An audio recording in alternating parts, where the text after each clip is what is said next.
Welcome to DA Ex Machina, with your hosts, Finn, Steve Wildman Munrotis, and D.A. Roberts.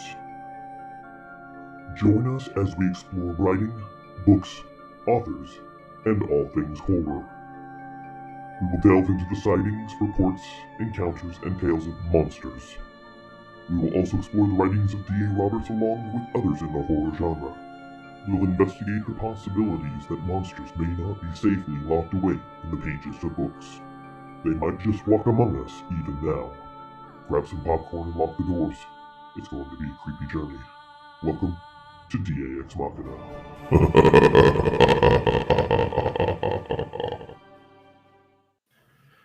Good evening, folks, and welcome to DA Ex Machina. Joining me tonight are my usual co-hosts, Steve Wildman Munrotis and Naomi Finn.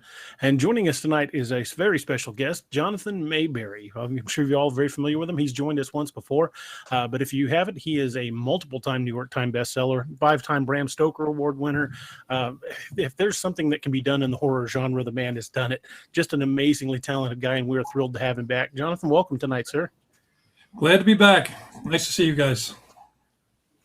It was a hoot and a half last time you were here. Yeah, I had a lot of fun with that. So when you guys invited me back, I was like, oh, hell yeah. Absolutely. Thank you.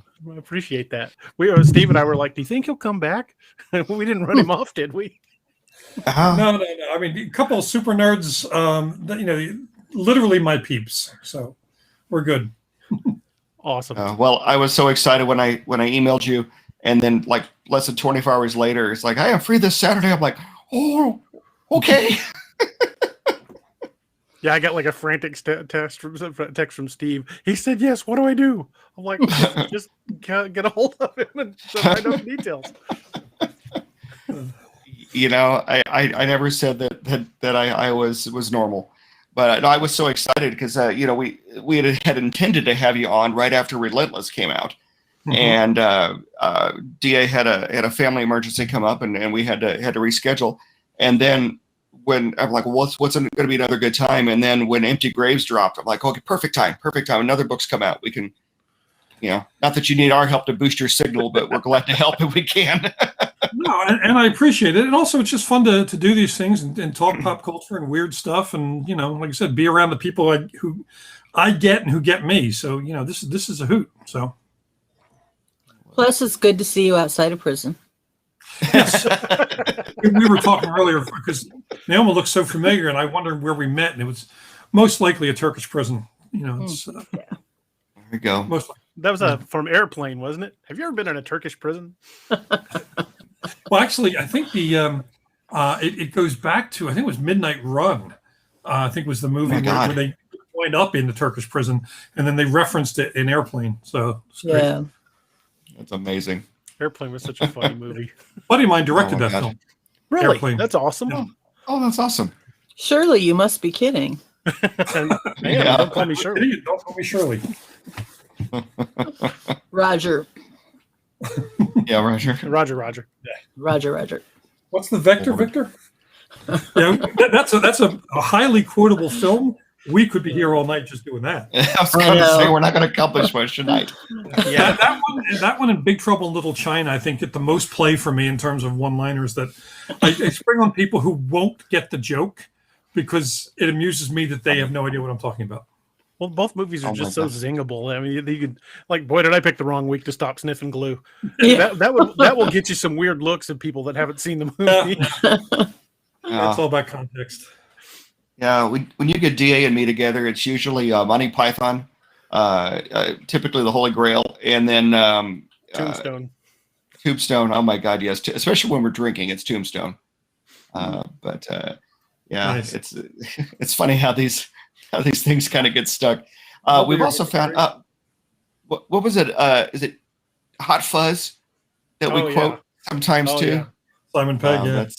That's a oh my God, he's hysterical. So we were just talking before you joined, Jonathan, about how Neil was asking what part of the country, and I told her you were kind of in the San Diego area, but you had been in the Philly area. Now, when you moved out towards Del Mar, that was for production stuff, wasn't it? No, actually, not really. I grew up in Philadelphia. My son moved out here, San Diego. He had been teaching up at Stanford, I think, for a summer thing. And he and his buddy wanted to do a road trip. They got to San Diego, and I got a call from him. It's like, Pop, send my stuff because there's no way I'm coming back to Philadelphia. And it's really hard to build a compelling argument to have somebody move back to Philadelphia, which is known for gang fights, winters that get really, really freaking cold, summers that are 93 degrees and 93% humidity, and spring and fall that are 11 minutes long each. To get him to move back there from San Diego, the old joke is the easiest job in the world is a San Diego weatherman. And today's weather, nice. See ya. And that's not it's not an exaggeration. We've had, the other day, we had a thunderstorm. It's my second since we've lived in San Diego. Second. Oh my God. You've been there years. Sunny and beautiful every day. I think the only easier weatherman once job. Once we were here, I already had some things starting to brew in Hollywood, and I started working with IDW, a book publisher that's in San Diego. And, it's because of them that I wound up with getting my first TV show on Netflix, V Wars. So it was a good move to move out here. And Hollywood is a 2-hour drive from here. So it's awesome. I think the only other easier weatherman job would be Seattle. Today it's going to rain. Yeah. Tomorrow? Weirdly, I've been to Seattle about 17 times. That has never once rained, not once that I've ever been there. I think the whole rain thing is a joke. Is some sort of a plot. I have never seen it rain in Seattle. I went camping up in the Pacific Northwest with some buddies of mine, and it rained on us literally every freaking day we were there. Not all day, but at some part of the day you were going to get wet. Yeah, I think the Pacific Northwest is a rainforest, though, I think. Technically true, yes. It qualifies as that. So rain is not, that much of a stretch out there. But, San Diego, not much, The rain never bothered us until you were standing waist deep in water casting for fish and the lightning struck nearby. Then it was time to get out of the water. All right. Well, yeah. If you did it right, the lightning would get you out of the water. Hold the rod up just right and it'll shoot you out. You ever see a fat guy in waders walk on water? Because that happened. Fun. So speaking of Hollywood, do you have anything that you could share going on in that realm right now? I was really bummed when V Wars went off. I was totally hooked on that. We can largely thank COVID for that too, because a show debuting at the beginning of a global pandemic, great timing. But I have other stuff going on. One thing about V Wars, Ian Somerhalder's the star of the show. He and I and a producer buddy of ours have been talking about what we're going to do once the rights come back to us. So it's about another year before the rights come back to us. We want to go shop it again and take it somewhere else and have a little more creative control over it, than I did last time. And so Ian and I are planning big things for the future of V Wars. So fingers crossed. That's but awesome. As far as other stuff going on in Hollywood, the biggest thing right now is my Rotten Ruin series, which is my top-selling young adult series. It's required reading like in schools all over the world, which still freaks me out. But Alcon Entertainment optioned it. And Alcon's the company that did Blade Runner 2049, Book of Eli. They do the Expanse TV show, which is one of my favorite shows. That's awesome.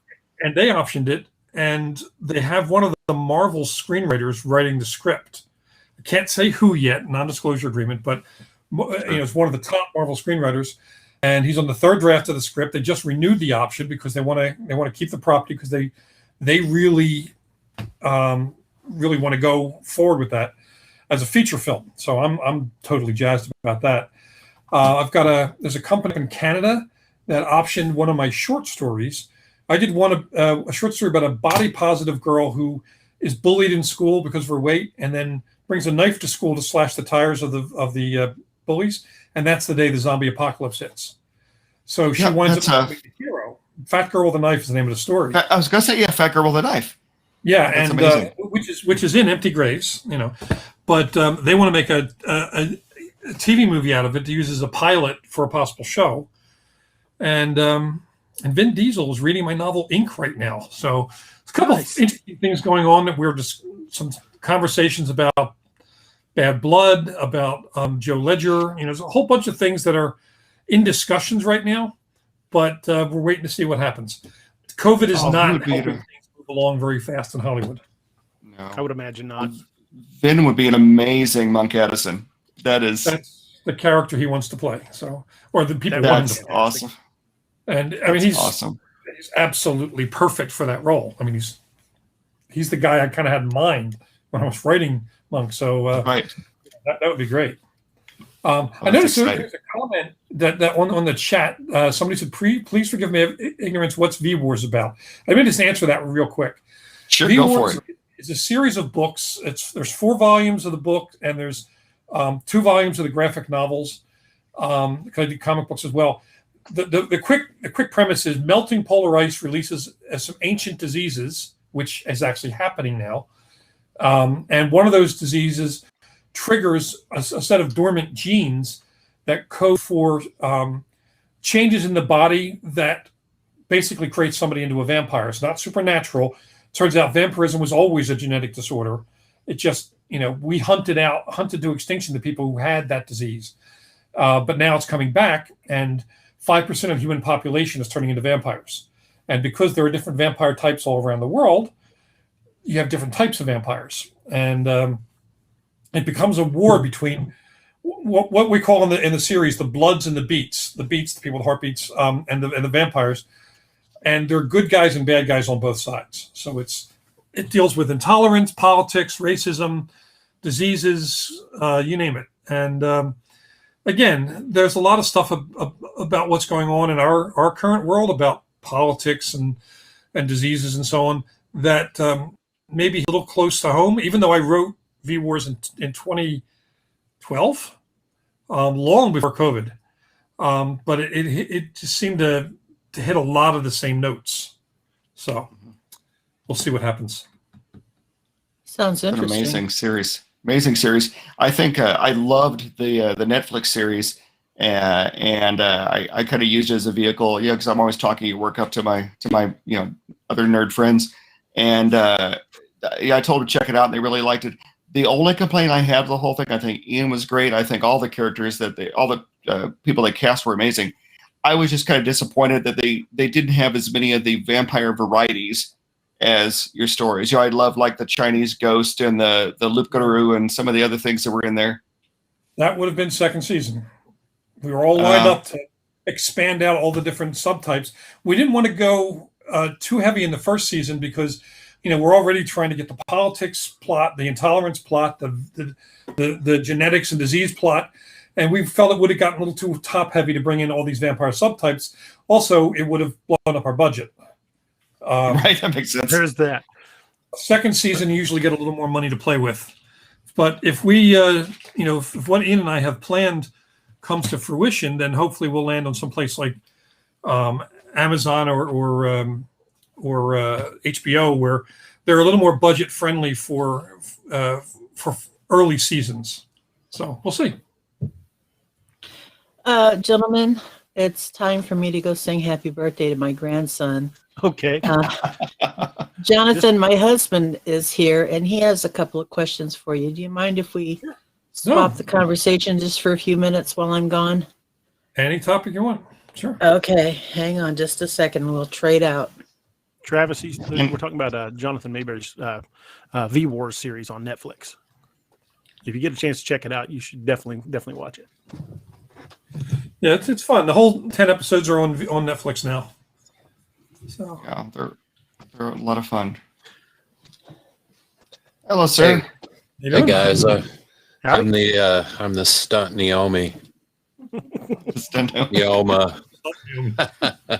I'll get that name right yet. Don't worry, honey.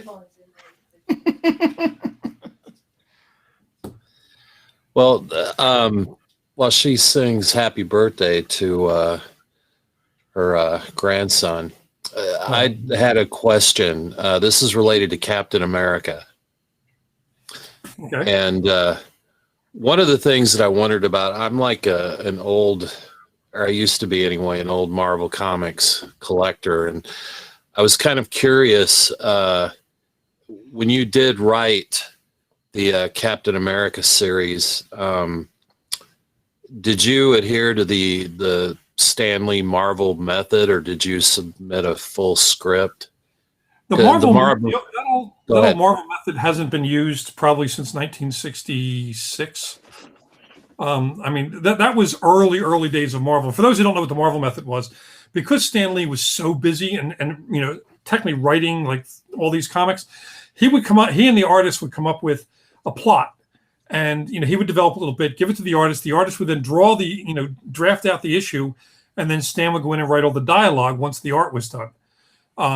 And so the artist was really a lot more involved in the storytelling than they often got credit for.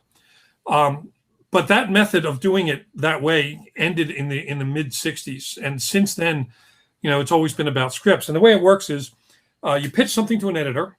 The editors in comics are very hands-on. If he likes the idea, then he asks you to write a synopsis. And most comics are told in either 3, 4, or 6 issue runs, because they want them then to be collected into what's called a trade. Most people call it a graphic novel. Technically, graphic novel is an original comic in book form, but a trade collects individual comics that were done. And you outline what happens in each issue and so on. And the editor then, if everything goes through, the editor says, write the script. You write the script. He finds an artist that he likes, a colorist, a letterer, and the team is put together. In your script, you have all the art direction. You tell them how many panels are in each page, what art goes in each panel. It's a very detailed script that you write. In fact, if anybody wants to see what a comic book script looks like, if you go to my website, jonathanmayberry.com, and spell my last name right, it's Maberry. Go to jonathanmayberry.com. There's a one page called Free Stuff for Writers, and there's a sample comic book script there. And you go and see what one of those scripts. It might even be a Captain America script. I'm not sure. But and then the artist will come back with pencil sketches, often changing some of the art direction that you've given.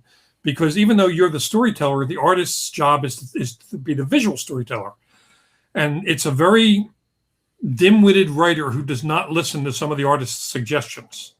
So often there's, the version that is published has input from, of course, the writer, the editor, the artist. Sometimes there's a penciler and inker.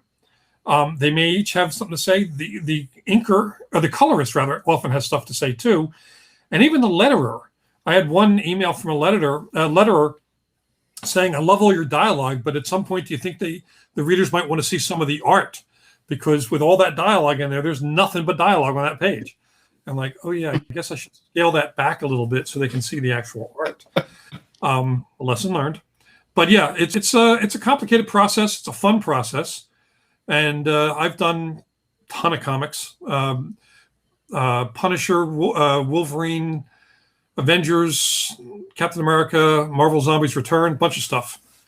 And just looks like I'm going to be doing a graphic novel adaptation of my Rotten Ruin series. Oh, that's cool. If that deal goes through.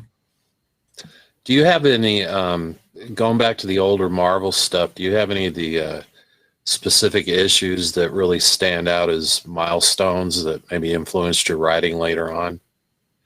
Yeah, well, a lot of the Lee Kirby Fantastic Four run, that was my favorite comic growing up.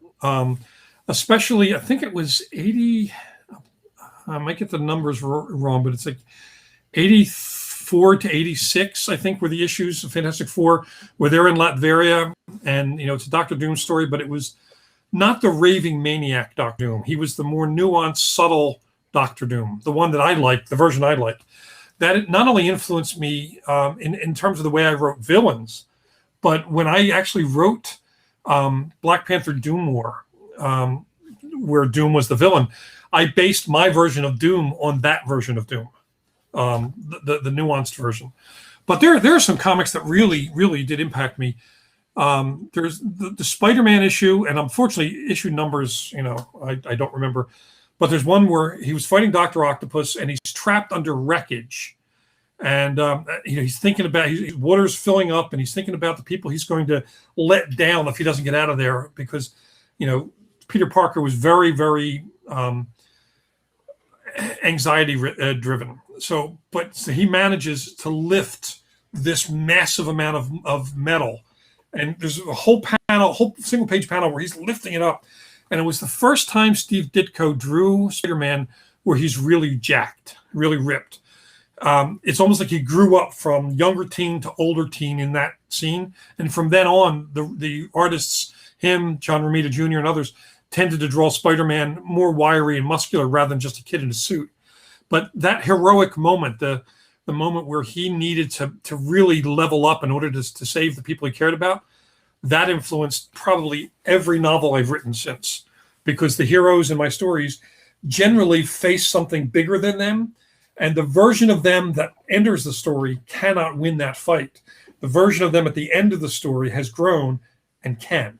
And that came out of that moment in Fantastic Four and in Spider-Man. So yeah, that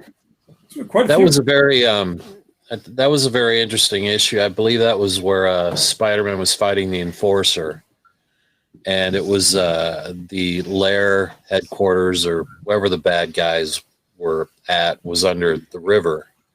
Yeah. And I remember that where the basic story was Aunt May, he had given Aunt May a blood transfusion, correct? I think so. And whereas with Peter's getting bitten, it gave him superpowers. It was killing Aunt May. So he had to sell everything he owned, his microscope, all of his equipment, to get money to buy this antidote, which was hijacked by the villain as it was being brought in from or flown in. And so he goes on a rampage to go after these bad guys to get the serum and not have happen what had happened to his Uncle Ben, because he dropped the ball then and Uncle Ben died, which is the classic origin story. Yeah, it was a landmark issue. And I started reading Marvel.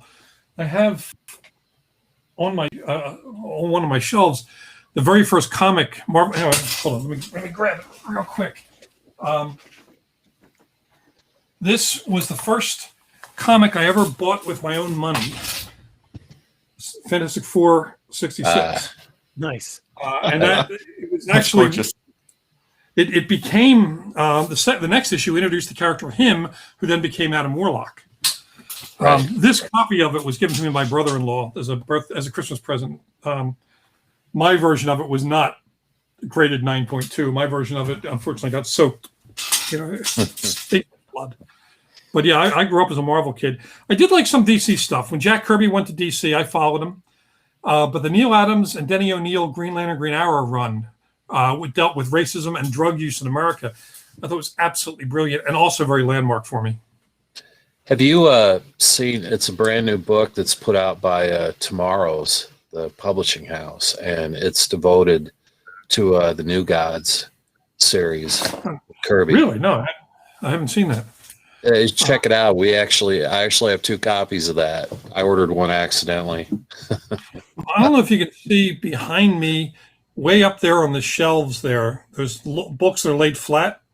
Yeah. Those are the IDW artists editions, where they would have the full page of art with all the artist's notes on it, just the art. And they did a whole bunch of them, and I have the New Gods one from that as well.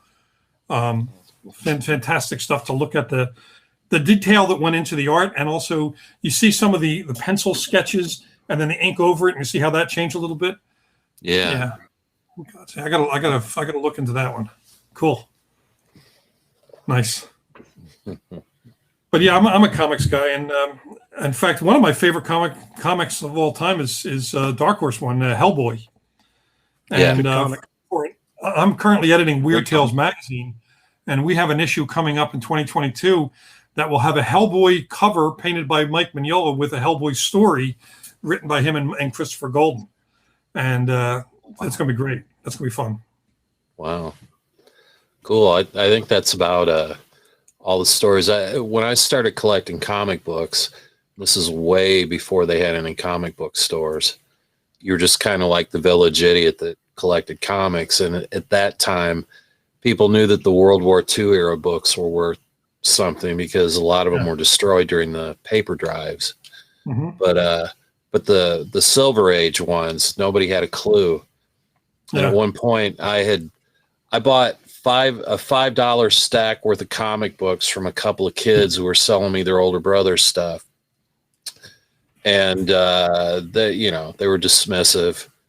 And I got home with the books and I looked through them, and there was the appearance of the Justice League, the Starro the Conqueror issue. I had Fantastic Four #2, which was the first appearance of the Skrulls. This was the quality of the books, that $5 stack of books. Yeah, I had a couple like that where I would buy stacks from other kids, and there'd be a piece of gold in there. Unfortunately, years ago, and I forget what year it was, whatever year my father died, we had gone to the funeral, come back, and a soil pipe had burst in the cellar and just flooded all my boxes of comics in sewage water. I may have ugly cried for quite a while on that one. Yeah, I don't blame Fantastic Four 1 through 150, Spider-Man 1 through 200, all the Marvels from 1 up. And I found out you had complete runs, right? Yeah, the home insurance does not cover comics unless you have a special rider. I didn't know that. What about now? My entire retirement plan in those boxes. So I'm still mourning. Well, our sympathies. Thanks. Well, Jonathan, this writing thing takes off. You might actually be able to still retire. Okay. Yeah. I've got a nice cardboard box and an underpass picked out just in case, though. I see a really good question up now. I'll go ahead and take it. Jonathan, I'm curious to know how you feel about the Marvel movies. Do you feel they capture the heart of their comic book origins? The heart, yes, not the specifics, because a lot of it is filtered through the Marvel Ultimates, interpretation. And you couldn't really do the origin stories credibly now, because sometimes they were not as detailed or as logical as we would like them to be. I'm a big fan of the Marvel movies. I love the Marvel Cinematic Universe. I've seen all the films. I know all the guys who are the stunt teams for those are all buddies of mine. The guy, stunt double for the Punisher, stunt double for Winter Soldier, all those guys are buddies of mine. So, and they're all Joe Ledger fans, which is fun too. They're trying to get John Bernthal interested in playing the Punisher, so it's kind of fun. Wow, that's pretty cool. But I love the Marvel movies. I love, one of my favorite things right now is What If, because I love the What If comics, and the What If cartoon show on Plus is just awesome. They had the Marvel Zombies one last night or this week, and I co-wrote Marvel Zombies Return, so I'm a big fan of that. Yeah, the What If comic books are great, because if you'd reached a point where you'd burned out on comic books and you wanted to see something that kind of broke through that wall of an alternate reality in a comic book, those were great. But those were great. Go ahead. They also they weren't afraid of killing off characters in the What If stories, where they, in the regular continuity, almost every character gets killed off. He's going to be back at some point. Yeah. The only one they haven't brought back in his original form is the original Captain Marvel. He died of cancer. He's gone. Powerful story when they killed him off, and I'm glad they left him dead. Yeah. Well, do you have a specific favorite of all the Marvel movies? Probably Civil War, Captain America: Civil War. Yeah. I mean, that fight scene in the airport. Oh my God. And second favorite would be Black Panther. Yeah. I have a real interesting history with Black Panther. First off, my father was in the KKK. He was not a good guy. So I grew up with in a household that was extremely racist, extremely anti-everything. And it was the appearance of T'Challa, the Black Panther, in the early issues of Fantastic Four, issue 54, I think, that began opening. Well, I was going to say it was I think it was 52, but the point I was going to make was his mask. Have you heard the different versions or reasons why? There was one where they had him, where you could tell he was a black man, and then they later covered his face, and there were story goes. Hold on, your mic cut out. I think he froze up. Oh, Yeah, it was probably an issue dealing with racism is why they covered it up. Just and there were a lot of issues going on with it. I mean, over the years they made some mistakes. They called the Black Panther comic Jungle Tales for a while, but they got the Panther right finally. Christopher Priest's version of it is fantastic. Reggie Hudlin, did a great job with it. And then Reggie brought me on board, and I was the next writer of Black Panther because Reggie had heard that, the Black Panther kind of changed the direction of my life. So, I'm a big fan of the character, and I think they did it absolutely right. I am still grieving that Chadwick Boseman died. Absolutely. The last performance was the What If issue, What If episode or the Zombies episode of What If, because that's his voice doing Black Panther.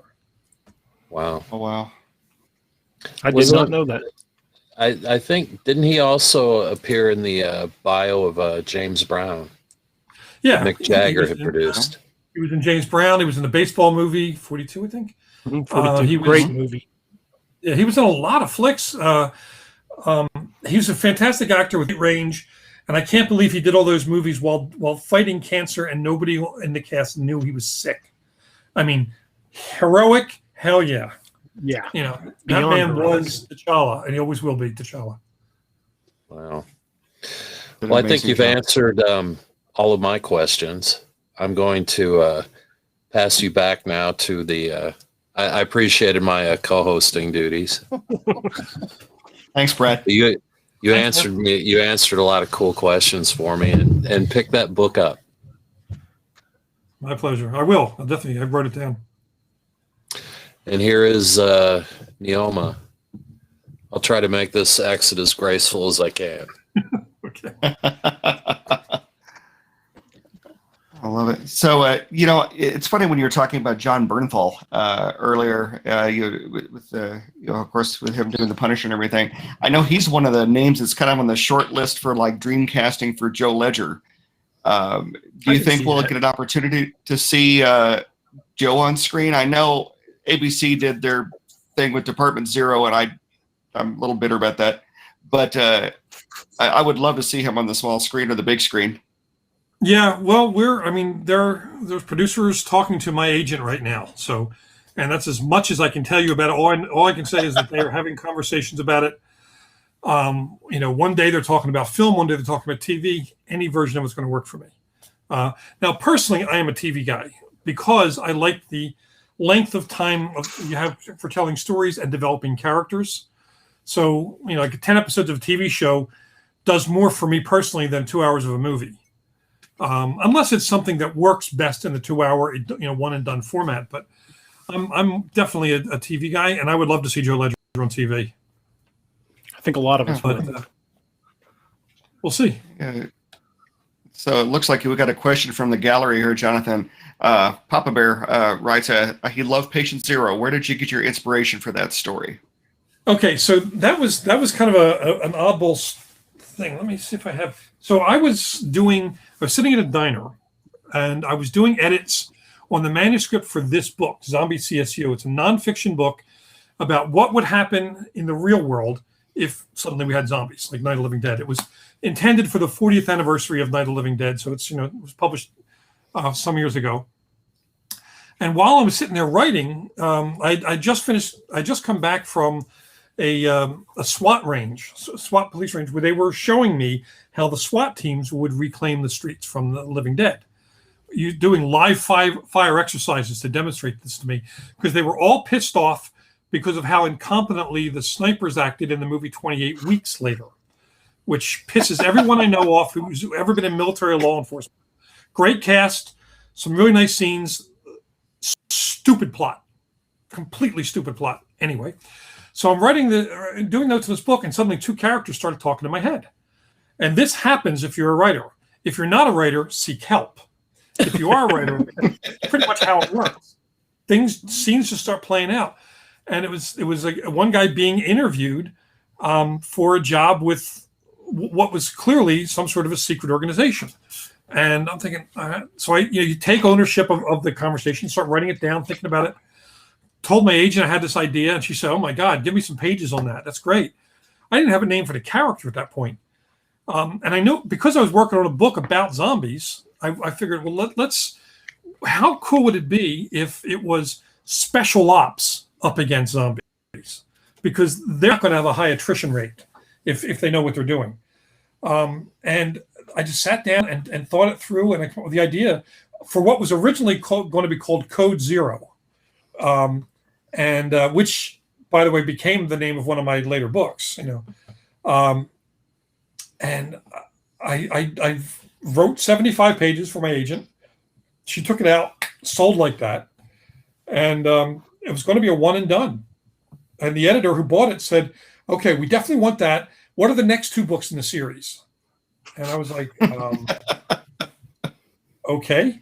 And he wanted the answer right then on the phone, so I had to make stuff up. And that's the thing about pitching. If there's an opportunity, you don't go tell them, "Oh, I don't have any idea. I'll get back to you." That's not the way you sell something. So I said the second one's going to be with transgenic science and creating designer animals and a Nazi subplot. And the editor's like, "Yeah, cool. What's the third one?" I'm like, and I actually gave him an idea for something that eventually we couldn't use, because I have a buddy who's in Homeland, who was in Homeland at the time, and I would run my plot site by him. And when I was about to start working on the third book, I told him this plot. He said, Can I borrow that plot? Now, they have these things where they bring in counterterrorism teams from around the world to these camps, and they run scenarios so that there is a response protocol always on file for almost any circumstance. And they ran the plot for this third Joe Ledger book, and they're like, well, and he came back to me, he's like, "Here's the thing. Our best win for that is a 40% kill of the U.S. population. That's our best case scenario win based on that plot. Can you not ever write that?" I'm like, okay. And he was emphatic about it. And he kept saying, "We're appealing to your patriotism. As a patriot, could you..." And, I'm thinking, do I know the wording of the Patriot Act, and how much trouble could I get in if I did write it? So I didn't write it. But I did take the idea of the counter-terrorist camps and put it in what became King of Plagues, the third book. But that's how Patient Zero got born. And Joe Ledger and Mr. Church were the 2 characters in my head, and they're the characters I know the best. And yes, I do know who Mr. Church really is. 62 people have now figured out who he is. I'm not one of them. It's absolutely amazing. And it's fun. I just got approval for the 13th book in the series, which would be called Cave 13.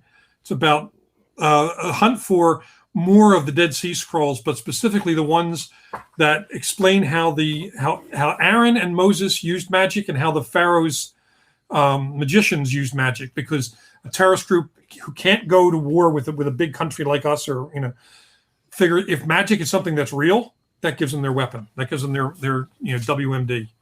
So that's going to be the 13th Joe Ledger book. You have created a masterpiece with Mr. Church. He's actually my favorite character in the series, and just creepy as hell.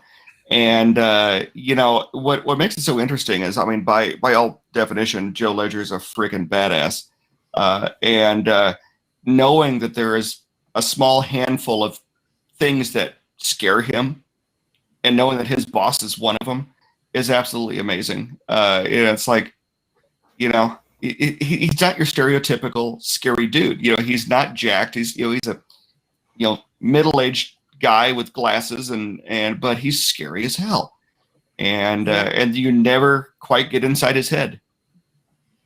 Well, it's funny. He's inspired by. He's based on a real person, a real historical person. So he is older than he looks.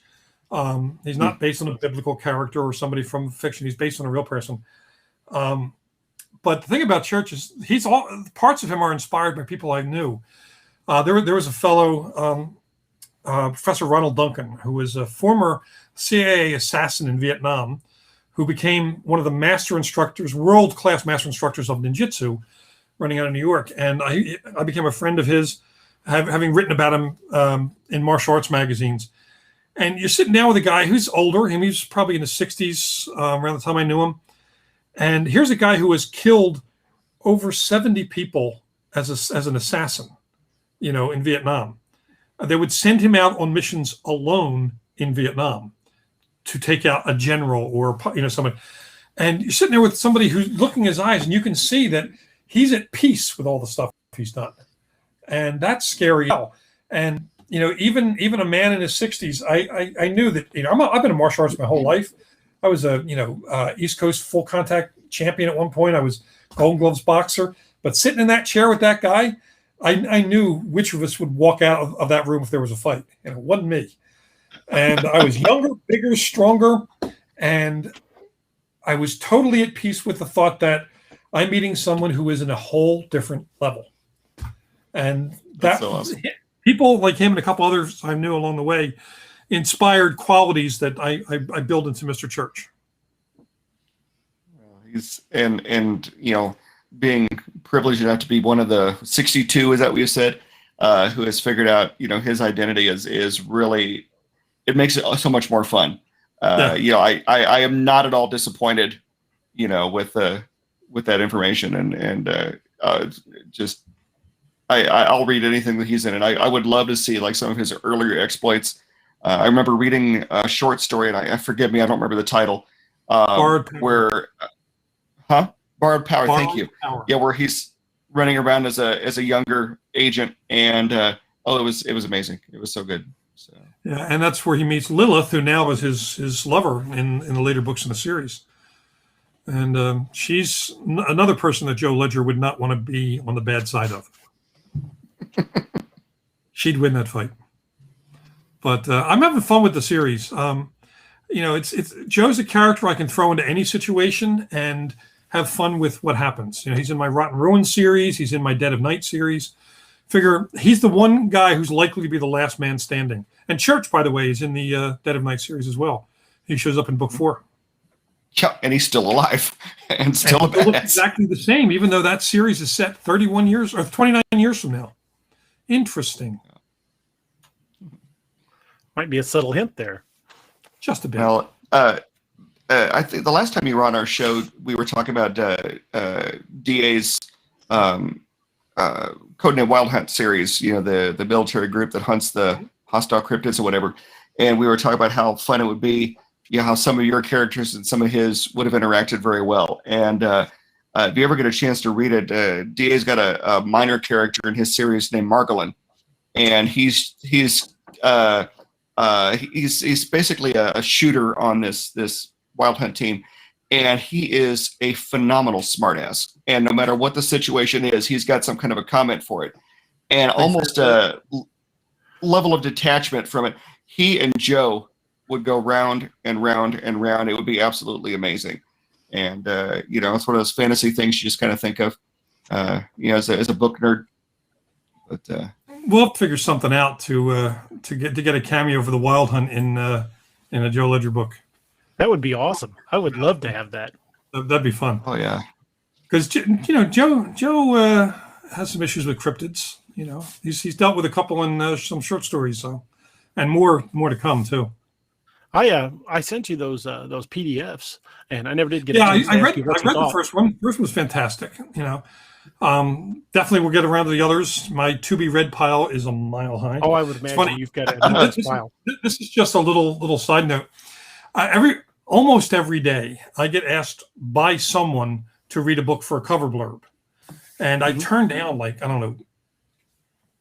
at least 9 out of every 10 that I get asked, because right now I have 54 books in my need to read for blurbs stack, which doesn't allow me much time to read anything else. So I'm mostly reading books for blurbs, and it's frustrating because I just want to kick back, sit on the beach, and read for fun.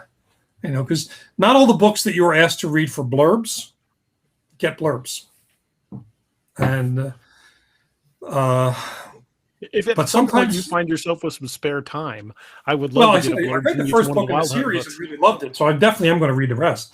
But I've got to get free time for fun reading instead of reading for work all the time. And it is work. I figure if somebody wants you to read a a 500-page novel, that's a lot of hours that you're not writing, Exactly.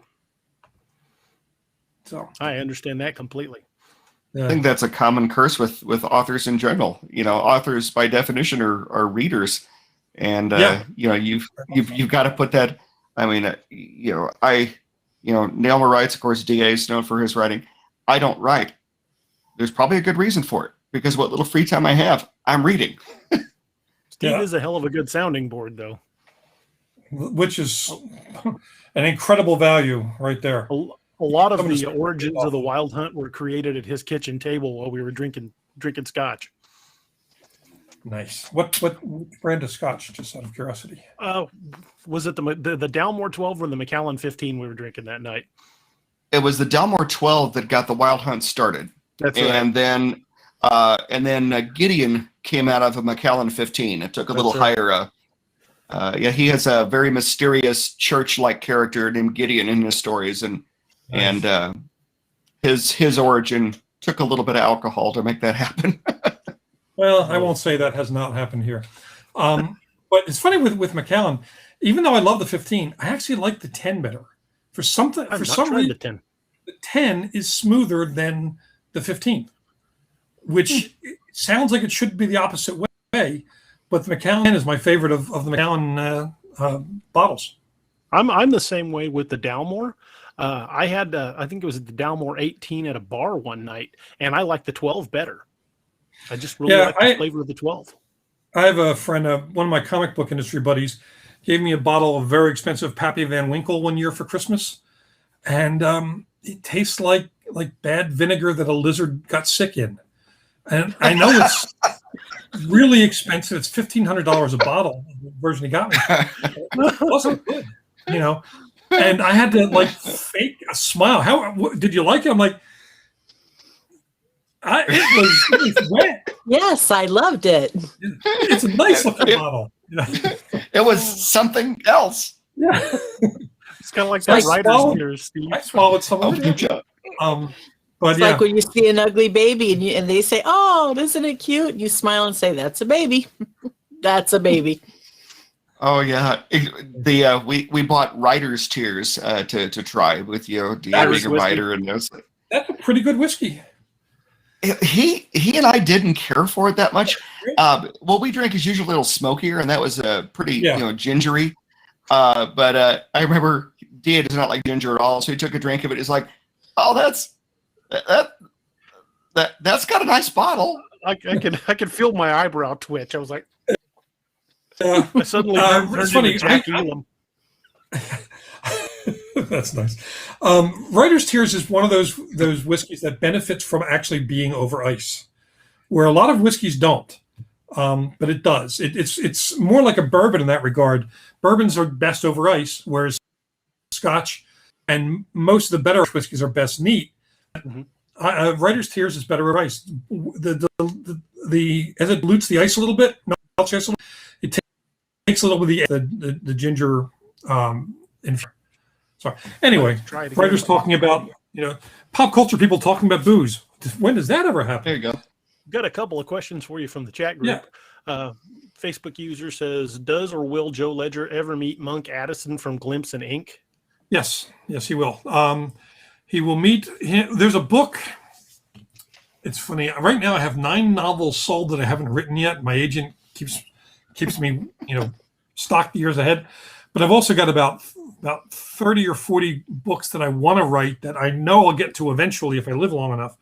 One of them would be the 3rd book in what I call the Fire Zone trilogy, Glimpse, Inc., and then one called Fire Zone.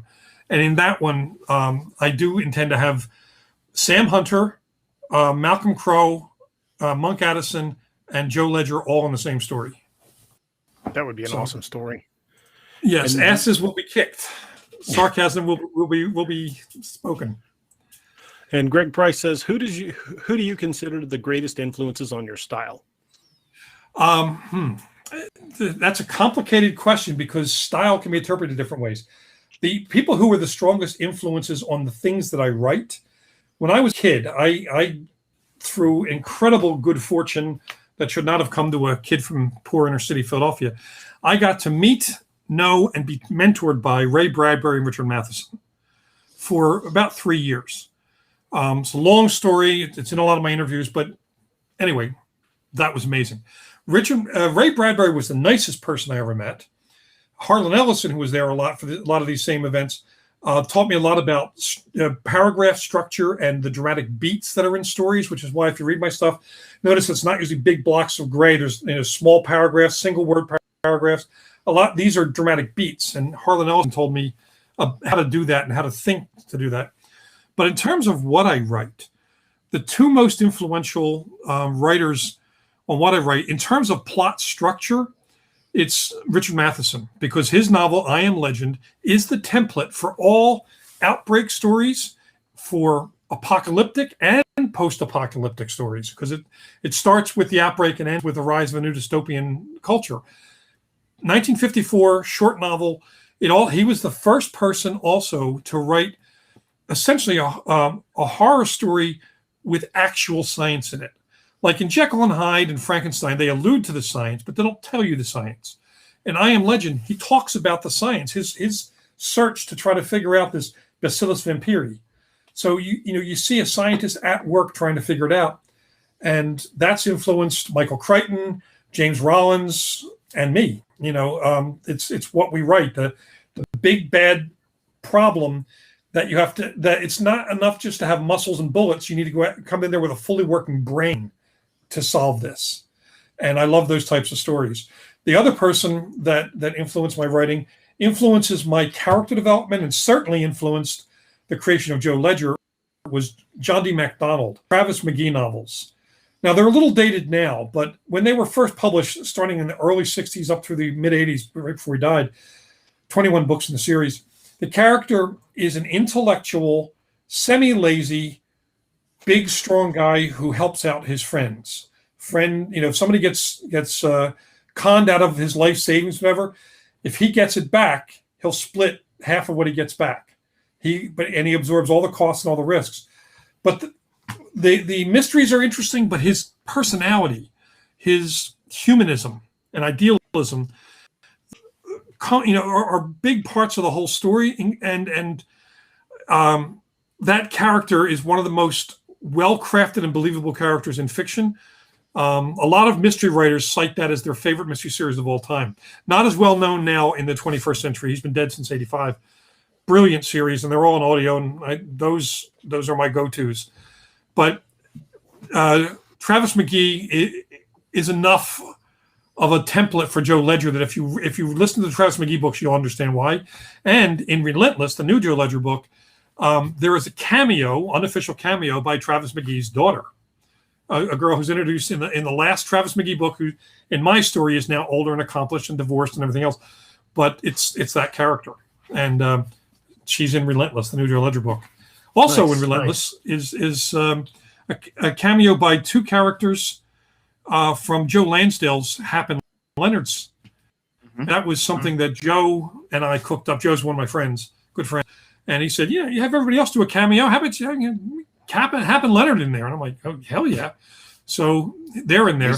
And sadly, if you ever watched the Happen Leonard show that was on USA, the guy who played Leonard Pine just died the other day. Kenneth Michael Williams. He was Omar in the Wire. Mm-hmm. Black guy with a scar. Just died the other day. I was so bummed. And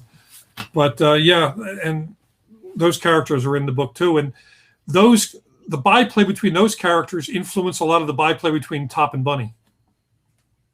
That makes sense. I see that. Well, Gail Eastwood has a question for you, and I would love the answer to this one too. I think I even alluded to something like this back when I met you back in Philly. She said she just started reading or listening to the Awakening audiobook, and she just finished the Sam Hunter story, Beneath the Skin. Are there any longer Sam Hunter books? Sam Hunter so far has only been a short story character. The noir mystery short story form, and Monk Addison was introduced in short stories originally. Sam Hunter's only been in short stories. Monk graduated up to a novel, Ink. He was a supporting character in Glimpse, full character in Ink. But I don't yet feel drawn to Sam Hunter in the longer literary form. at the moment. And I never say never, but currently, no. And I haven't written a new Sam Hunter story in a while, and that'll be coming up pretty soon. He's one of my favorite characters. It was wonderful. See, another question here I like. If you have the opportunity to write today to write for any mainstream Marvel character, which one would you want to write for? And a follow-up question is, what kind of story would you like to tell with that character? I've always wanted to write the Fantastic Four comic. And I would like to take it back to its origins, to before it was a family comic with the kids in it. I never liked kids. I don't like kids. I don't like sidekicks. The only sidekicks I've ever liked is the version of them, the DC sidekicks in the TV series Titans, because they're adults now and they're dealing with the bullshit they had to deal with from being sidekicks. I'm not a sidekick fan, and I don't like kids in comic stories. I don't read them for family entertainment. I read them for the adventure. And for a long time, the Fantastic Four was a science fiction adventure comic. And I want to write that. I want to go back to the negative zone. I want to go back to outer space. I want to have them go back through time to the origins of Galactus and try to prevent him from becoming Galactus.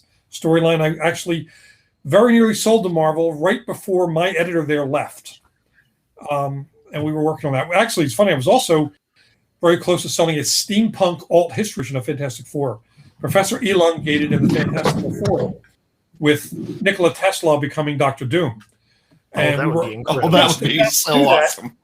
But again, my editor, who was the editor-in-chief, left, and the new people coming in, often they want to kind of clean house and bring their own creatives in. So and around that time, I decided to move on. I went to Dark Horse and then eventually to IDW. But yeah, Fantastic Four and the origins of Galactus story would be one I really want to write. A couple of the ones that were dream characters and dream storylines, I already did.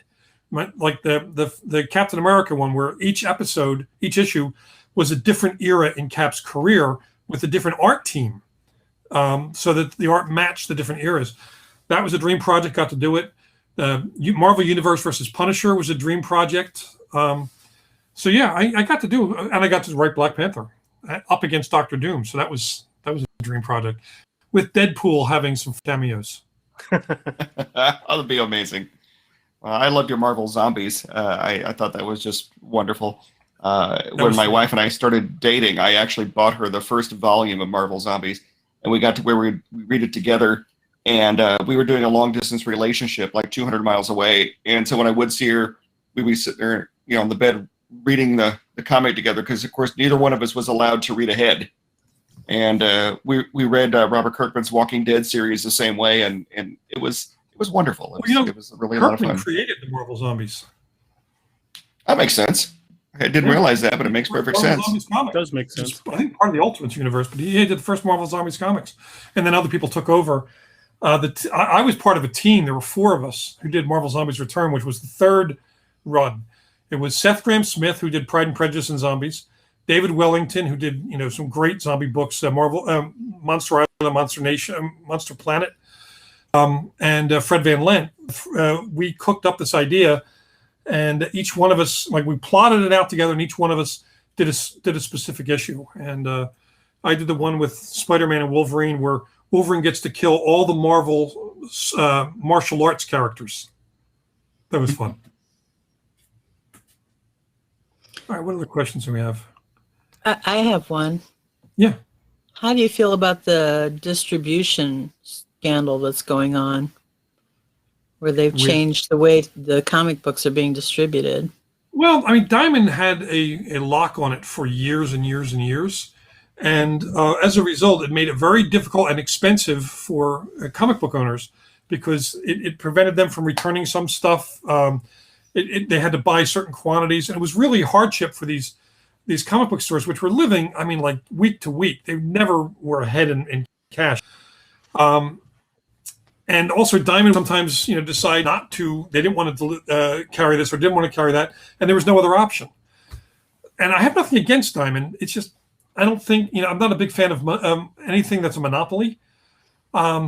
They're trying to work out what the new distribution is going to be, but I don't think they're going to come up with anything solid until after COVID, because a lot of the comic book stores are still closed, and a lot of them are gone. A lot of them are going out of business.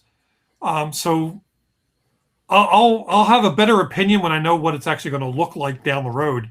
I kind of like the idea of them being distributed through the regular channels that books are distributed through, especially graphic novels and trades, because I mean the biggest market for comics these days is not the individual issues; it's when they're collected into a trade.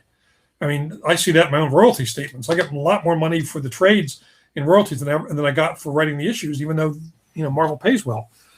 And those are distributed by the same distribution companies that get books into the regular bookstores. They're a little more fair. They have a longer reach, and they work more with the booksellers. So I'm okay with that process changing. I just don't know what the actual form is going to look like, because none of us know what the comic industry is going to look like when COVID is done. We thought we knew, but it keeps changing too much. I don't think a lot of things are going to be recognizable once it's done. Now, it's interesting enough, in publishing, almost all the big publishing houses are switching to letting even after COVID, are planning to let people work from home most of the week, come into the office once or twice a week, and that's it, which will greatly reduce their costs because they don't need as big an office building or as many floors, which reduces their overhead costs, which would then keep books from rising in cost so much and keep the publishers from going out of business as quickly as they do. So, that's a smart thing. And a lot of businesses are going to follow that hybrid model, which is smart, because if you can cut down your overhead, your employees can make more money, to get better benefits. The profits are still there for people who are investing in the company, like shareholders and so on. And, it's a win-win all the way around. And nowadays, like with my editor for my Joe Ledger books, Michael Homler's with St. Martin's, I'd see him once a year if I flew back to Philadelphia and went to New York. Now we Zoom all the time. We can and sometimes we Zoom just to geek out about comic books, which is fun because serious comic book nerd. And we'll sit and talk about comics while in the background his daughter's dressed up as Spider-Man jumping around. It's hilarious. We have a great time. But that's the new face of the business world. It's going to become more virtual. I agree. Well, that virtual world makes this possible. Exactly. In what other world would I get to meet, people such as yourself and interview them and that's amazing. That puts it. You guys too, That's that's the whole fun thing about this. It levels the playing field so we can have a conversation without any weird distortion of who's more famous, whatever. We're just nerds talking pop culture. Exactly. That's outrageous. That's great. There was pop one culture question. News. I just want to grab one of these questions that came up in the chat here. Somebody asked about Empty Graves, which is my latest book out. Came into mail, I guess. Did I suggest the stories to be read in a certain order or not necessarily? Yes, with short story collections and anthologies. A short story collection is single author, anthologies multiple authors. So with something like Empty Graves, I decide what stories go when, and I usually have little reasons for why certain stories go a certain place. Sometimes you want a really good opener. Sometimes you want something really solid to anchor in the middle so people don't get the mid-book fatigue that can happen when you're reading any kind of a collection of short stories. Really juicy ones at the end, and some ones that are a little riskier in terms of theme, maybe in the middle, where people are going from a big one to a big one, and they'll take a shot on that one and read something that isn't as maybe grand a scale, but I want them to read because I think it's a fun story. So yes, I did want them to read that. The only thing about this is there were two stories, Lone Gunman and Not This War, Not This World. There were actually the third and fourth stories in the collection. Originally, I had planned to put them further back, but I was talked out of that and moved them forward because Lone Gunman was a story I wrote at the express request of George Romero. And people thought that would probably work better for the zombie audience if that story was a little more earlier in the book, a little more present. And he asked me to do that, by the way. We were editing an anthology together, and one of his conditions for agreeing to co-edit the anthology was since he loved my novels Dead of Night and Fall of Night, he said they were his favorite zombie books. There was a character, Sam Amora, who was originally in the Joe Ledger series, but who is now, this is a future version of him. He loved that character, and he said he wished he had a character like that in his movie. He wanted me to take that character from the end of Fall of Night and bring him to the House of Night of the Living Dead. He wanted me to write that story for our anthology, and it's reprinted here, and there's also a follow-up story with the same character. Nice. Well, very good. Greg Price wanted to know, how do you feel about the fact that companies don't value the comic books themselves in this day where heroes and other media are doing so well? Well, that's an unfortunate side effect of the fact that more people watch movies than read books. The comics comics are the factory floor. The movies are the showroom. And more people go to the showroom, they don't go to the factory floor anymore. They want comic book writers to continue coming up with new content, because IP and intellectual properties, that runs Hollywood right now. It's all about the intellectual property. But the individual comics aren't as prized anymore. People aren't collecting them as much, sadly. Even I don't collect the individual issues anymore. I wait for the trades. I'd rather read the whole run in one sitting than wait month by month. So they're kind of playing to people like me who grew up out of the individual comic era into the trades, into the graphic novels, and who watch the movies and TV shows. A hell of a lot more people have seen the Black Panther movie than ever read the Black Panther comics. And if they didn't have the movies, the comic, there was a joke within Marvel that it was the most frequently canceled comic book. Black Panther, like nobody could keep Black Panther going. Even Christopher Priest couldn't keep that going. It was eventually canceled. Redley Hudlin's run was about to be canceled. They brought me on. I did 12 issues and it got canceled. David List did some, it got canceled. It wasn't until the movie was announced and the character showed up in Civil War. Was it Civil War or Winter Soldier? Which one was it that he was in? Civil War. Civil War. Civil War. Civil War. Yeah. And it wasn't until he showed up in there and people saw how cool the character was that sales of that comic went up to the point where they could keep a comic running steadily. Comics just unfortunately do not sell like they used to. And also, there are so many titles. I used to be able to buy every Marvel title with my allowance. Now, they're $3.95 a pop, $4.95 a pop, and they got so many titles.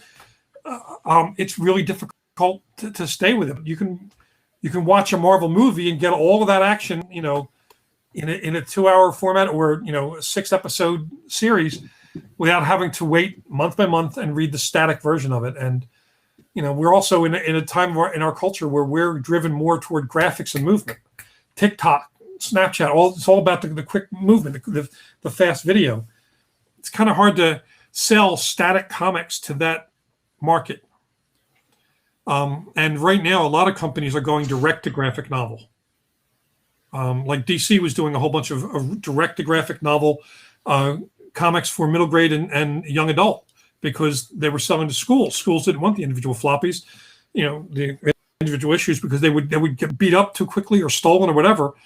But the collections, the graphic novels, they could put on the library shelves, and they either put a reinforced cover or hardcover on it, and kids could read it without damaging it as much.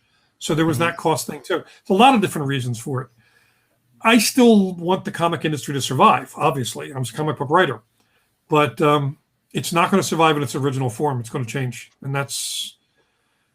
We don't want it to, but then again, look how TV's changed. When I was a kid, we had 4 channels. Yeah. Now I got more channels than I even know how. I got channels I haven't been to yet. On my cable. I think that's the only real truism of media is it's always changing. Yeah, but those of us who came into it at a certain point and fell in love with it at a point, we don't want it to change, but it's going to change anyway. Publishing. Exactly. I have a lot of writer friends who don't like, when digital downloads, ebooks and all became a thing, 20 years ago. I have writer friends. I'm never going to let people read my book on a stupid computer.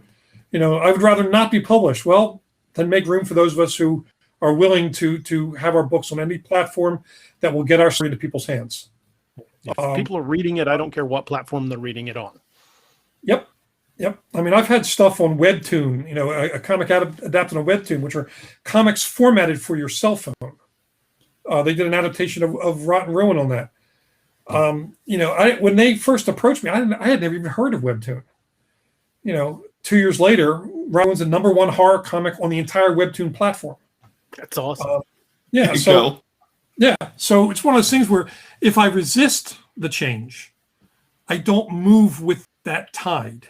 The tide is moving forward, and I want to go in that direction. Exactly. So, like I'm doing some stuff right now with Audible. Right, I'm a big audio fan. Doing this thing where at first I did a short story for them because they wanted to test the model of if you gave some people something for free, would they then stay and buy other product? Turns out, yes. I did a story called Lullaby that wound up being the #1 short story on the Audible platform for the entire year of 2018. It's like, cool. I got paid for it, but it was given away for free. Then I did a serialized novel, which I had never done before. I didn't even like the idea of serialized novels. Did one, hugely popular, and now did one, it's called The Werewolf's 15 Minutes. It's about a kind of a stoner slacker guy from Southern California who outs himself as a werewolf on YouTube. He wants to be a social media sensation. He's a real werewolf. And it's social media satire. They're going to do the audio. And Saturday? 2 days ago, they sent me a case of recording equipment that plug into my computer, all these weird looking mics and everything else, to have me talk about the songs I listened to while writing that. That playlist and my commentary is going to go on Pandora and Sirius XM, reaching hundreds of thousands of people that I would never be on their radar, but now they will because they're going to hear this playlist and my commentary, and it's going to link to this thing on Audible. That's all new stuff. That model didn't exist before. Now it does. And damn it, I want to be part of every kind of change like that. It's too much fun not to be. Sure. The playlist that you included at the back of Mars One, I remember after reading the story, I went through, and of course I have one of those music services where I can listen to anything I want to for a monthly fee. And I went through and I made a playlist of your playlist, and I was listening to that. I was like, you helped me kind of get inside your head while you're writing it, Yeah, and in Relentless has the Relentless playlist in the back. Nice. Quite a few pages of it. Yeah, and probably almost all of my novels, except for my epic fantasy novels, will have playlists in the back from now on. Nice. That's a great idea. Yeah, I've got my first epic fantasy coming in May. Very excited. Right, Awesome. Cake at the Dam. I was just reading. Was it Shauna McGuire that you got writing the blurb for that for you? I got Shauna McGuire gave me a blurb. Michael Moorcock gave me a blurb. That's on the cover. One of my favorite all-time fantasy writers. I mean, he's been writing Elric for 60 years, and nice. So he gave me a blurb. James Rollins, who does the Sigma Force novels, Weston Oaks, and we're waiting for blurbs from Tamora Pierce, Robin Hood, and Robin Hobb rather, and somebody else. I'm really surprised because even though I love epic fantasy and grew up reading epic fantasy, in fact, the very first novel I ever read, I bought my own money, Conan the Wanderer, sitting on a shelf over there. I never thought I'd write epic fantasy, and now I've got a deal. That one's coming out in May. I'm about to start the second one in about 2 weeks, and it's one of those things where if something comes up that looks like it could be fun, and I think I can bring some game to it, got to try it. Absolutely got to try it. So, got any other questions? We're falling behind in a bunch of comments. I've been kind of waiting.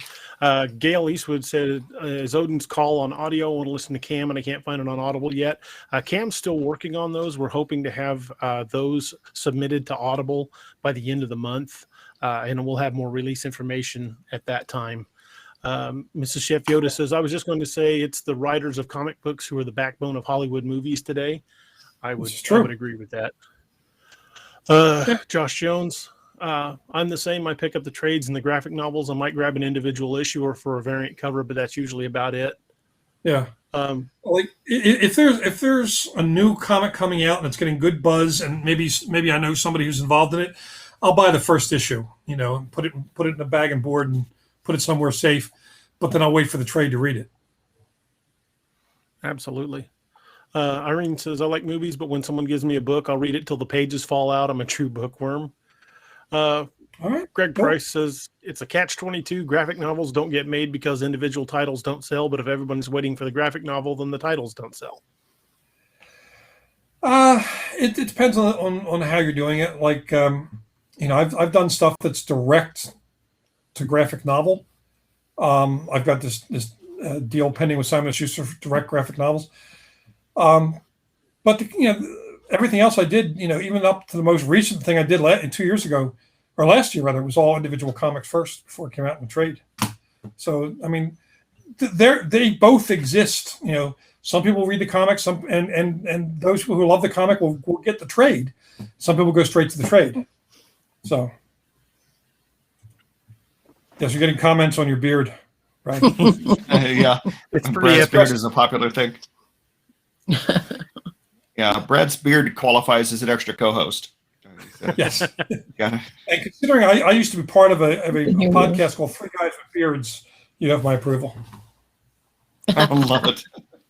I know I'm feeling kind of under-equipped here. Yeah, me too. Unfortunately, the beard doesn't go well under an N95 mask, which is kind of my work world now. So, it's funny when we did the Three Guys with Beards. If we had somebody on who didn't have a beard, like Charlene Harris, who created True Blood, we sent her a costume beard. oh my God, that's now, amazing. Ours was an audio-only podcast, but she sent a photo of her with the beard on. It's classic.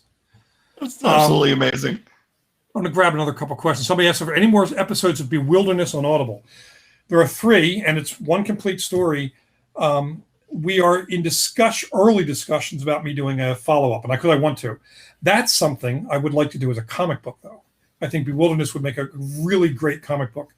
It's the visuals, all the monsters and the weird dimensions and stuff. I think would be fun to do. But there will almost certainly be more Bewilderness stories because I kind of left them a cliffhanger. So I get people complaining a lot that there's no more follow-up. Well, there will be. And this is one of the things where, I'm writing 4 novels a year right now. And I don't write short books. So, as I mentioned earlier, I have 9 novels already sold that I haven't written, including 3 that I'm writing in collaboration. 3 military science fiction novels I'll be writing with Weston Oakes, who's a buddy of mine. He's a novelist as well as active military. But I got 9 books to write first before I can even think about selling anything else. But I've got a long list of things I want to get to. And Bewilderness is one I've been wanting to write for a long time. I will definitely go back to that story. In your Ledger series, in Extinction Machine, I believe it is, you kind of briefly visit the Lovecraft world with like the realm of Cthulhu or whatever. Any chance we're gonna ever see that stuff cycle back with the Lovecraft stuff? I mean, that brief little part just scared the hell out of me. Yeah. And I have a couple things about the Lovecraft thing. First off, I'm also the editor of Weird Tales magazine. So that's where, Cthulhu was essentially first presented. Well, actually, he was presented. The first Cthulhu story was not published there. Every other Cthulhu story was. And all the other people who wrote Cthulhu and cosmic horror stories were there. We're even doing a cosmic horror issue with Mike Mignola doing the cover, as I think I mentioned earlier. But Cthulhu shows up in quite a number of my works.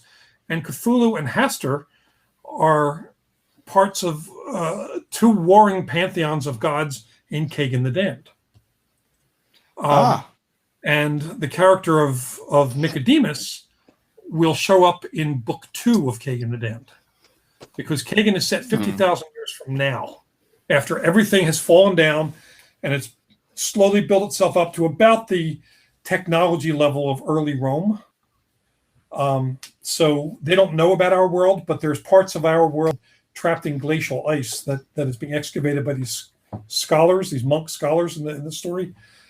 And there's already a short story that'll be published later this year, I think it is. I forget. I don't know if they've actually advertised it, so I can't tell. I won't tell you the title of the book, but it is. It's 3 blanks walk into the apocalypse. I'm sorry, 4 blanks of the apocalypse. And my blank was 4 swordsmen. And it's a Kagan story where he and 3 of his brothers wind up finding Shoggoths from the Cthulhu world, from who are in the Mountains of Madness, trapped in glacial ice, and they accidentally release one. Oh Lord! So there's a lot of cosmic horror tied up in my writing for sure, and more to come in Joe Ledger as well. Oh wow! I remember that weird little glimpse into it was very, very terrifying, and knowing that he gets that little glimpse of the future and kind of the tie-in with the Rotten Ruin stuff. It was very rewarding. It was worth the fear. The thing about that though is he saw the Rotten Ruin. He's actually met the character of Tom Moore from the Rotten Ruin 3 different ways in 3 different stories. He's met Des Fox from Dead of Night in 2 different stories in 2 different ways. So the question is whether the Rotten Ruin is Joe's actual future, or because of his exposure to the God Machine in Kill Switch, that's where the God Machine was, that we don't know. It could be that there are multiple futures of Joe Ledger. Which one is the actual one? I know, you guys don't yet. Well, it makes sense because in the Rogue Team, excuse me, let me try that again. In the Rogue Team International stories, he's a colonel, but yet in the Rotten Ruin stories, when you meet the older Joe Ledger, they always refer to him as captain still. Yep. So it does make you wonder there. Yep. It does. He got demoted. No, just alternate timelines, possibly. Or he may, since he's working with a different government in the Benny Amora books, the American nation, this new government, captain may be the rank that he has. His old rank may no longer apply because remember, he's a colonel in Rogue Team International, which is not official military. His last official military rank was captain. So anyway, I actually know where all this is going, but I'm having fun doling it out in little bits and pieces. Like I know Mr. Church's entire backstory of what he's done all these years, and I'll be throwing bits and pieces of that into stories as I go along. So that's fun. We got any other questions? Yeah, I do. I've got one. A lot of our viewers are really into cryptids, and before we went on the air, you were talking about a cryptid book you've done. Would you want to talk about that a little bit? Yeah, I've done 5 books on supernatural folklore, and each one of them includes different types of cryptids as well as urban legends. And one of them was recently reprinted. Here it is. It was recently reprinted with a new cover called They Bite, which I co-wrote with David Kramer. The first in the series, I mean, they don't have to be read in a series. They were just installments when I was exploring what my grandmother called the larger world, because she believed in all of these things firmly. So this book, deals with vampires, werewolves. There's a whole chapter called They Hide on cryptids and cryptozoology. So it's fun exploring that. And I'm actually part of an actual cryptid origin story. So if you look up the Yardley Yeti, it's a Pennsylvania cryptid that was first named, and it was unfortunately misnamed because it's not a Yeti. It's a 4-legged creature that looks like a dog, kind of crossed with a marsupial. Hold on, let me see if I can get this picture up here. So this, hold on, is the creature, right? My wife took that photo.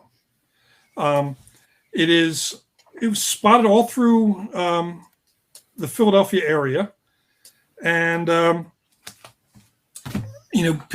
people would see it running around. We saw it.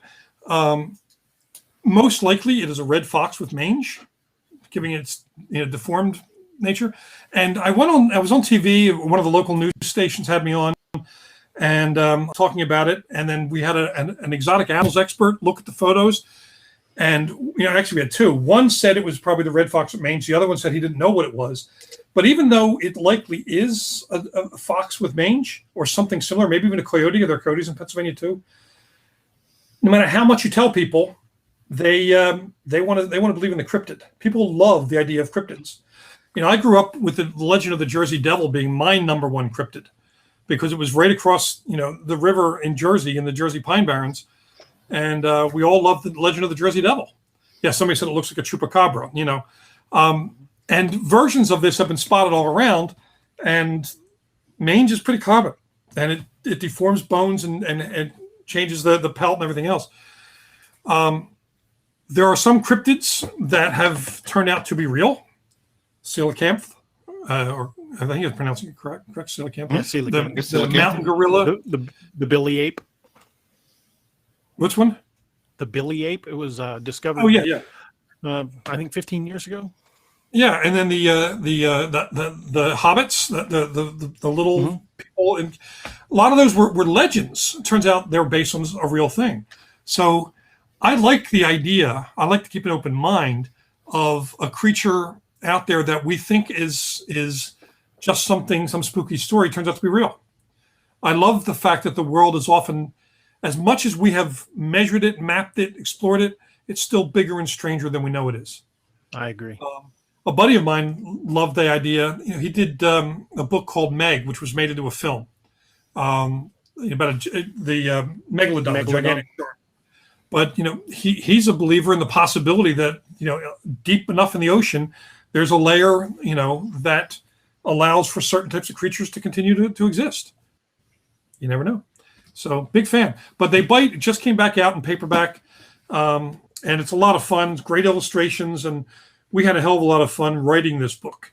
And one of my favorite things is of course, anything dealing with cryptids is going to get my attention that fast. I agree. I love anything to do with cryptids. Yeah. Me too. I got time for another question or two before I bolt out of here. All righty. Let's check, see if we've got anything pending in the chat room before we decide to jump. Steve, Naomi, do you have anything to ask? I'm going to roll back through the chat a little bit. I do have a question for you, Jonathan, on the cryptid front. I think most of us who are into the idea of cryptids, there's always a creature or two that completely impresses us or terrifies us. You mentioned that the Jersey Devil was kind of like you're the one you had a particular interest in because of where you grew up. Is there one of them that particularly disturbs you? Like, the one that you would least likely want to find, on a dark road? Ooh, probably if I ran into some of the church grims or gaunts or any of the large monster dogs. I love dogs, but if I saw a 300-pound dog with glowing red eyes, I might flee. Yeah, I don't blame you. I mean, it's that legend it's that legend that inspired the Hound of the Baskervilles story. There are a lot of these giant dog stories around the world. I would actually love to see some cryptids. I would love to see some of the lake monsters. And those always fascinate me because Native American groups that lived near lakes often had stories about lake monsters. Theoretically, they could have, the descriptions of them look like Diplodocus or some of the other long-necked herbivores. Plesiosaurs, yeah. Well, plesiosaurs, but also Diplodocus, the ground, the ones who were semi-aquatic but also spent a lot of time on land, whereas the plesiosaurs were mostly aquatic. I know they probably found bones and maybe put them together and thought these were the bones of one of these monsters. But that speaks to a remarkable degree of paleontology before paleontology was a thing, because some of our own scientists have put together dinosaur skeletons the wrong way. They did that with some of the duck-billed dinosaurs and even the ankylosaurs originally put together the wrong way. So if with our science, if we get it wrong now, how the hell do they do it then with just finding pieces of bone? Makes you wonder if maybe there was something they saw. Like the buffalo god in one culture, clearly a woolly mammoth. But that culture lived after the woolly mammoth's time. So how the hell did they see a woolly mammoth in the Dakotas? Mm-hmm. So as I said, I keep a very open mind about this sort of stuff. And I'm hoping that we find more of them. There are some that I'm a little less likely to believe in, like Loch Ness Monster. Here's my problem with Nessie. Loch Ness isn't deep enough for there to be enough of that type of monster, which is probably a pliosaur, to exist, because you can't have one just living forever. They don't do that. And if there's many, where are all the others? Because they have to have a population of them to keep sustaining. That lake did not exist in prehistoric times. It's much, much newer than prehistoric times. And there's no channel that takes you out to the ocean there. So where the hell did it come from? If something is in the lake, it's pretty unlikely. The guy who made that original photo of the, turns out he was actually faking it. Yeah, toy submarine. The daughter added him after he died. I was very disappointed, but also logically, I'm okay with the more absurd ones being disproven, because that makes the research for the real ones that I think we will find a lot more plausible. Because we can, if we discount all the stuff that can't happen, it gives more time and energy and focus and perhaps research dollars to finding the stuff that might actually be there. True. And the Jersey Devil is a great example of it. I mean, it's been spotted by everyone. It was shot down by Commodore Perry and got back up. Joseph Bonaparte, the brother of Napoleon, he was in exile living in New Jersey, and he used to write about it in his diary all the time.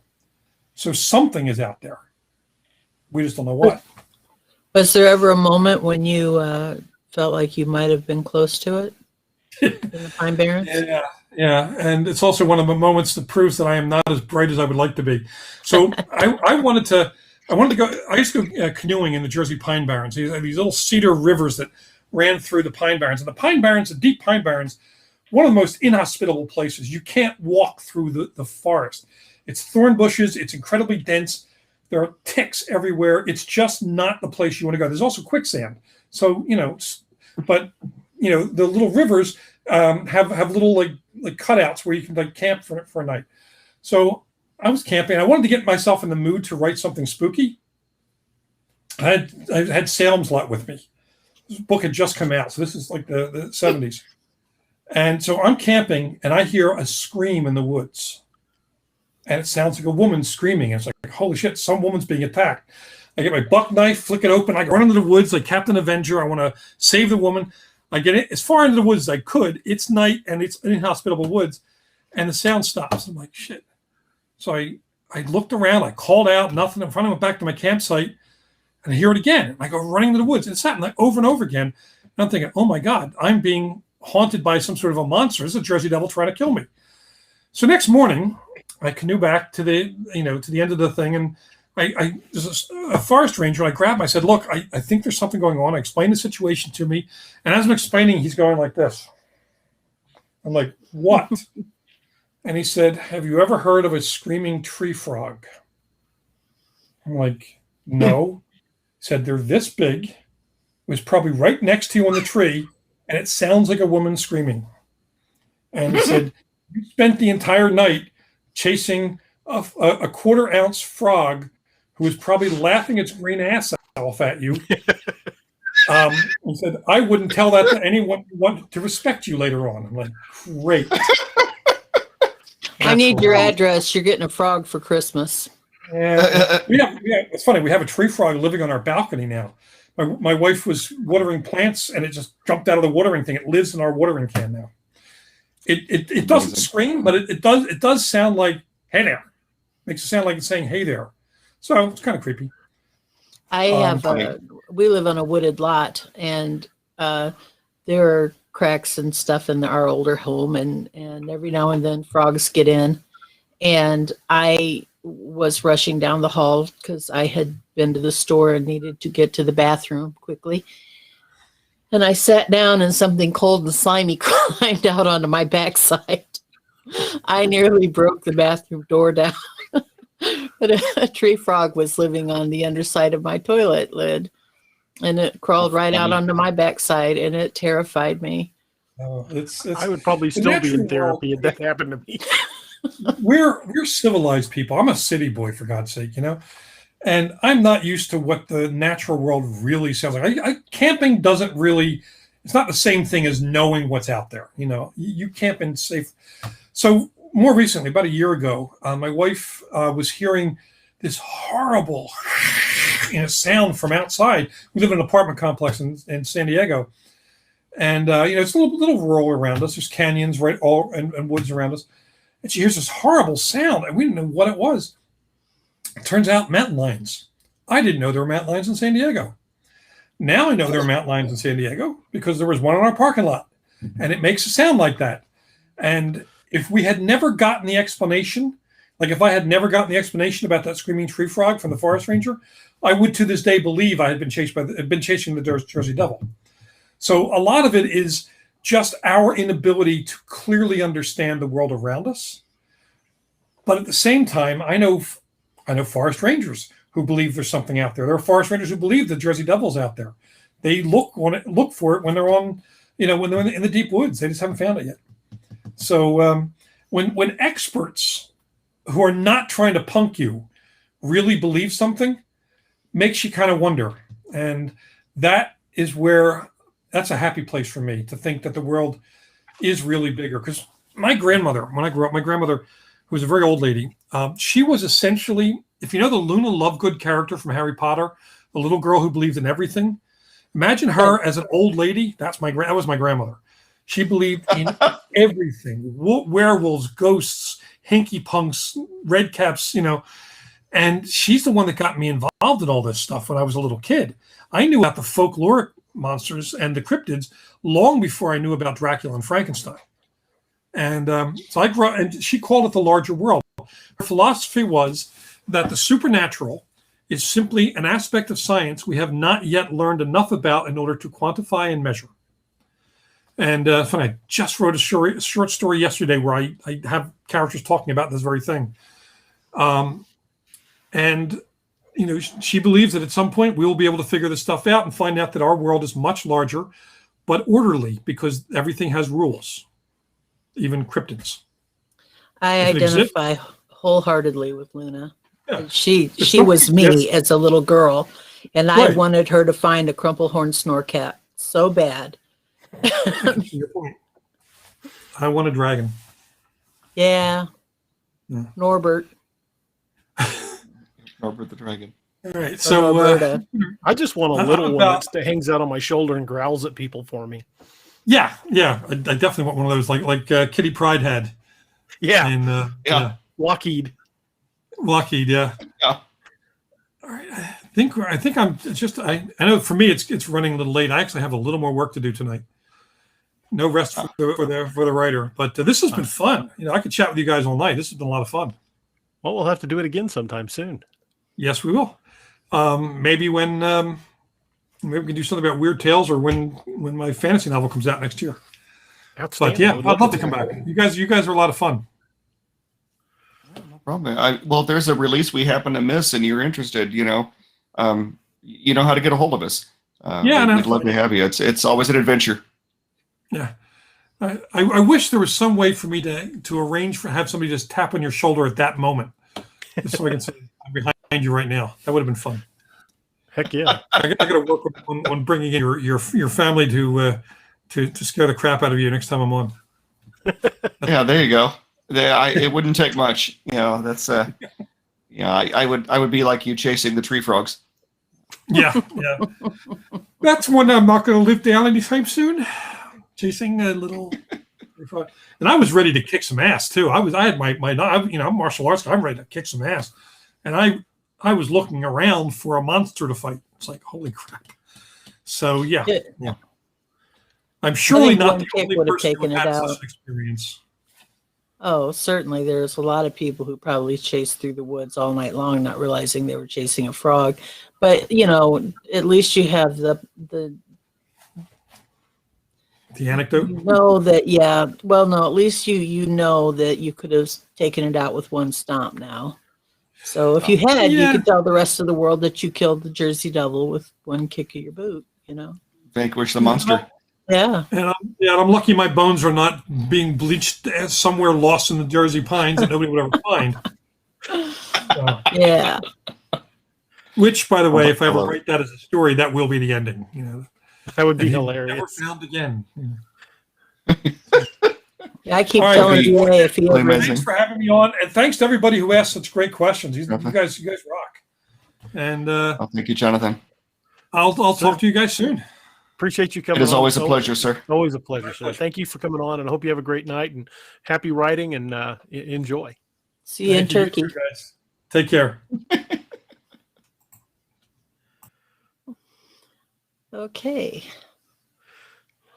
That was awesome. He is always a fun time. Oh yeah, Yes, a very hoot and a much half. so. I have Well, got to go to Amazon when the show was over and put that cryptid book in the shopping cart. And that's going to kill me. yeah, I've been putting a lot of books in the shopping cart lately. Well, I have not managed to read They Bite. I did read his Zombie CSU, and it was amazing. I really enjoyed it. He's an amazing writer.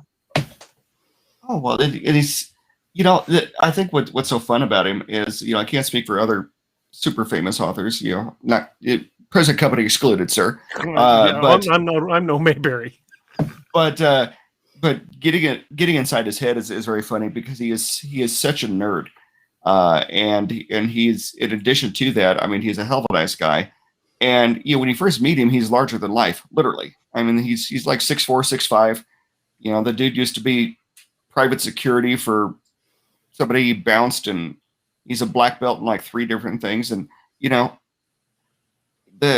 it not been a tree frog, the Jersey Devil might have had a little bit of a struggle on his hands. Would have met its match. Chef Yoda says, what was the name of that book? Was it They Bite? They Bite. They Bite by Jonathan Mayberry, and I don't remember who the co-author was. But just put in Jonathan Mayberry, and I'm sure it'll come up.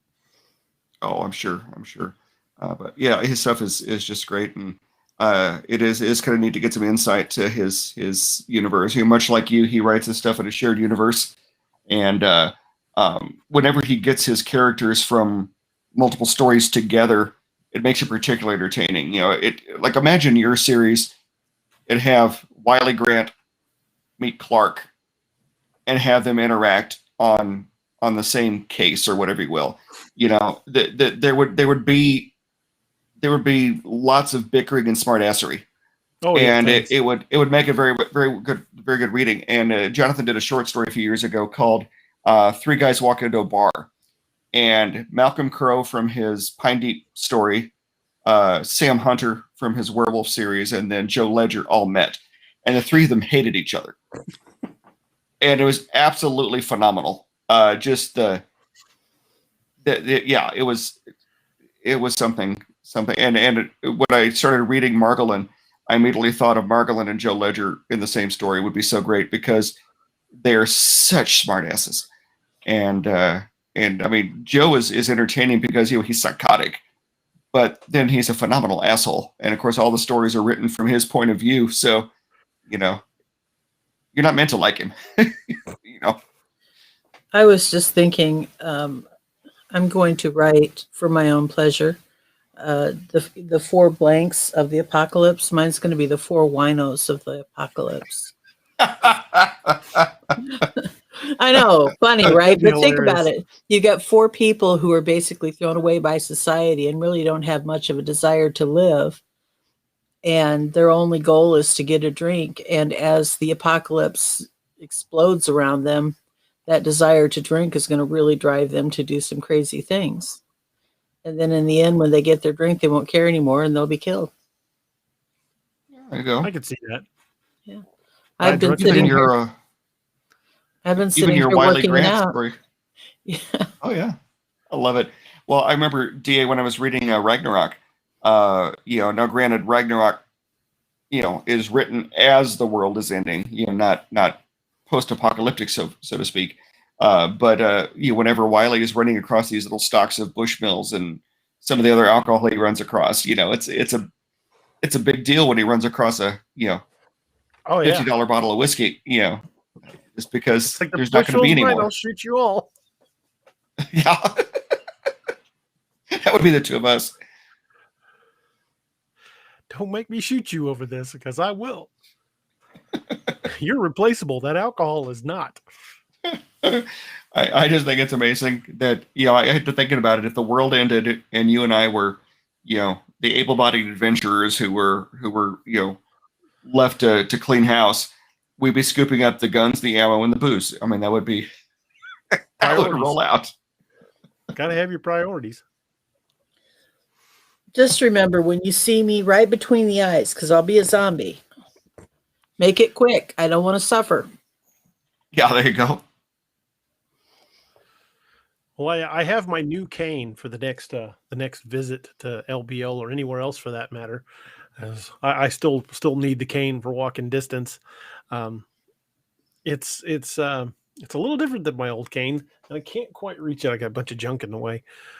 Without knocking the green screen over, it's got a pry hook and a warhammer head on it.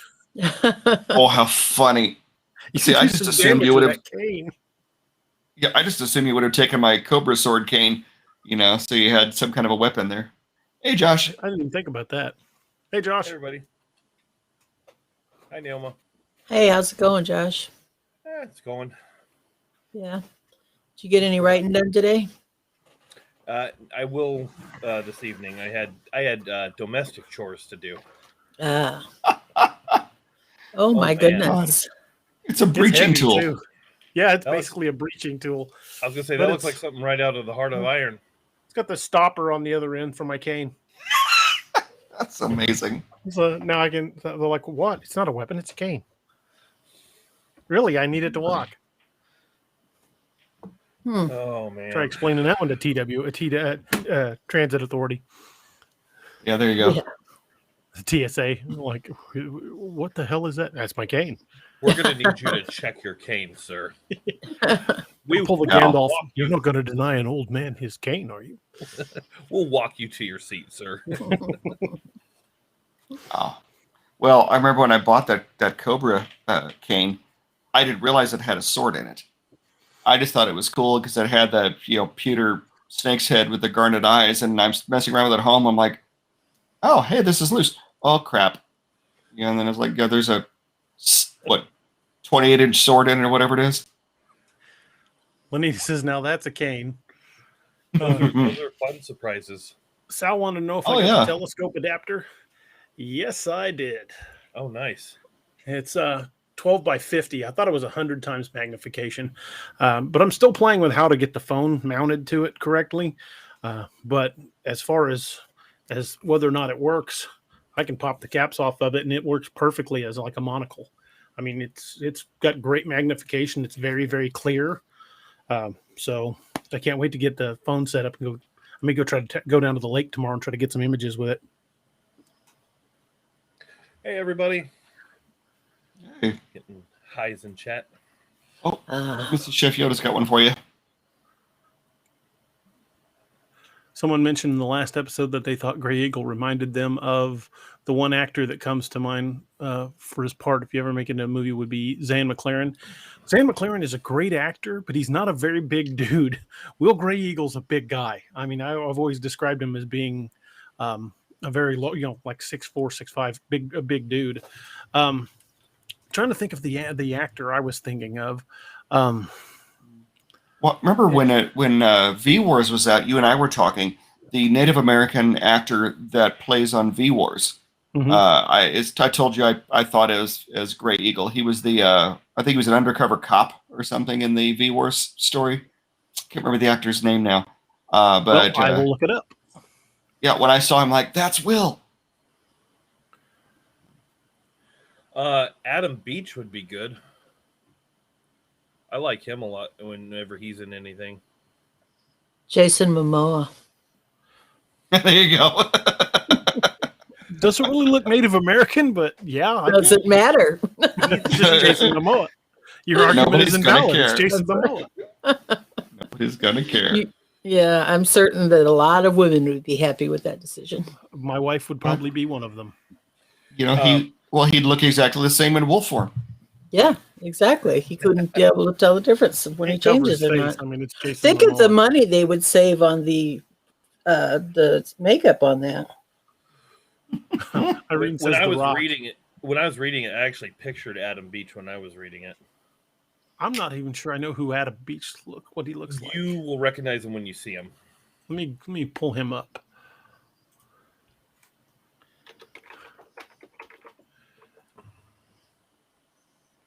Oh yeah, I know him. I just didn't know his name. Yeah, he's a great Yeah. actor. And he kind of has the look too. What's his name? Adam Beach. Especially when he kind of has the shorter kind of professional hair. Definitely, he looks like he could fit right in a department. And he's a great actor too. Now, if you do Jason Momoa, you cannot cut his hair. Well, then it can't be Jason Momoa. That's not reg. Yes, it can. Yes, it can. It can definitely.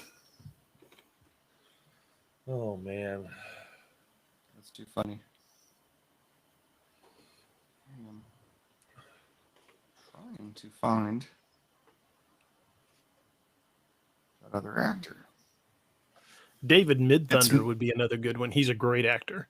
He was in Longmire, a couple episodes of Longmire. Who do you play on Longmire? oh yeah. I believe he was. I can't remember the character's name. He was the one that almost killed Branch.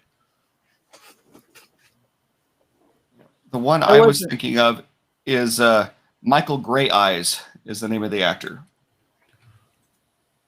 Oh, I'll have to look him up. And he would be a gray eagle, or at the very least a mica. I could see either one. I don't know if it'll pick this up on. Yeah. There you go. So, who then would play White Bear? Mm. Well, that's a hard one. There's such a great amount of like older Native American actors that have been around a while. That would be good. Like there's a bunch of them.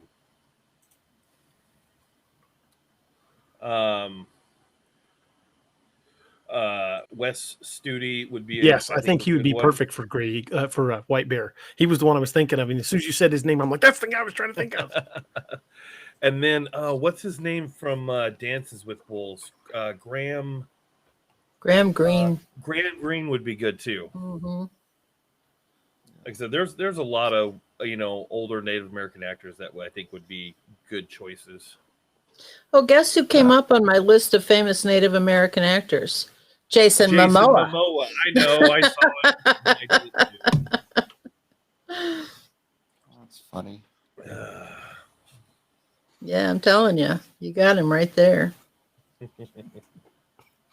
You're drawing a big female crowd with it. Either Wes Studi or Lou Diamond Phillips for Oh. White Bear.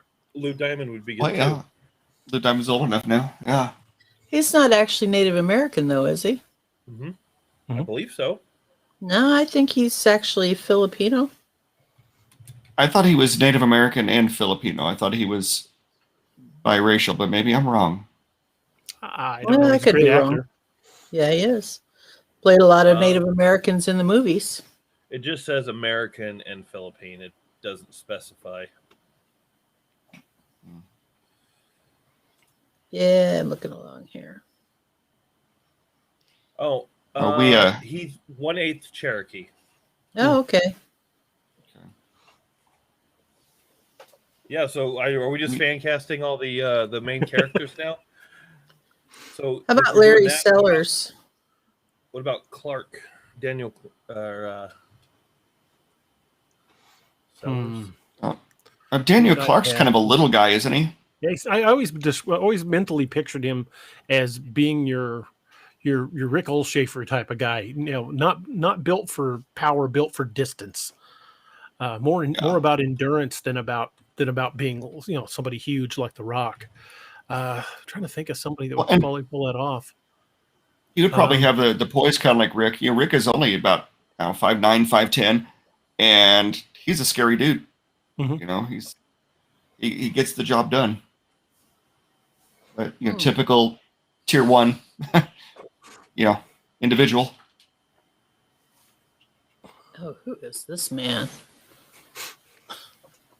I don't know his name, but oh Naoma's like, oh fantasy my. casting something else entirely. wow, you got that right. With the My dreams fantasy and fantasy tonight. casting.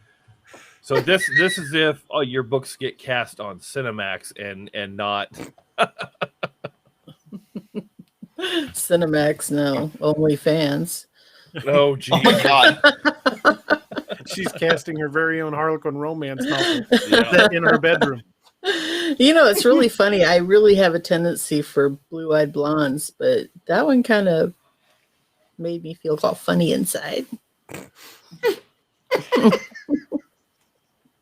Lord. Oh, And we have lost the talk amongst yourselves. busy right now. Go away. Yeah. Oh my. Yeah. Ladies, Oh, what do you my. think? Don't know who that is, but hey, I don't care. There comes a point where names don't matter. Names not required. You know, I really enjoyed the new intro video for the show. DA, that was pretty awesome. That was Josh. I had not Josh seen- put that together. Oh, it's fabulous, Josh. I had never. I don't know if it had aired before, but I hadn't seen it before, and I was like, "Oh my God, that's so amazing!" I Yeah, think the only Wednesday time was he played the- was on Wednesday. Mhm. Well, when you cut in and out with the static, with the photos of us, it kind of Yeah. had that missing 411 thing. It's like Steve Wildman Monrotis hasn't been seen in months. Oh Lord. That's Ashley Starr. Northwood Cryptid says, time to call the crew and get the train back on the tracks. Right. Oh, I'm on the track, baby. I am on the track. Which track? Notice for the record, it's Naoma who brought it off kilter here. Yes, I know. I know. For shame. Shame. You know, I'm the one who gets the message ahead of the show. Behave yourself. Yeah. Well, there's some people who listen, and there's some point not telling. Some people who there's no point saying that to, because this is going to happen. Yeah. Right That's true. there. So you've always said that your ideal choice for Grant was Michael Chiklis, right? Mhm. Although he's a little old for the role now. That's what I was gonna say. So if you were to recast him today, Well, who, I know he would shave his head for the role because that's the kind of actor he is. But if I had to pick a modern actor to play Wiley Grant, I would pick Tom Hardy. Tom Hardy would be awesome. Oh yeah, I love Tom Hardy. One of my favorite actors. Think of that. Yeah, he is more stocky though, isn't he? Mm-hmm. Yeah. Well, it depends on the role. Well, It depends on the role. So no, sometimes I he's. meant Grant is more stocky. Oh, 'Cause gotcha. I was thinking, what about someone like Jason Statham? He'd have the action part, but he may be a little more on the thin side. Yeah, Wiley always depicted as not quite in great shape, but he got better, mainly because he didn't have a choice. I mean, any actor can get into just about any shape. We've seen that. Oh my God, you look at like what is his name? I'm drawing a complete blank. The newest, the Dark Knight trilogy. Bale? Christian Bale, thank you. You know, you look at him from like when he played the Machinist all the way up to some of these other. Oh yeah. I mean, when he was in that role, he was He's like a method a actor, buck too. 40. Mm-hmm. He got way down there, like dangerously low. Bale would be a good Daniel Clark. Yeah. Yeah, I think he would be a hell of a Daniel Clark. Who do you guys think would make a good Gideon? Johnny Depp. See, I don't know him enough to I haven't got a chance to really dig into Wild Hunt yet. See, I always pictured Gideon as like a Val Kilmer circa like the Saint. Mm-hmm. Just I pictured him as kind of that, 35, 40, just nondescript but intense, and he would have the panache to pull it off. Definitely. Now, granted, obviously, a lot has happened over the years, but Do you know they created a special AI just for him to be in Top Gun to do his voice? Oh wow, Yeah. I didn't know that. It's freaking awesome. That's really cool. Well, it's so sad that with his voice. I actually have always, in all honesty, I've always seen Stephen Baldwin as a young Stephen Baldwin as Margolin. Young Stephen Baldwin. Mm-hmm. I can kind of see that. I could definitely see that. What about a modern day Ryan Reynolds? God. You can back him off from selling his phones. Yeah. Well, Ryan speaking of actors named Baldwin, I think Adam Baldwin would make a good Gideon. Mm-hmm. I like Adam Baldwin a lot. Yeah. Interesting. I could totally see Margolin as like a young Steve Buscemi also. You know? I love him. Yeah, he's I'm picturing like Buscemi in like Armageddon. The greatest line that he ever delivered was actually it was some stupid jailbreak movie. Con Air. That was a good movie. Oh my God, yes. Yes. And he's sitting and he turns and looks at what's his face, and he says, "Define irony. A bunch of people dancing around on an airplane to a song made famous by a band killed in a plane crash," because they were all dancing around to Sweet Home Alabama. And I thought, wow, that is the coolest line ever. I love that line. Oh yeah. Sal Paso says Robert Beltran, who played Chakotay in Star Trek Voyager, would be a good choice. He's a little older now. Yeah. Might. Are we thinking for Grey Eagle or that sounds like a Gray Eagle or Matoska? Well, at his age now, he would probably make a better Matoska than a Gray Eagle, because he's got to be in his 60s now. So, without knowing too much about Gideon, just based off what little bit I know, I'm going to give you two choices that kind of go in two different directions. Bradley Cooper or oh God, what is his name? I can't think of his name. I always have brain farts when I try to do these things. Don't look at me. Come back to me later. Okay. Talk amongst yourselves. I don't know why I do that. I'm looking at his face and I'm drawing a total mind blank right now. Great actor, but was in a couple terrible movies like Prince of Persia. What the hell's his name? Jake Gyllenhaal? Yes. I thought of Jake just because he kind of has that Mediterranean like facial structure. You know who I'd like to see play General Dalton? Anson Mount. Oh, that'd be awesome. I have no idea who that is.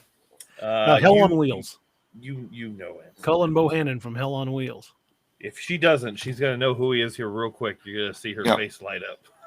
He also played Captain Pike on Star Trek Discovery, and he's playing it in the new Strange New Worlds series. And he makes it mean old-fashioned. Steve, your microphone's kind of doing a clicking noise. Mm-hmm. Uh-oh. We hit that time. Yeah. Have we put Hugh Jackman in any of the movies yet? No. Nope. Had to be a spot for him. He could play Levi. Major Saunders. Yeah. Then later Colonel Saunders. And the running jokes flew. Colonel Saunders. I pictured Tom Sizemore as Hammond. Yeah. Yeah, that's a good choice. Or I'm trying to think of the guy's name. Jeffrey Dean Morgan. Oh, he'd be great. Yeah, he'd be another good CSM Hammond. Or Sam Elliott. Mm-hmm. Oh my God, that would be amazing. Sam Elliott as Command Sergeant Major Hammond would be a good one. Stevie, you're getting actually a little bit worse. Yeah, you're getting a lot of feedback for some reason. Yeah, it's like in cycles like that. As only as you talk. Yeah. Now you froze up. Well, he's moving on this end. He's moving on this end. Oh, maybe it's my connection then. I don't know. I spent 3 minutes earlier trying to make everybody unfreeze before I realized you were all just sitting really still.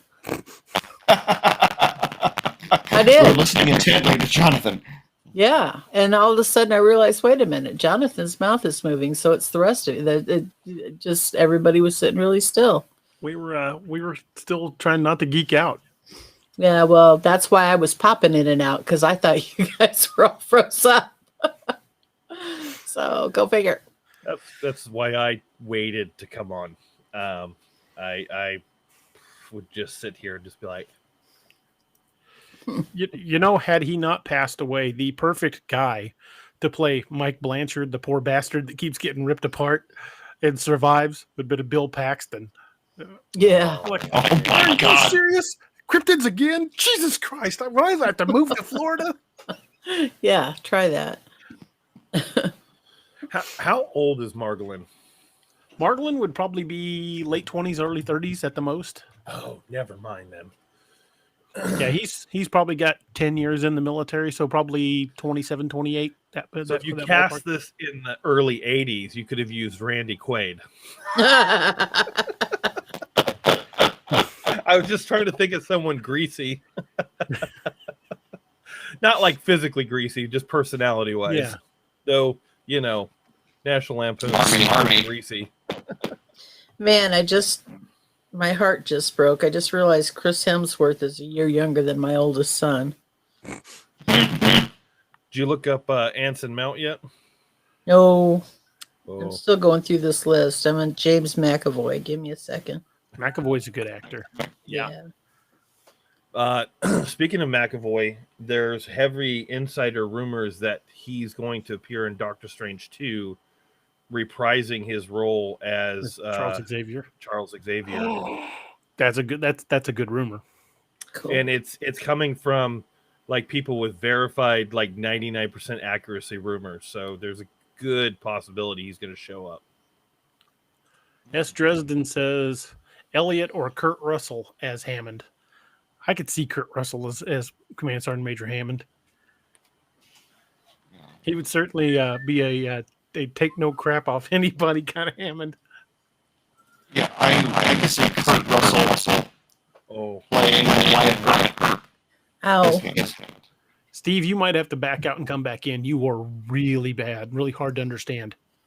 and What it's was like that guy's name, Josh? Anson Mount.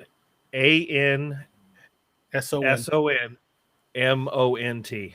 MOU. Oh, he's a Is cutie there pie. a U in there? He's a cutie pie. Yeah, I loved him in Hell on Wheels. Oh, Hell on Wheels was absolutely amazing. He plays a Anson Mount retired. is Gideon. Yeah.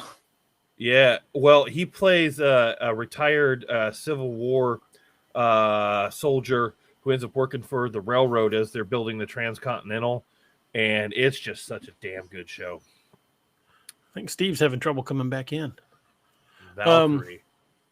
Yeah, What's Sal her Passos description? wants to know who actually playing Valkyrie.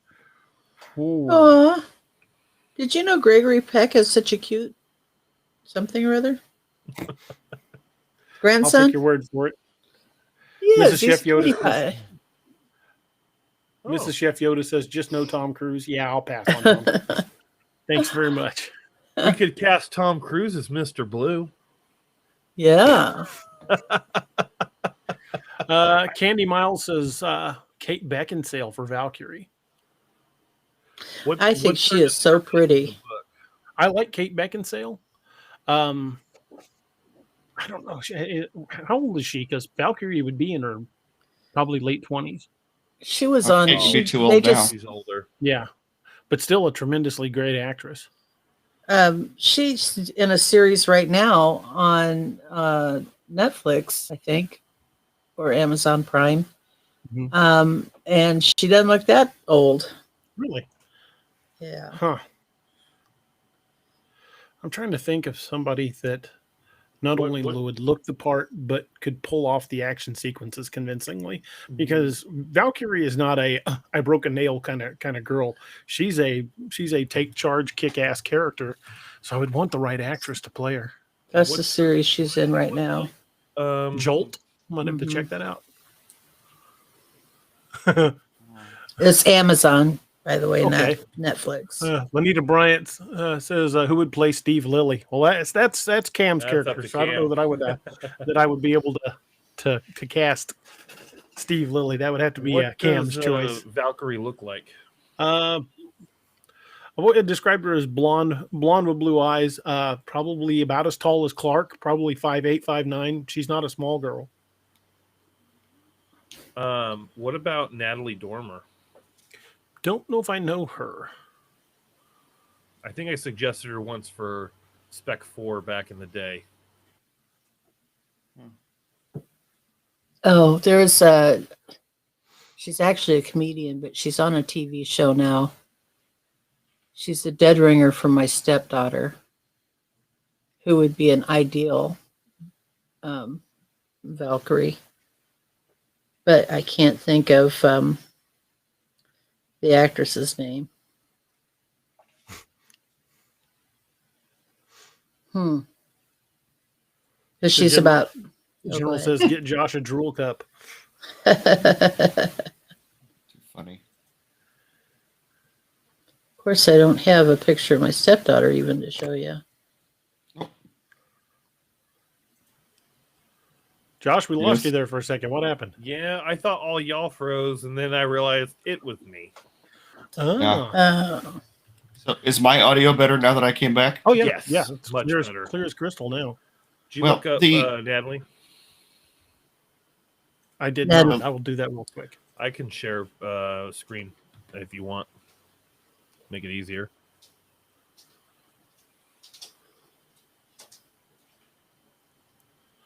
I know who she is. Yeah, she She's could probably good at do action too. Or the actress that played Lagertha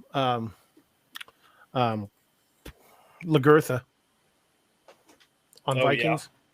She's a little older though. She's my age or a couple of years older. Yeah, but we know she can pull off the fight scenes. Oh hell yeah! And to me, that's just as important. Oh, That's my stepdaughter, and that's the girl that's who the actress is a dead ringer for. nice.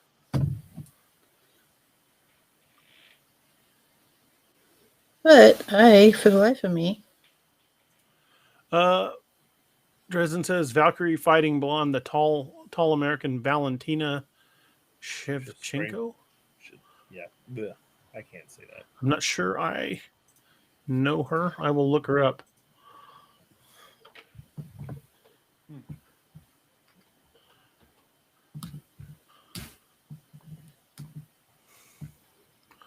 Oh, she's a UFC fighter. Mm-hmm. Well, she could definitely pull off the action sequences. I was going to say. Yeah, she would not be afraid to mix it up with somebody. She'd definitely be the one to punch Margolin out if he got out of line. Beat Margolin's ass, that would happen. I know Josh Dalton says, you talk about CSM Hammond. Elliot is already down a similar, and when we were soldiers once. Yeah, when he played Sergeant Major Plumley. But Hammond's not quite that irascible.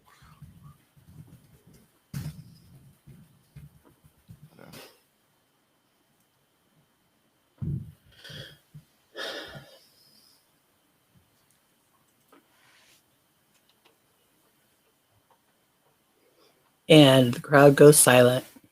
Sorry, I'm looking. I have no comment, ma'am. You know, a lot of people give her crap, but I actually, the few times she's acted, I thought she's done okay.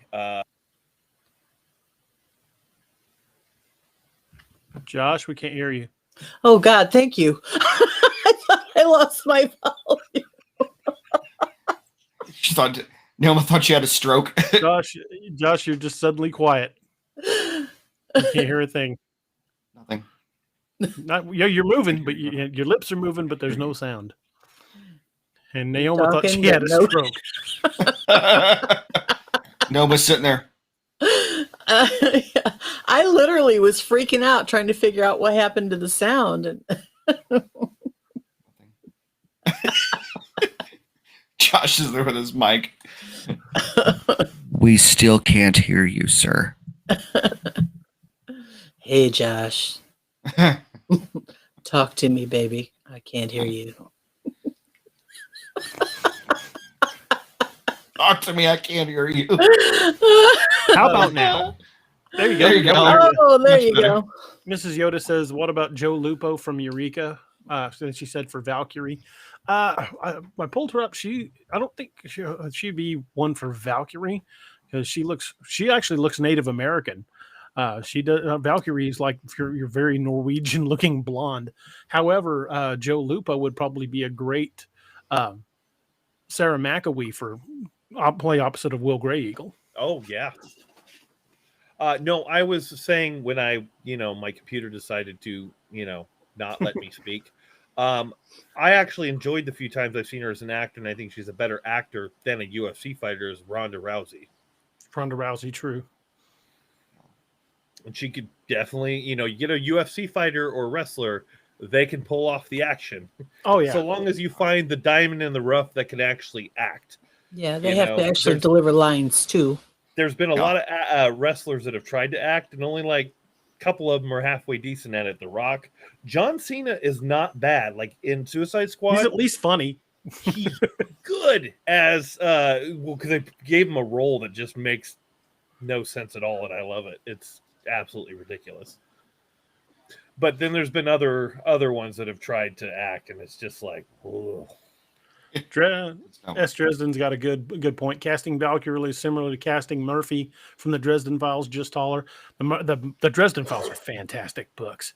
I actually have met Jim Butcher at a convention up in Kansas City briefly once. I doubt he would recognize me in a crowd, but I get to talk to him for about 3 minutes one time, and just a super nice guy. We lost Steve. Well, he may have taken a quick break. True. Anyway, so Richie says Richard Dean Anderson from Stargate. Good actor. Have you seen him lately? Has he deteriorated greatly? He looks far older than he is, and he put on about 80 pounds since Stargate. Wow. He is not a small guy anymore. Wow. I mean, I'm not knocking the guy for his weight, but I'm just saying he doesn't look like he did in Stargate. He I could see him pulling off a character, any character that we would want to add him to, but as far as looking the part, he just doesn't have that military look anymore. She's not blonde, but Shailene Woodley would be good too in really anywhere you put her. She's a good actress and she can do action. I'm not familiar with her. A lot of these you'll recognize.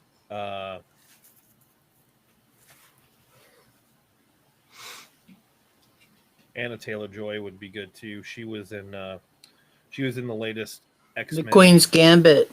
Queen's Gambit. She was also in the X-Men movie that didn't do all that great, but it was actually pretty good. It was just the last Fox X-Men movie, the New Mutants.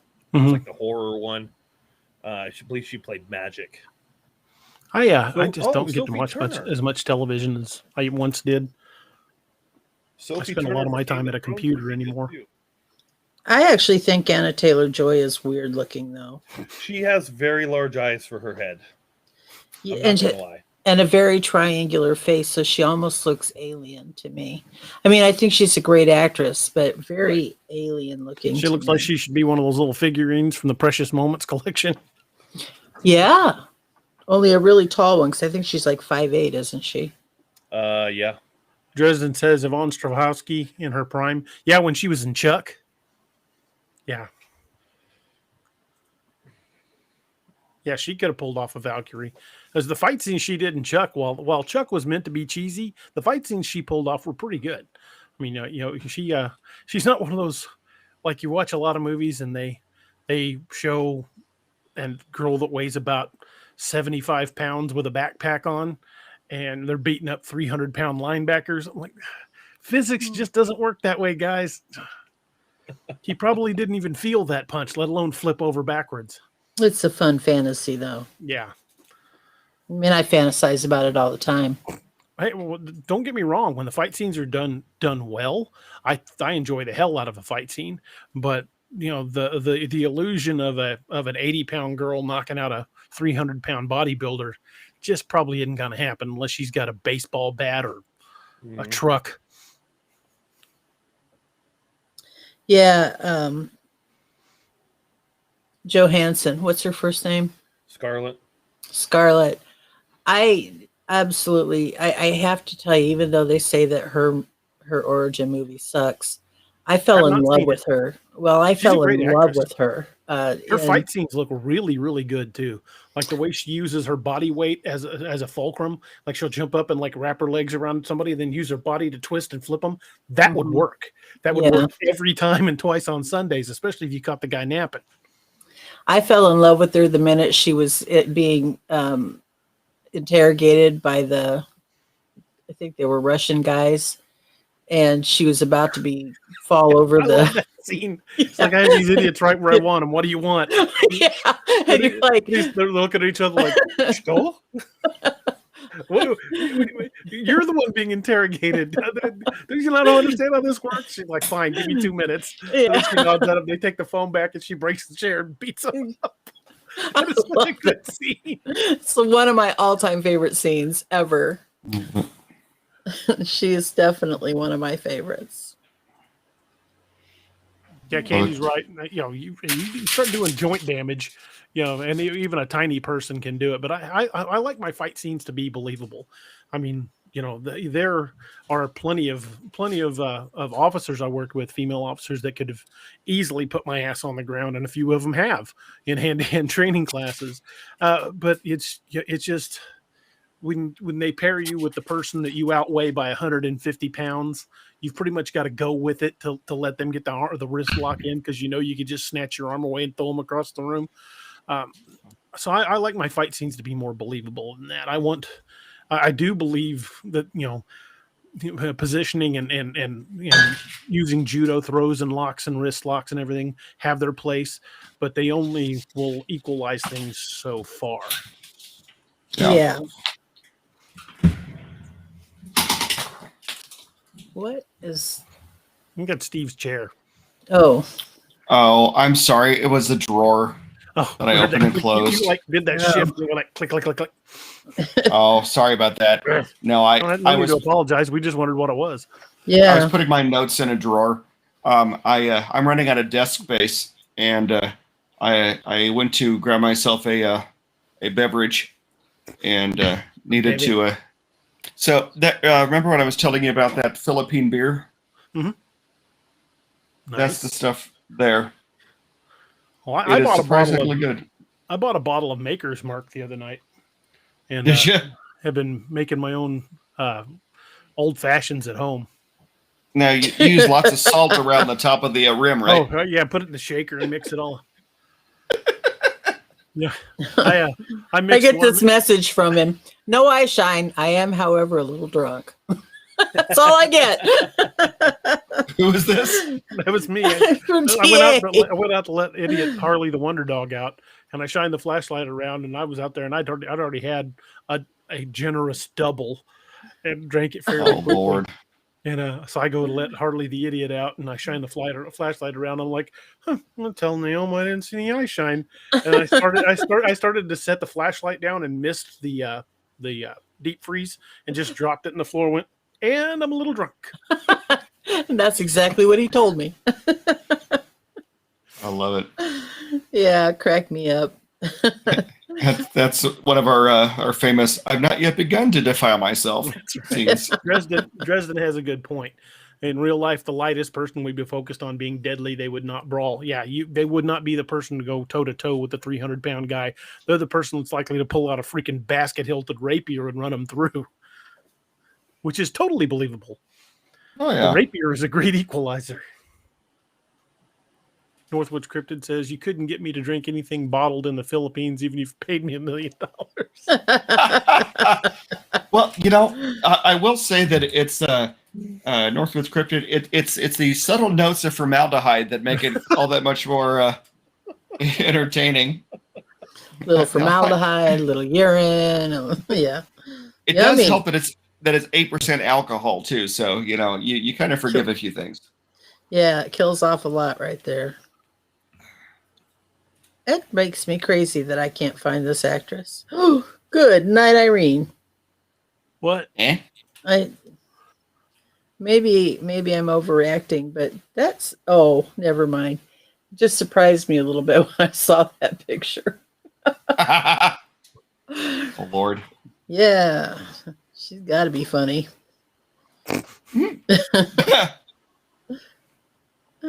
Yeah, Oh, you heck. know you're living the dream when you're drinking Philippine beer out of an Avengers pint glass. That's life right there. You don't have to take another step. You have achieved nirvana. All for the glory. Absolutely. Sorry if I seem a little distracted. I've been reading your 1-star reviews. They are a treat. Like, which ones?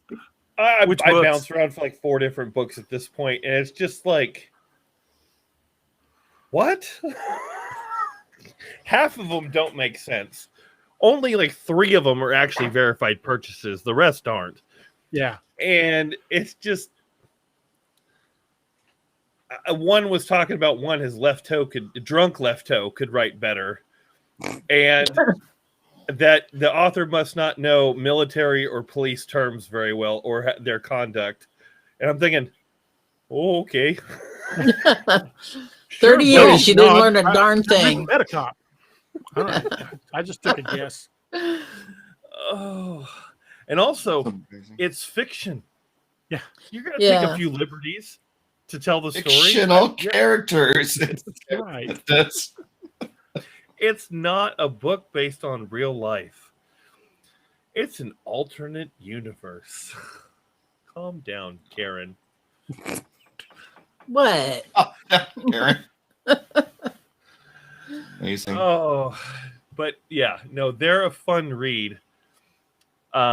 Just to shake your head. They're almost as fun as going to those ridiculously priced items where people are like, oh, I'm so glad I was able to sell 3 children and a left kidney to buy this $50,000 TV.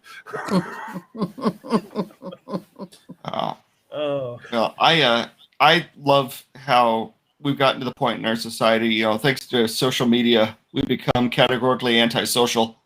Mm-hmm. And, you've got, people will troll for no damn reason. Oh, yeah. We had one in the chat earlier that Josh had to write her on. Mm-hmm. Well, yeah, was that tonight? Yeah, I saw the comment pop up, but I just very calmly went over to the Facebook Messenger and I'm like, hey, Josh, kill that, will you please? He's like, I'm already on it. Aw, what did it say? I missed it. DA, you ever fart in your hand and smell it? Oh, that one. What was the purpose of that? Yeah. Yeah. See, I was thinking of the let's just call it like it is. I was thinking of the asshole that was on the night that we had Cam Buckner on. And, it might have been the same guy with a different name. Yeah, that guy is a walking nightmare. I think it might have been the same guy using a different name. Josh Dalton says, what about played lead in NCIS New Orleans? Scott Bakula? Yeah, it would be Scott Bakula if it's the lead. I could see him playing. I tell you, though, who I see playing Colonel Boudreaux, the guy that's actually in charge of the Midwest division of the Wild Hunt, in charge of 5 teams. I would like to see Idris Elba play Colonel Boudreaux. I love him. I love him. Such a great actor. And I think he's got that command presence. He would be perfect. Well, see, when I read... go ahead. Go ahead. No, go ahead. I was going to say, when I read V-Wars, when we were talking earlier, I pictured Luther Swan, even Summerholder's character, I pictured him as a black man for some reason. And Idris Elba was who I saw as him. And I don't care if I've got to create a character just for this actor, but as one character. Oh my God, I'm so sorry. Aldous Hodge. Who? Aldous Hodge from Leverage. Dude is just an awesome actor. He's been in a lot of stuff. Great actor. Has his own. He's actually studied. I can't remember what they call it. It's the study of time and timepieces. He designed his own line of watches. I want one of those watches. They are just so freaking cool. But Aldous Hodge, I would have to either create a character or find the perfect character for him, as I would love to have him, play a character in my universe. I feel like he was in something that I've seen. Oh, he's going to be in Black Adam. That'll be good. Oh. See, I was picturing he did a Cillian few Murphy as episodes of, Logue. Supernatural too, but he was in the Yeah. entire run of the original Leverage, and I guess he's in part of the new ones. I know where I recognize him from, and you probably wouldn't, DA. If it's the actor I'm thinking of, I think he's on Star Trek Discovery. He's one of the main characters. Oh, okay. I love the actor. Fantastic actor. Candy Miles says, "Who do you see as Sheriff Amanda Clark?" That's a good one. Let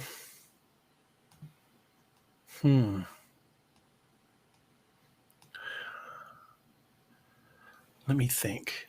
After we discuss this, I had something. Oh, stop it. Stop it. Stop it. Stop it. Sorry, Stop what? guys. I'm sorry. I didn't mean to interrupt. I was talking. Never mind. I was thinking Cillian Murphy for Logue. I can see that. Yeah, especially after seeing with Peaky Blinders. Yeah, Logue's a fun character, but Amanda Clark. Was she in her late 30s? Amanda? No, she'd probably be early to mid 30s. Let's see.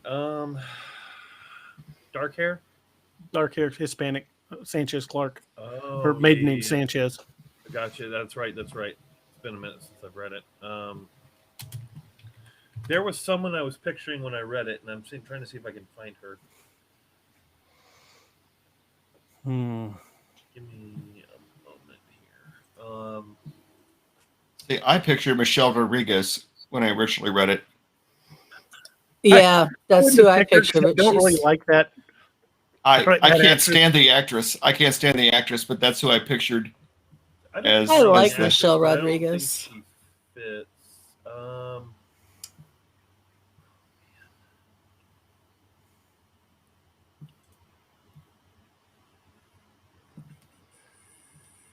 trying to find who I was picturing. I didn't know her name. I'm hoping she'll be in this list.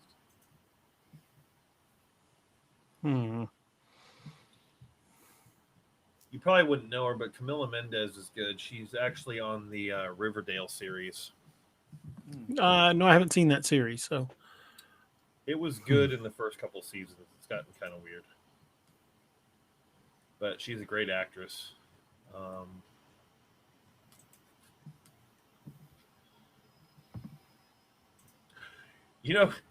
Interestingly enough, Alexa Vega, you might remember her more from Shark Boy and Lava Girl. Mm-hmm. She's now 32. I remember my boys watching that movie when they were little. Yeah. I was like, holy crap, why does she look familiar? And I'm like, oh, because she was a popular actor when she was a kid. I don't know. But Amanda would be a tough one to cast. Oh God, yeah. Because again, it'd be one of those actresses that have to be able to pull off the action scenes. Mm-hmm. Well, that's why I recommended Vega. Because even as a teenager, there was a lot of action in those Nickelodeon movies. And she's not an imposing person. I mean, Amanda's. I only see her being like 5'4", 5'5". Not a particularly big figure. I'm not entirely sure. Candy Miles says, isn't she an MLM rep now, Alexa Vega? MLM. I don't know what that is.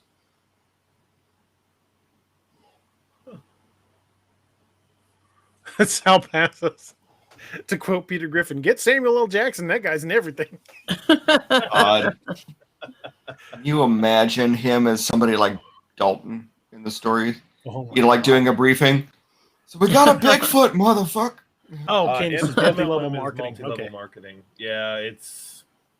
My favorite Samuel L. Jackson moment is in Deep Blue Sea when he's giving the big speech. I love that moment. It's like, yes, baby. I think my favorite is when it was right after was it Revenge of the Sith came out, and he was making fun of himself playing Mace Windu. And he was talking about how he's like, yeah, I got killed by a shriveled white dude. He cut off my mother's arm. and he's going, oh, it's killing me.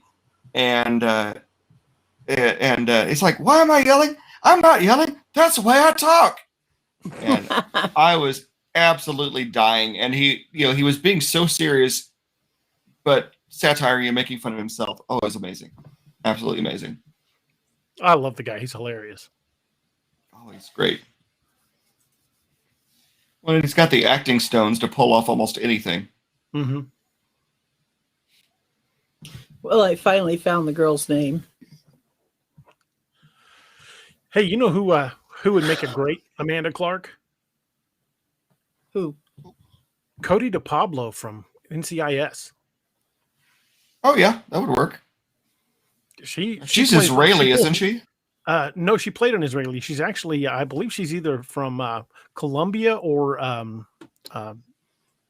Brazil, one of the two. She was born in Santiago, Chile. My bad. Chilean. Well, you had almost the right geography. South America. But yeah, she's a great actress, and she definitely pull off the action scenes. Somebody like Gal Gadot could probably pull it off too. Mm-hmm. Now, granted, she is Israeli, but she's fairly diminutive. Mm-hmm. I think she's only about 5'5", 5'6". Still taller than me. My wife's 5'2.5". She says that half inch is important. We lost Josh. Sorry, Josh. There he is. How did we lose you? I was looking something up off screen. Out. Can you hear me? You can't hear me, can you? I can hear you. Can hear you. Really okay. I was like, I don't know what's going on. He's a half Ohornian. I wish. So we were talking about something earlier, and I couldn't remember the term for it. It's online disinhibition. Disinhibition. Yes, that effect. Basically, it's the lack of restraint one feels when communicating online in comparison to communicating in person.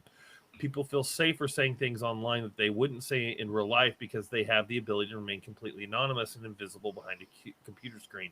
Apart from anonymity, other factors such as asynchronous communication, empathy deficit, or individual personality and cultural factors also contribute to OD.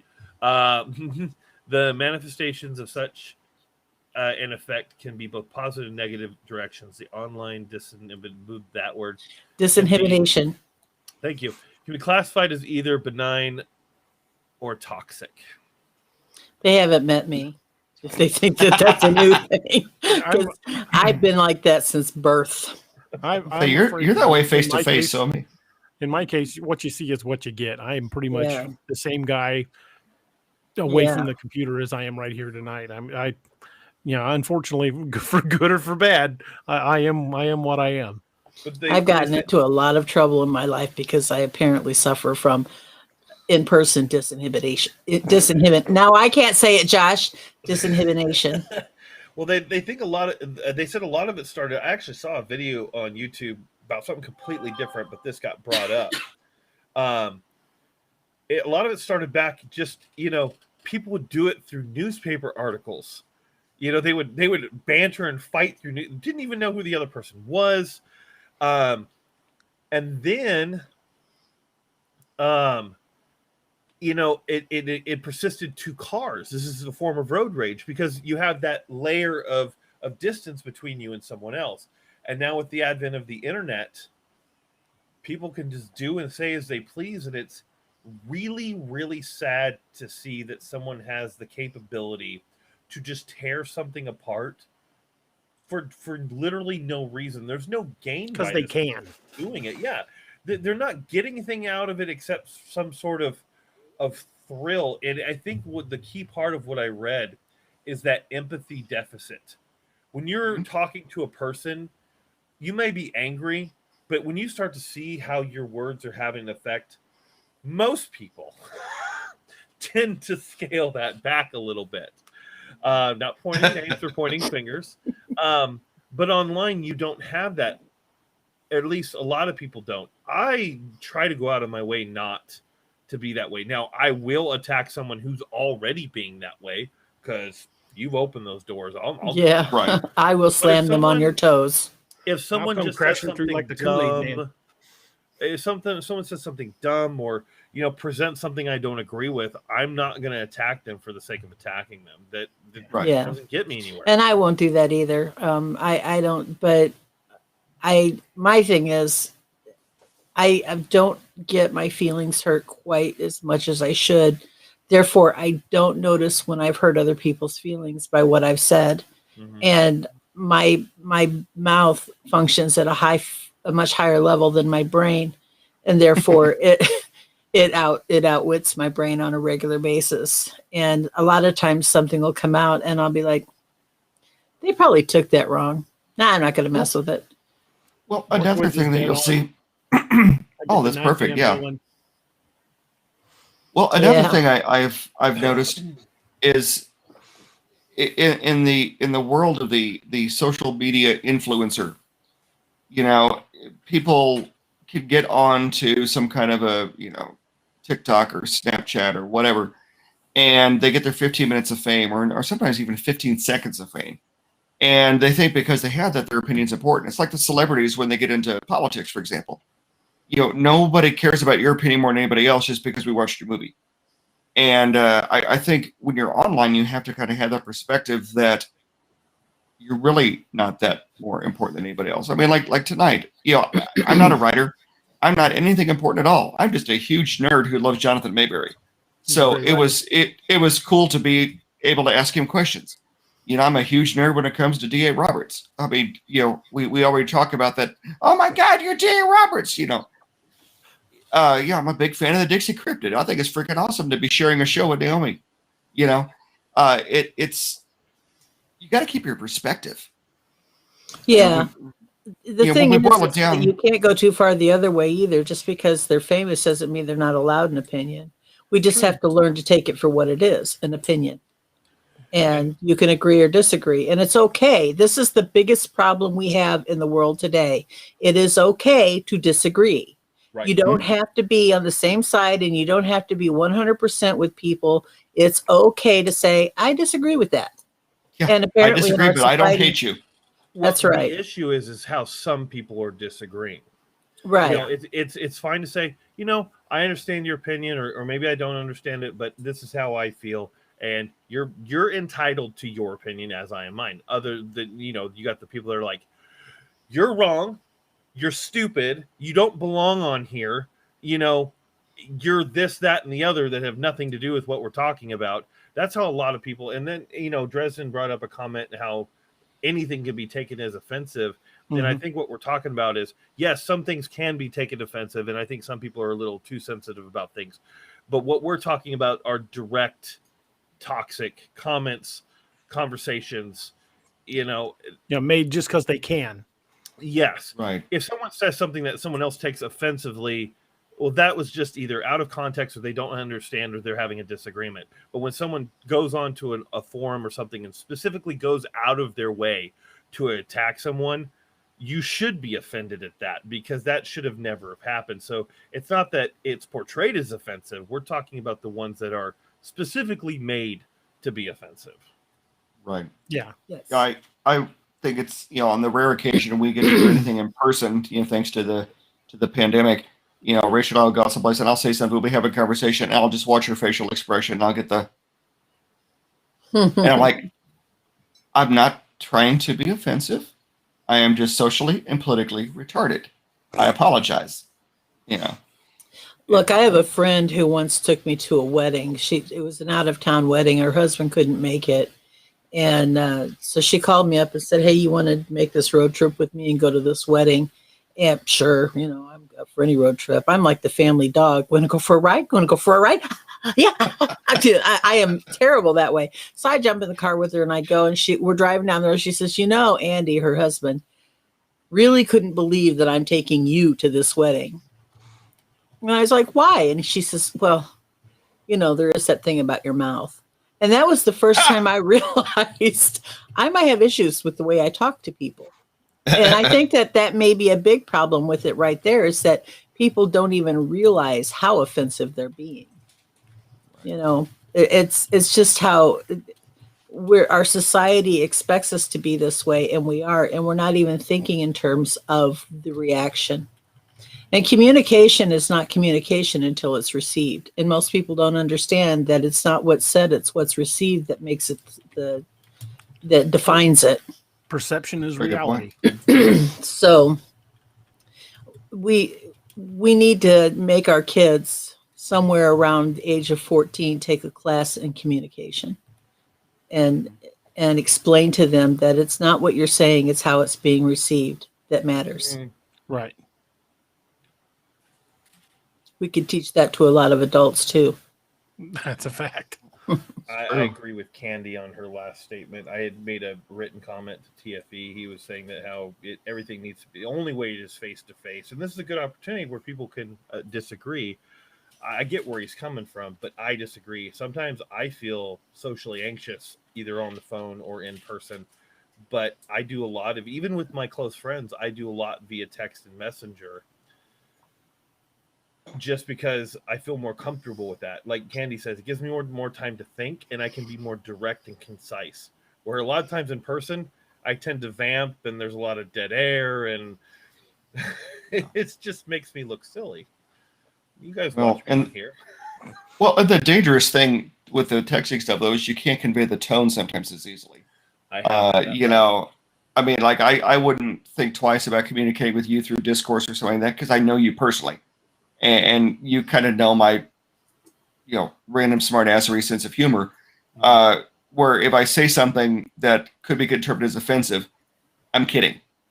Right. You know, whereas if it's something you don't know that well, you know, unless you're doing the LOL smiley emoji, you know, JK. I was like, oh, this dude's just an asshole. Well, It took me a long time to figure out JK wasn't someone's initials, by the way. Oh, I read a funny story where someone thought LOL was lots of love, which for a short period of time, it was that and laugh out loud. Well, someone had texted and did a group chat with a family, and it was about someone passing away, and someone texted LOL, and they had to be like, no, not that. Abort mission. Don't do that. Abort. I have a cousin who is as far to one side politically as I am in the middle. And I am very, very much in the middle politically. And I will not take a side. I'm an independent, true, all the way to the core. But he is an extremist. And he and I will argue with each other on Facebook. And of course, all of my Republican friends think I'm a Democrat, and all my Democratic friends think that I'm a Republican. And yeah, it just cracks me up. I get, and they always say it with with so much venom. Well, you Democrat, or you evil Republican, and I'm like, whatever you want to think. But you only knew, right? But what if I told you that there are evil people on both sides of that coin? I voted for Palpatine.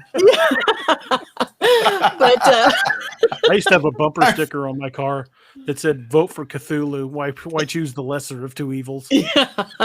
That's great. But my cousin and I, we will argue, and I mean we will scream at each other, and we will say horrible things. But in our family, arguing is just a way of talking. It's just how we communicate. And we had somebody come in and say, "This is just terrible to watch these two people who are clearly related just hate each other like this." And I was like, "Hate? I would die for this man. This is my cousin. I love him. What are you saying I hate him for?" And then I went back and read the conversation. I was like, "Oh yeah, I see that now." But it's how we talk. That's one of those situations where you can get in a knockout, drag out fight with a family member, but someone else comes in and be like, "Hey, you're not allowed to do that." Yeah, you don't talk about him that way. No way. That is me and my brother. I mean, he tased me at Thanksgiving. But I would literally take a bullet for him. He can give me all the crap he wants. And, the stupidest stuff I've done in my life, he's been there. But, yeah, it's Oh, yeah, man. I would take a bullet for my cousin, but I wouldn't drink from a glass of anything he's poured for me. I'm sure he feels the same way about me. But it's just how it is. I got really nervous when I got at my wedding, when I got my friend Rick, the aforementioned, tier 1 operator, DA, and my brother all together in the same place. I'm like, oh, this is not going to end well. Probably the most well-armed groom party in existence. At one Best point, part I was the about- designated armorer. Oh my God, yeah. So yeah, we're getting some of the photos taken, and we were all carrying. I mean, literally, my wedding party was like the 5th largest standing army in the world, and the photographer goes, "I'm getting lumps off of some of your your clothing." It's like, get rid of anything that's going to be affecting the line of your suits. And so we start unloading, and it was like that scene in Miss Congeniality, like guns are coming out and handcuffs, and and DA and I had just become really close friends, and so we already had planned the wedding party. So he was like my only close friend that wasn't in the party, and we were passing him guns, and he just sit there. He's like the designated quartermaster armorer. I think at one point he had like altogether probably 200 rounds of ammunition and a half dozen weapons. Are you kidding? I had 200 rounds of my own on me. Your wedding was in the butt of nowhere. I didn't come unarmed. I can't believe there wasn't one man in that party who didn't look at the photographer and say, "Well, thank you." Yeah. Oh, Josh is seeing my Rachel. Sweet. Rachel. Oh, she fell asleep. Josh sees you moving in the background. He was freaking out. I just saw the back of her head, and it was just wave at the fans. Movement.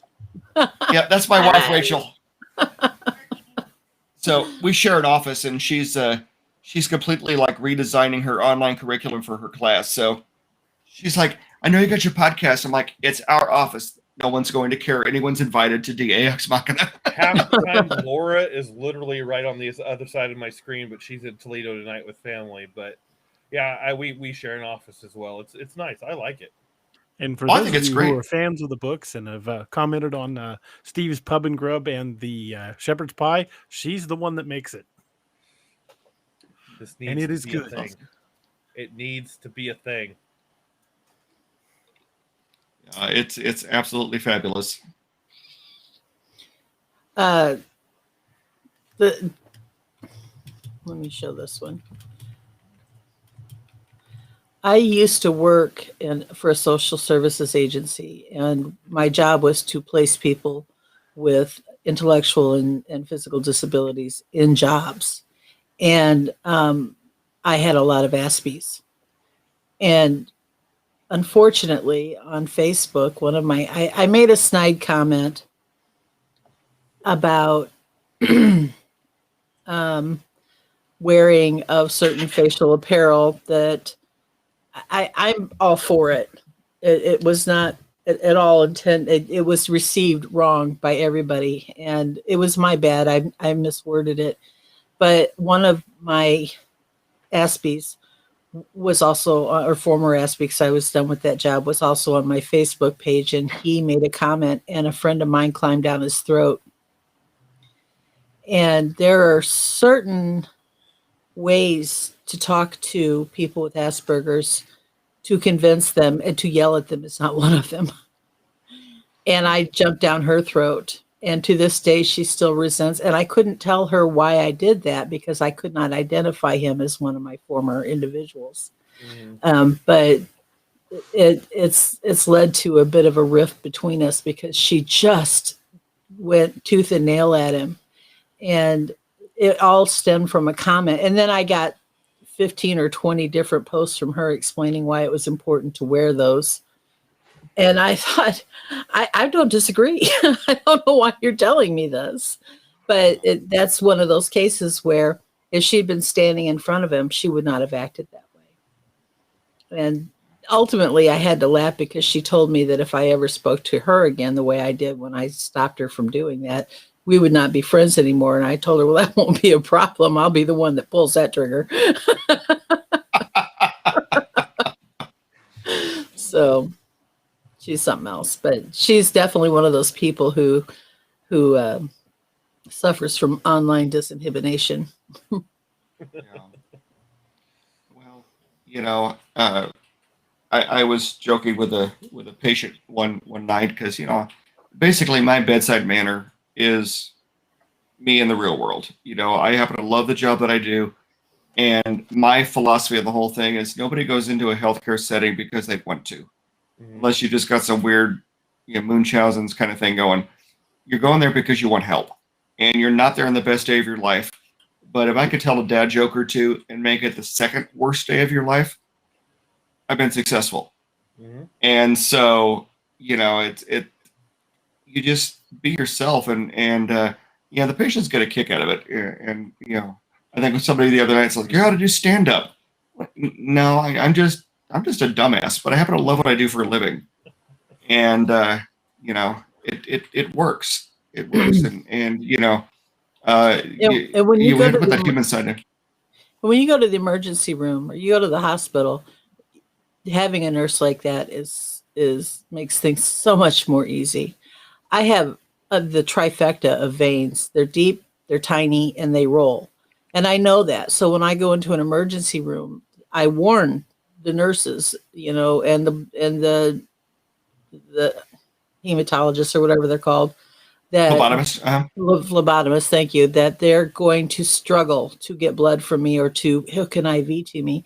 And I actually had a nurse say, well, you clearly know too much about this. You must enjoy coming to the emergency room. And I thought, no, I have sarcoidosis and I've got pneumonia right now. I could die. This is not me enjoying this. But, it would have been nice to have a nurse who would have been friendly about it instead of making me feel like a total jerk just because I knew that he was going to struggle with my IV. Yeah. Well, even the majority of nurses are scared of needles. Being a type 1 diabetic, I stick myself 4 times a day just to exist. So, I'm past that. But a lot of people are scared of it. I mean, DA, and I have a mutual friend named Brian, who's a hell of a good nurse. But literally, he practically has to be sedated to get his flu shot every year. Okay. I mean, he is absolutely terrified of needles. That's okay. And so, I enjoy trying to make as much fun out of it as I can. I try to, if the patient wants to know about it, then I'll talk them through every step. If they believe in ignorance is bliss, then I say as little as possible, and we just kind of get through it. I had a patient come in the other day, scared to death, as a young female patient, early 20s, scared to death the idea of the needles. Of course, she had tattoos, but admittedly, that's different. But she's just scared. I looked at it, and she had these amazing veins. And I was like, what are you so worried about? And she's like, oh, I'm just scared of needles. I'm like, you've got nurse porn veins. She goes, nurse porn? And I said, yeah, I'll stand behind you at Walmart. I go, I can hit that. And she starts cracking up. By the time she gets done laughing, the IV's in. I've drawn 2 tubes of blood, and I've got it taped down. Nice. And she's like, let me know before you stick me. I'm holding the spent needle. I'm like, done, sweetheart. I have absolutely no fear of needles, and I'm always surprised when I meet someone, and I seem to meet a lot of them who do have a fear. I don't quite get that. It's like, it's a needle, and it's real tiny. It's really not going to hurt. I mean, I've had some really big needles that did. Yeah, well, in the urgent care, we don't need a 16 gauge IV. We're not like harvesting blood. We're not doing a massive transfusion. It's a 20 gauge needle. It's nothing fancy. We're not going Pulp Fiction on somebody. Oh no, God no. And it's just kind of funny, and that professional. You find that in any nurse's book? No, absolutely not. But it worked for her. Yeah. I went to urgent care the other day because I thought I might have reacquired the plague. And even after vaccination and having it, I had a moment of 48-hour taste loss for no reason. I was negative. Oh, no. But I went in and I just was feeling like crap. I couldn't taste anything. And she's like, okay, so how do you feel? I go, well, I woke up feeling really shitty. She goes, I'm going to need to know where on this pain scale shitty's at so I can help you out. And I'm like, yeah, I should probably be a little more detailed than that. See, somewhere around 12. Yeah. And so I love when the nurses are like that, but I hate when the doctor comes in and suddenly it's Agent Smith from the Matrix. Hello, Mr. Jones. And it's like, oh, dude. Yeah. I miss my military doctors who would just rather just punch me and talk to me and be like, "Hey, what's up, fucker?" You know. Yeah. Well, they need to modify the pain scale because you got they call it the Wong pain scale, and you've got like the smiley face all the way down to the for like a level 10. They need to have one for feeling shitty. You know, the person they just got a little emoji on a toilet. Just there, right there. That's me, right now. That's me. But yeah, it is kind of funny. The whole plague of what 2019 through 2021 now, it is kind of interesting how you see things progressing with that, and just even just something as simple as the tests. You know, working in the urgent care, I'm exposed every day, and so I get tested frequently, and just the variety of like the test. You know, like if I test somebody, one nostril, quick 10 count, it's not that big a deal. We get it done. You know, I collect some snot. 15 minutes later, you have your result. I had to get tested early in August, and I swear that girl thought she was cracking a safe. You know, she sticks the thing in my nose, and like it sits there for 45 seconds just hanging there. And then she starts cranking it a few clicks to the left, then a few clicks to the right. And like a minute and a half in, you know, I'm at this mobile testing center. I'm holding my steering wheel like white knuckled. I'm like, get it out of my brain. and she's a very sweet Filipino nurse that I've known for years. And she's like, oh, honey, you need to relax. I'm like, relax? I can feel it in my ass. You know, what are you doing here? This last one, they said they didn't have to do that anymore. I only got an just inside this time. Well, a lot of places are like, we still do the nasopharyngeal. We go, you know, all the way in, but it's like 10 seconds. It doesn't have to be. Oh yeah, you like your eyeball twitches because you're poking the bottom of it. I had to when I got tested last December. I came home with a nosebleed that didn't stop for hours. Oh, I mean, she made my nose your sinuses. And my eyes watered, but I could not make that. It just kept. It would stop for a few minutes and then it'd start up again. And I thought, I'm going to die of COVID. Oh, I'm going to die. Sorry, I'm going to die of blood loss. Jonathan said it 2 or 3 times. So yeah, the YouTube channels still say it, and it typically doesn't get nothing happen to it. Well, I'm going to die of the plague before I ever get tested again because that was really, really painful. So I was really glad to hear that they have new methods now because yikes. Well, you know, in China they're doing a rectal swab, so yeah, you know that could be fun. No, not without dinner first. Yeah. You know, for the record, I've been tested 6 times this week and I don't have COVID. Good for you, no, but just kidding, no. I bet you liked that. No, I'm only teasing you, Steve. Oh, that escalated quickly. Yeah. I was in a flyby and had to come back around before I picked it up. And then we got canceled. Hey. And what the hell happened to tonight? I wondered that myself. Yeah, I'm sorry. The General and Patty rolled in at the same time. In all seriousness, when Dalton chimed in, I heard the bloop when he joined. I'm like, oh crap, we just got shut down. YouTube General arriving. That would not have surprised me. General on the deck. I just Cryptids says, oh, go ahead. He says, I don't care for needles, but I'd rather do those old injection guns they used in basic training. Oh my God, those things air suck. ones? Yeah, I hated those. Oh, those are terrible. I think I still got a scar from one of those. Chris Miller Star says, Trek hypo spray. I've had so many shots on my lower back that hurt like hell. Yeah, I've had a bunch of shots on my spine since all this stuff started with my back injury. TFV says, I love needles, but only if it involves ink. Candy Miles says, they do need to modify that scale. I have constant pain due to old injuries, but I live at a 7. A 10 for me is still able to crack jokes, but unbearable is like a 40. I totally understand that. My daily average is about a 7. When I get my shots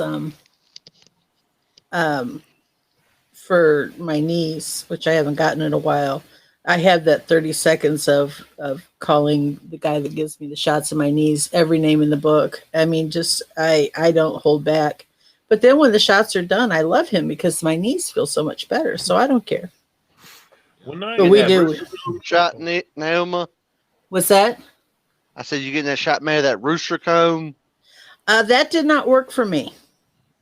We tried it, and that shot did not work for me. So I get a super steroid injection. I'm about ready to do a shot of Bushmills Irish. All right. I've been Don't working tempt on me. it already. I was thinking that. Well, if you're gonna do that, I might as well break out something that was gifted to me. Hey, you still have some of that, huh? Just a Irene little says bit. got to go. 6 a.m. comes early. Good night, everybody. Good night. I save it God. for special occasions. Oh God, Josh is Good breaking the night. horn. Watch out, Did everybody. you see my my cup earlier, Da? Yeah, I like that. From Josh from is the about to be half a horn in. Oh, it's a jitters cup from the Flash Oh, I Patty gotta was get only one like of those. tequila shots. coffee shop. Yep, Candy, I've been I'm right drinking there that. with you. I've had so many Bushmills out of shots it. into my spinal column, and they so they don't really want to do surgery because the chances of me coming out of it walking are pretty low. That's So- it for that. Chris Miller says that should eat some pain. Well, Oddly enough, that was exactly a half a horn. All right. Well, I've got the Da, glass it's finally right here. dead. All right. Finally, some mercy killing. Look at that amber goodness. 3 hours admire- in, and now we've started drinking. Oh, I was drinking from the beginning, but that's beside the point. That cup's not clean. I admire Yep. your dedication, Steve. If it tasted like crap to me, it would have stayed in the bottle. Well, it still accomplishes the purpose. It's a fun ride. It's just not fun getting there. DA, what are you doing? The college thing? Oh, this glass looks clean enough. Take your shirt and wipe it out. No, that one had a residue from an old fashioned in it, so it's still a little gunky. Then we got to get washed out. That's how I wipe my horn. I don't want to know how you wipe your horn, Josh. I was waiting. I knew someone would bite. And you knew it was going to be me. Yep.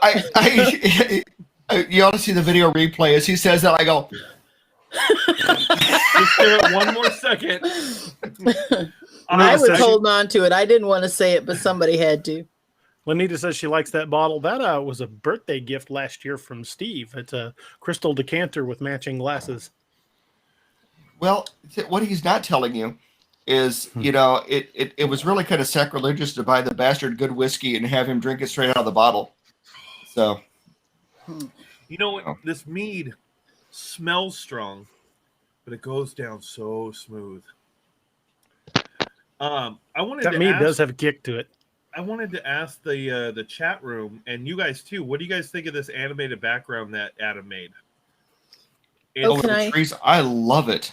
with the And eye if you see shine the eye shine periodical. coming up, Gen 2, hopefully I can get Adam to add lightning. Oh, Just, that's like have it light up the trees a little bit, Mhm. maybe a little bit of rainfall. Yeah. The eye shine that's right behind DA, and you can just see the one eye right now.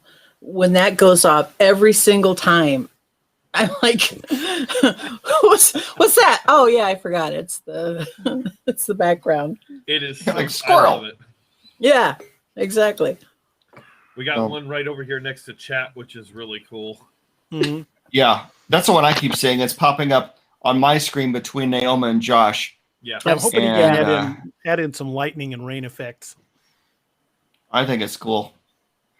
Now, Josh, do I sound pretty good again tonight? Yes. For now. Your Yeah, audio is it's good like- for now. You're almost like Steve. We get after a certain point and then it just kind of falls off.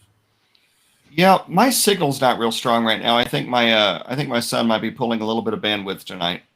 Because I'm down to like 2 bars or 3 bars. It's my signal strength is orange. You know, after I, hit 20 and I stopped pulling bandwidth. Spend too much time in bars. Sure you did, Josh. Sure you did. No, Yeah. he went from electronic bandwidth to elastic bandwidth. That did a Yeah, there you flyby go. on the general. Huh? So that did a flyby on the general. I say flyby way. We'll let that dog lie. It's probably safer that way. Meanwhile, my tongue just fell off. Oh, TFV, I'm sorry, man. Oh, Yeah, hey, sorry about that. congratulations on your Yes, recovery. Absolutely. I hate tempting people with stuff like that. I do too. I'm sorry, man. I didn't even think about something like that. I just needed one. We probably should, in hindsight, I can add a screen, possible warning for language and alcohol use into the intro. It's probably a good idea. We also, for the And- outro, we want to put in the patrons. Yes. Yes. Yep. Oh, before I forget, oh my God, guys, 9/11. Yeah, I meant know to say something how. at the beginning of the show, and we Yes. got jumped in with Jonathan, and I forgot completely. Seriously, over the last 20 years, my hat goes off. My thanks to, what is the saying? I get it wrong because I'm not in the military, but some gave all and all gave. Some How's it? gave all, some gave all, some all gave some gave all. Thank you, please. We'll never forget. I mean, we all have our stories. We all know what happened, and God bless you all. Can I also add, for those of you who may or may not know the show, Johnny Henderson passed away yesterday, and my condolences to the Henderson family. He was from one of the cryptid shows. I can't remember. Cryptid Studies Cryptid Institute. Studies Institute. That's right. I knew I'd seen some of the shows, but I didn't personally know him. But it is, and his wife had just passed away a few months ago. Yeah. So it's a double tragedy for his family, and our thoughts and prayers with them. Well, that's a good look. Had my hat up, cocked sideways. Meh. I'm not that far into this horn yet. Denise Snyder says the background looks like my yard at night. Should I be worried? If you're getting that much eye shine in your yard at night, you might want to think about it. I Yeah, just assumed it she's was got a DA's lot yard. of animals. You Might want to call somebody. I don't think it'd be the Ghostbusters, but The Squatch Well, Busters. we'll call Jonathan and send him in with his buck knife. chase down a tree frog. For the record, and I mean this in all seriousness, I would take Jonathan Mayberry with a buck knife over an entire platoon of Marines or any other insert military unit here because that dude's a badass. He is I don't pretty much know a the man. badass. But I got that same impression. Like when he's So- talking, I'm like, that dude probably could have jacked that Jersey Devil. Oh yeah, he'd come out with it in a headlock, smacking it in the face. Y'all My- heard y'all my- looking for this. So if you ever get a chance to read the Joe Ledger books, Joe is the ultimate badass. He's a former Army Ranger who now works for this wild hunt type unit, but they deal with like bioterrorists instead. Mhm. And he is a remarkable fighter, like multiple black belts, and he's wicked fast. And like you give him a 3-inch knife, and he will own 20 people. And in the first book, there's a scene where he goes up against a group of zombies, and he's got a Glock, and he empties the Glock, and then finishes off the last zombie by sticking the empty barrel into the zombie's eye. The whole battle lasts 6 seconds. And That is my awesome. my wife and I have this expression that we describe the situation. We call it whip snap fuck you. And it's just Jonathan is that guy. He's an 8th degree black belt in jiu-jitsu. He knows kendo. I mean, he jokes that he's only an 8th degree black belt because after about level 6, they give you extra belts just for being alive. But he is Honoraries. he's like 6'4", 6'5". You just meet the dude and you're like, oh yeah, he doesn't talk the talk, but he could do it. He could do it. That's I the believe it. thing that makes them dangerous when they don't talk the talk. Mhm. Oh yeah. He's the When real guy deal. comes at you and says, "I can kill you with my pinky," you could probably knock that guy out. Yep. Oh, you He's would know it always was the one coming. with the glass jaw. Yeah. Yep. You would not know it was coming. It would just be like done. It's like you how's it going? And your head's on the floor. That's Yeah. that's but no, he's an incredibly cool dude. And it's funny, when he was talking about the tree frog, I was thinking about a story. I mentioned before I'm an Eagle Scout, and so I did a lot of camping. Although I grew up in a town, I spent a lot of time in the woods. And of course, here in Missouri, we have our Momo the Monster stories, which is kind of our version of Bigfoot. But I was camping at the Scout Ranch, and I swear to God, the name of the town where the ranch is called Doblick, Missouri. But it's a beautiful. Town. Yeah, the SBRF Scout Ranch. It's an amazing piece of property. But anyway, I was out there one night camping, and I was doing my Order of the Eagle, which anybody who's been in Scouts knows it's weird. You get selected through this like Native American kind of ritual as like one of these ultimate campers, Yeah. And you go through an ordeal, as they call it, where you basically camp out overnight with just a ground cloth and a sleeping bag. I'm like, okay, so they slow this stuff down. While I'm on my ordeal at this ranch, which is, can kind of remind you a little bit of the SW ranch that we spoke about last week. I won't use the word because I'm kind of superstitious about that stuff. I kept hearing a woman scream. I come to find out later that they have spotted Black Panthers in the ranch. And so while I'm laying in the sleeping bag, me and a piece of plastic. Now, granted, there was an adult, probably 50 yards away or whatever. I'm hearing this scream, and I was like, "Oh, that's nice to know. That's wonderful. That screaming woman was a 120-pound cat that's going to eat my ass."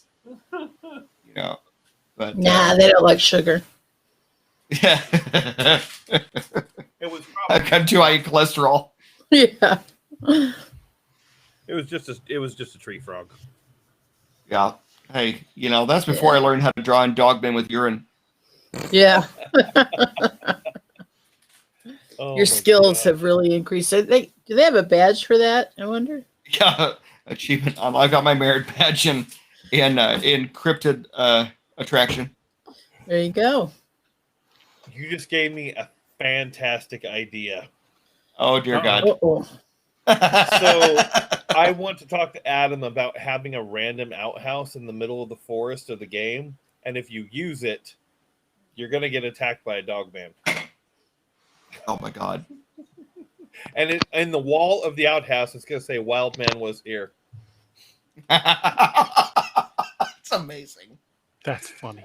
I think that would. You say use it, Josh. You mean use it or hide in it?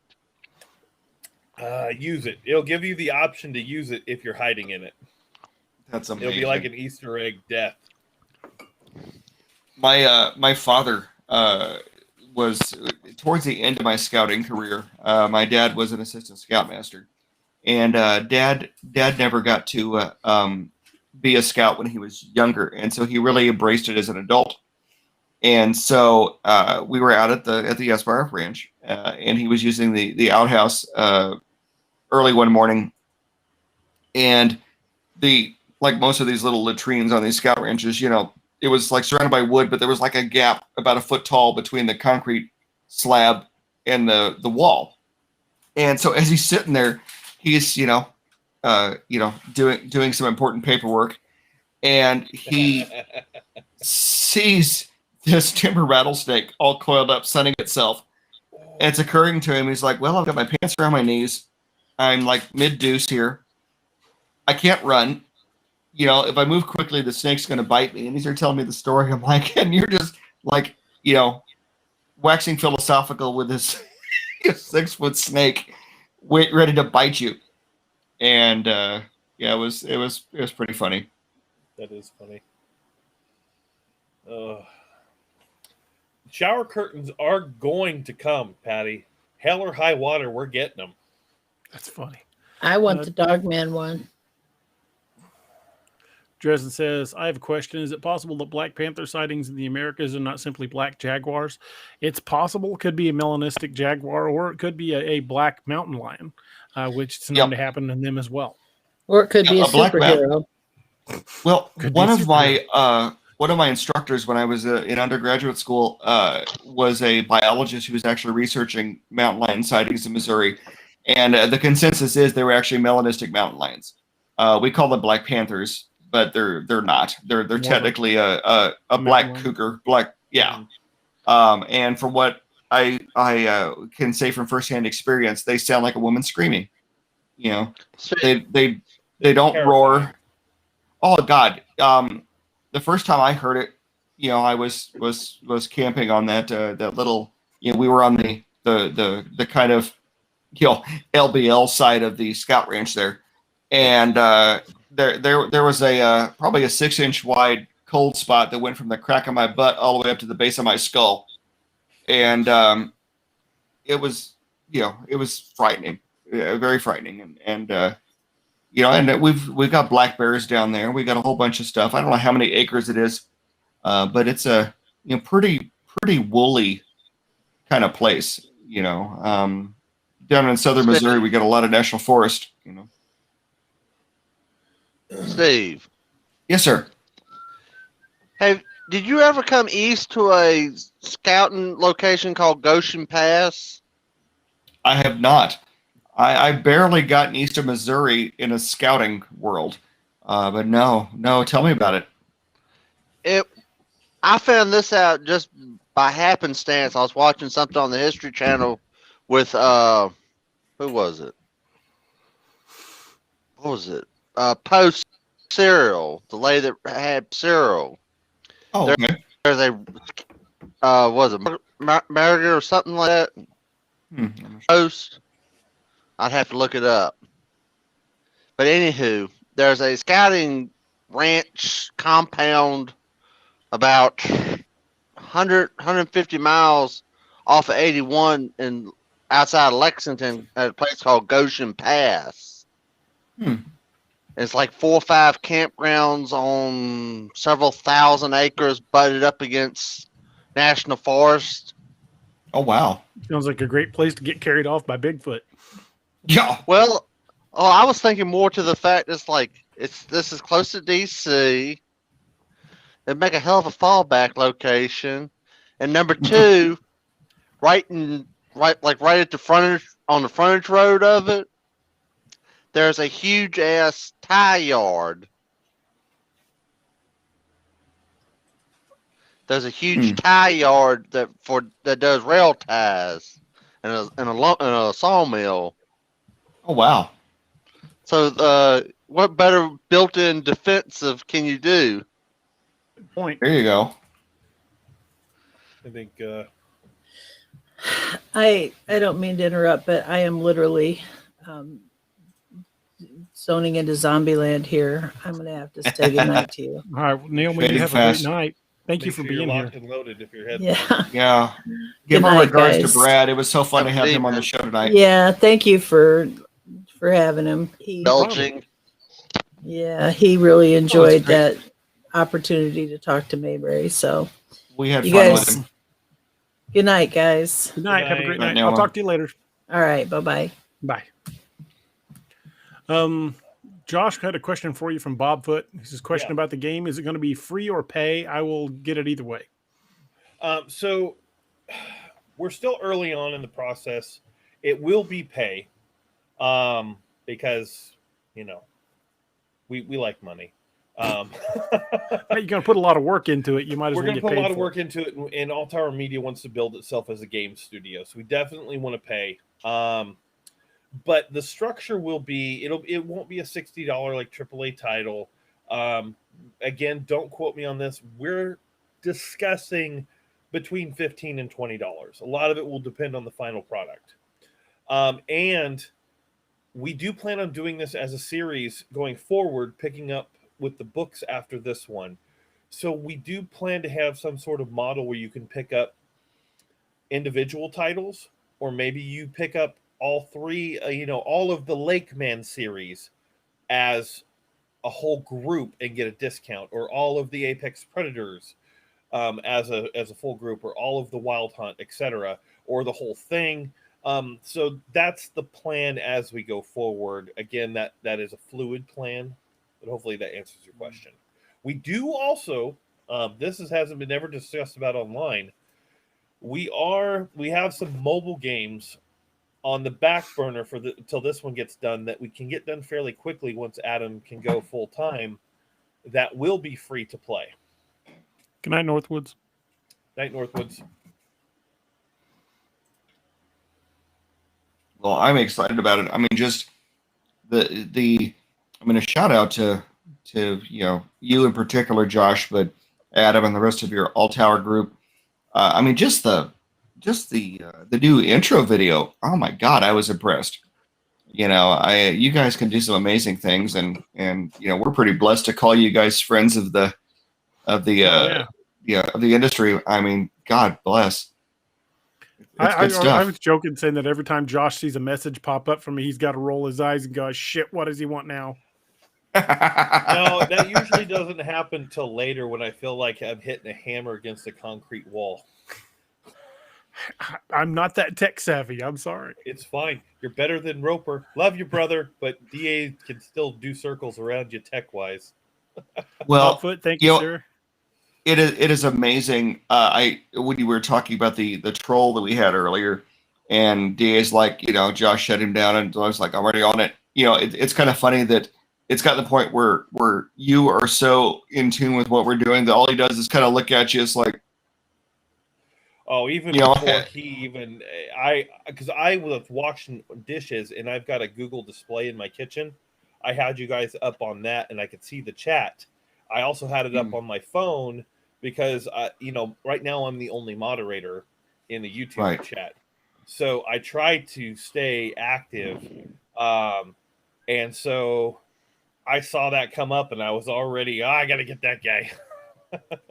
Well, I appreciate it because, I mean, for me personally, I mean, I've made no secret about it. Jonathan Mayberry is, quite arguably my second favorite horror writer. Next to DA, but I mean, it's okay if he's your favorite. If you're not, it's not gonna hurt my feelings. You could be his number one. Yeah, well, the thing with, I mean, Jonathan is the next. Jonathan's the next Stephen King. Right now, with DA, leaning towards that, aspiring to that, and potentially getting there. But I mean, I got nothing but respect for him. He's a hell of a nice guy. He's a hell of a nice guy. He oh my God, he's a nerd. He's our people. He is our people who's been at this a long time and is good at it. It would really bother me if somebody ruined it by trolling, just because. I mean, he has never asked us for a dime. DA reached out to me. He goes, we it's about a week ago. He's like, we never got a chance to reschedule that Jonathan thing. Do you mind emailing him? I'm like, yeah, sure. I said, I'm so sorry we had to cancel. There was a family situation come up, whatever. With less than 24 hours, I got an email back from him. I hope everything's okay with DA's family. How about this Saturday? I was like, and I immediately, it's like, he wants to do this Saturday. Can we do this? Hell yeah, we will. Yeah, we're Jonathan Mayberry. We'll freaking make it happen. I will bend time and space. Seriously. And, he's never asked for a nickel from us. I mean, there's a lot of writers out there that unless you're waving, 4 or 5, figure money, they're not going to give you the time of day. And in fact, the day I met him, I just happened to be in a Barnes and Noble where he was doing a little writer's workshop with some people, and I was going through the like the young adult and horror and sci-fi section of the bookstore, and I was like, oh my God, this is Jonathan Mayberry. And I was there with a buddy of mine, and he goes, no, it can't be. I said, well, he lives like in this area, and I thought, I swear it's got to be him, because I had seen him on the History Channel. He had done they called him in as a subject matter expert on zombies, on the zombie series, and so I knew his voice, and I knew. And, like the dude's, he's 6'5" and he wears a Hawaiian shirt. Okay. He's a presence. And so I grabbed a book off the shelf that was one of his, and, hadn't bought it yet, but I was like, would you be willing to autograph this? So I was like, absolutely.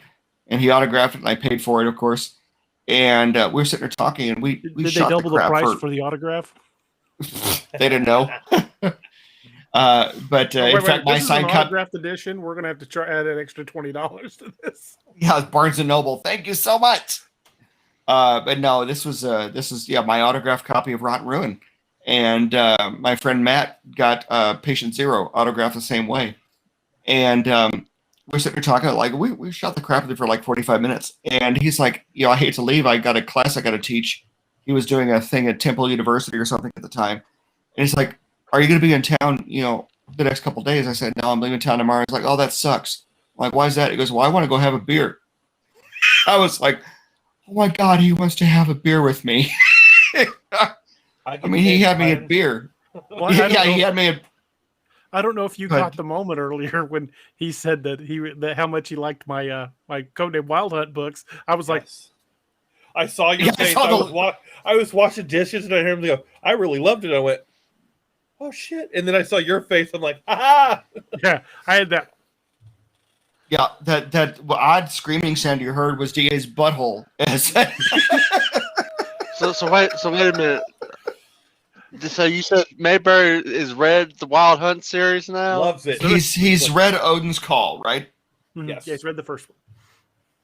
And we did something right then. We are hopefully setting up a weird little crossover with Joe Ledger, because that would be freaking awesome. stellar. Yeah, he said he would like to have a scene where Joe Ledger met up with members of the Hunt. I was like, oh, it'd be absolutely amazing. I just want to point out something here.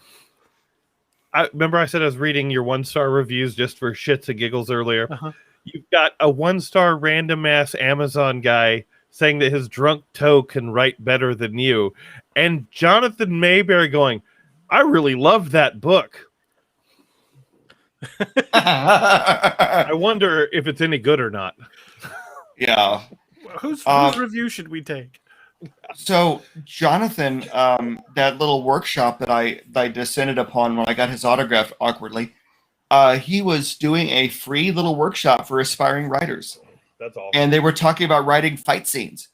And, of course, I stood there between the shelves at Barnes & Noble kind of, listening to what was going on. Because, I mean, he was talking about his website earlier. He shares his craft for free. Mm-hmm. We were talking before the show. He liked my shirt. His Department of Military Sciences. It's the organization that Joe Ledger worked for. The Cafe Press sold these shirts a few years ago, and the proceeds, 100% of the proceeds went to charity. And he's a hell of a nice guy. Mm-hmm. Absolutely amazing, nice guy. And and I remember when DA booked him the first time on the show, I was like, oh my God, I get to interview my hero. Because, I remember the first show, you were very excited. Oh my God. Well, I love his books. Mm-hmm. I'm the kind of a nerd that my hero is a writer. I don't want to meet the football player. I don't want to meet the, insert celebrity here. I want to meet the guy that's successful writing books. Because, that was my world. I was a very awkward teenager. I know nobody's surprised at that. But I was very awkward, and my friends are my books. I had friends, but I loved disappearing into that little world. And, when I was younger, it was like the Hardy Boys. It was, various things. It was Dean Koontz. Unfortunately, I didn't discover Stephen King until just a couple of years ago. My wife was a huge Stephen King fan, and she's like, oh my God, how have you not read his stuff? Like, I just haven't. And so I started reading it, and granted, it's amazing. Stephen King I like his older stuff more than his newer stuff. I've heard that. I'm only up to the about accident he was in. Misery. It's kind of like he kind of started phoning it in. Yeah, at least I'm only up to like Misery. But the man could probably write a restaurant menu and people would buy it. That's a million copies. Where it is. Sell a million copies. It's but yeah, those are my heroes, the writers. I want to meet the Cam Buckners and the Shauna McGuires and the Joe McKinney's, rest his soul. These are the people. Oh my God. Salvatore. All right, Salvatore, be neat. I am currently reading. Josh, we can barely hear you, dude. Oh, sorry. I was leaning. I'm about half a horn in. I was leaning. Yeah, you were way back. We couldn't hardly hear you. It was like. Well, I'm currently reading AJ Riddle. He's got a series called the Atlantis Code, and that's kind of cool. Joe McKinney, before he passed, I wish we could have gotten him on the show. He was my first indie Zombie writer that I got into, and I was, it's a whole. Just because somebody doesn't have a top name publishing company booking his stuff doesn't mean it's not good. Steve, you speak of McKinney. Did I tell you? You tell me what? Say, Sorry? I was saying, did I tell you about my interaction with McKinney? No. This was, God, probably 10, 15 years ago. And I had him on Facebook. Well, he wished me a happy birthday. And that's awesome. And I just bullshitting. It's like, can I get a signed copy of your new book? Because it was like he had one of his new books coming out a couple days after my birthday. He's like, yeah, what's your address? He signed it and sent it on. Oh, that's awesome. And then had a couple book jacket covers he signed and sent on too. That's awesome. Oh, that's amazing. Well, the last time we were on the show, I told Jonathan Mayberry that my signed copy of Rotten Ruin is highly regarded by my oldest daughter, and she keeps on trying to get it from me. And she's, I want your book. I want your book. I'm like, the hell you're getting my book, So Jonathan goes, send me her address. I'm like, okay. So I sent him her address. He sent her a first edition of Rotten Ruin, signed, along with the free zombie cards and everything. I was just like, and so she has a signed first edition of Rotten Ruin, plus all the zombie cards that are mentioned in the book. Plus, I have no idea what it's worth, but I was like, oh my God. And, but she, when she was about, it's a young adult series, when she was about 12, 13, she got into his stuff, and I would buy all of it for her, and we would share a Kindle account. And so, within like 2 days, she got it. She posted all over Facebook. I'm like, okay, I'm jealous of my kid. I feel kind of guilty about that. But, that's, and he's talking about it's going into movie production, a year from now, 2 years from now, when that movie comes out. What is that first edition going to be worth? Yeah. Keep the shit, put it in plastic. Don't read it. Yeah. Go buy her a paperback off of Amazon and put that one away. In a safe. Oh, she's got, I bought her the whole ebook series on Kindle. So she's got the ebooks. It's like my Rotten Ruin book. I've never physically read the book. My wife actually went out and she bought a generic copy of the book for her classroom because her students, are freshmen in high school. They'll read the book when they're done with their homework or whatever like that. And obviously we're not going to use the the signed edition for that.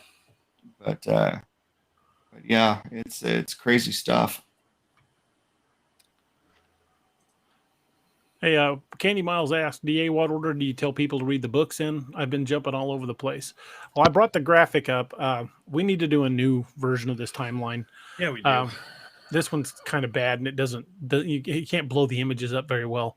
But if you read them in the chronological order that they're listed on here, you'll get the biggest overarching example of the story. Go from Apex Predator Wolf Moon to Lakeview Man to Apex Predator Blood Moon to the first book of Codename Wild Hunt, Odin's Call, to the third book of Apex Predator, that's Hunter's Moon. And then you go to the second book of Codename Wild Hunt, which is Curse of the Wendigo. Then book 2 of Lakeview Man First Duty. Then the fourth book of Codename Wild Hunt, and that's Horned Moon. Then the third book of Codename Wild Hunt, that's Codename Wild Hunt Operation Blood Eagle. And then the first blank spot would be the current one, which is the Nightmare Hunter. And then at some time down the future, the all 10 of the Ragnarok books will feature in, and then the sci-fi books farther down. The other sci-fi books that I'm working on now, Man's Marauders, will fall into line after the current sci-fis. And the fantasy project that I'm working on is going to fall in somewhere between the current Codename Wild Hunt book and the beginning of Ragnarok. Though they are actually going to be part of the same universe. Yeah, we've got an interesting explanation for how that's going to work, but they will all be part of the same universe. Now, Operation Lily takes place right after Uncanny Valley, doesn't it? Correct. Okay. Yeah, because they reference Uncanny Valley. I thought they did. I totally love that short story, and of course having Cam read it.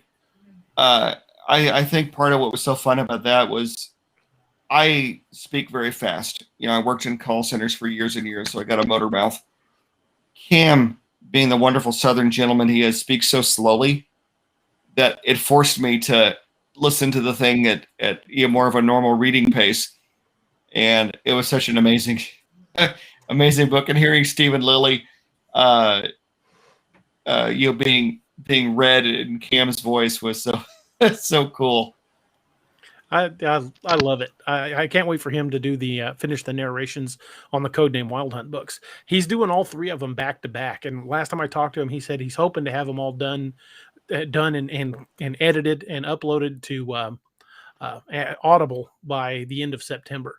And it usually takes Amazon about a month to approve a book once it's been submitted. So hopefully we'll look for sometime around the 1st of November, maybe the middle part of November, for Amazon to release all of those, and those will be available to download. That's We lost cool. Josh. Well, I don't historically do audiobooks. I prefer to read the written word. But I do have to say that I will probably buy them just to listen to Cam read them, and the Lakeview listening to Naoma read them. I'll second that motion. All in favor, raise the right hand. There we go. Heck, I want to listen to him. I love Cam's narration. When he I've listened to the codename Wild Hunt Operation Lily. I've listened to that 2 or 3 times myself. I know how it ends. I wrote the damn thing. I just like listening to Cam narrate it. You and 55,000 other people or whatever the hell it was. Let me check what the current one is. I about died when I read that. I was like, I think it's just over 65,000. Oh, that's ridiculous. The book in front of yours, DA. 66,000. The book in front of yours. I want to go listen to it after Cam gets done. I found it on Amazon YouTube. Guy had done like Steve Lilly just posted it. Now he's getting Cam to do it. It's like, heck yeah. I want to hear this. I'll be getting it as well. It was called. Bob says, "What are you guys' hobbies other than books and this stuff?" Drinking coffee. Drinking coffee. He's saying drinking, coffee. Yeah, there's punctuation in there. Yeah. My wife and I back when I could still, hike trails. We used to do a lot of geocaching, but we haven't done that in quite a while. I like going to locations and checking out places, like locations for the books. I like to go to some of these places where like these cryptid encounters happen and film on location there. I like just kind of travel in the backwoods of the Ozarks. That's why I'm hoping I'll eventually be able to build the off-road vehicle I want to go the places I want to go, not just to film, but just to go there. Well, and as far as myself, I as I mentioned before, I work as a registered nurse, and thanks to the unnamed plague of 2019 through 2021, that keeps me pretty busy. I teach part-time at a nursing school.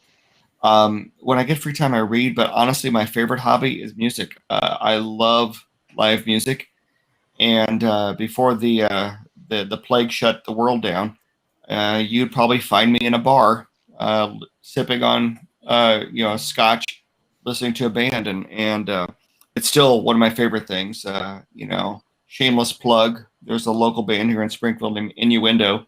It is fronted by a psychologist that actually works for the health system. I used to work for the health system that I work for. I would sit there and sip on a drink and listen to them, and they're fun. I like listening to them. That's my release. Growing up, I had a wonderful family. My parents are still alive. I'm blessed to have them, and they're awesome. But my dad is a classically trained organist. He's a brilliant musician, composer. I mean, the guy is sharp. But growing up, I was raised where, anything after about Beethoven wasn't worth listening to, And so I never listened to popular music. And so when I started college, my act of rebellion was, I picked up smoking, and I started, buying used CDs at a little place called Hastings. And, I've collected hundreds of CDs over the years, and music is my thing. And so that's why I get so much fun when you get these authors like DA, like Mayberry, that you have their little playlist of their stories, because that's my world. My wife's giving me crap now because I've suddenly entered a heavy metal phase, and so she's like, "Oh my God, you're a 45-year-old angry teenager." So hey, I listen to a lot of metal when I write. That's every Oh my male. God. Oh my God.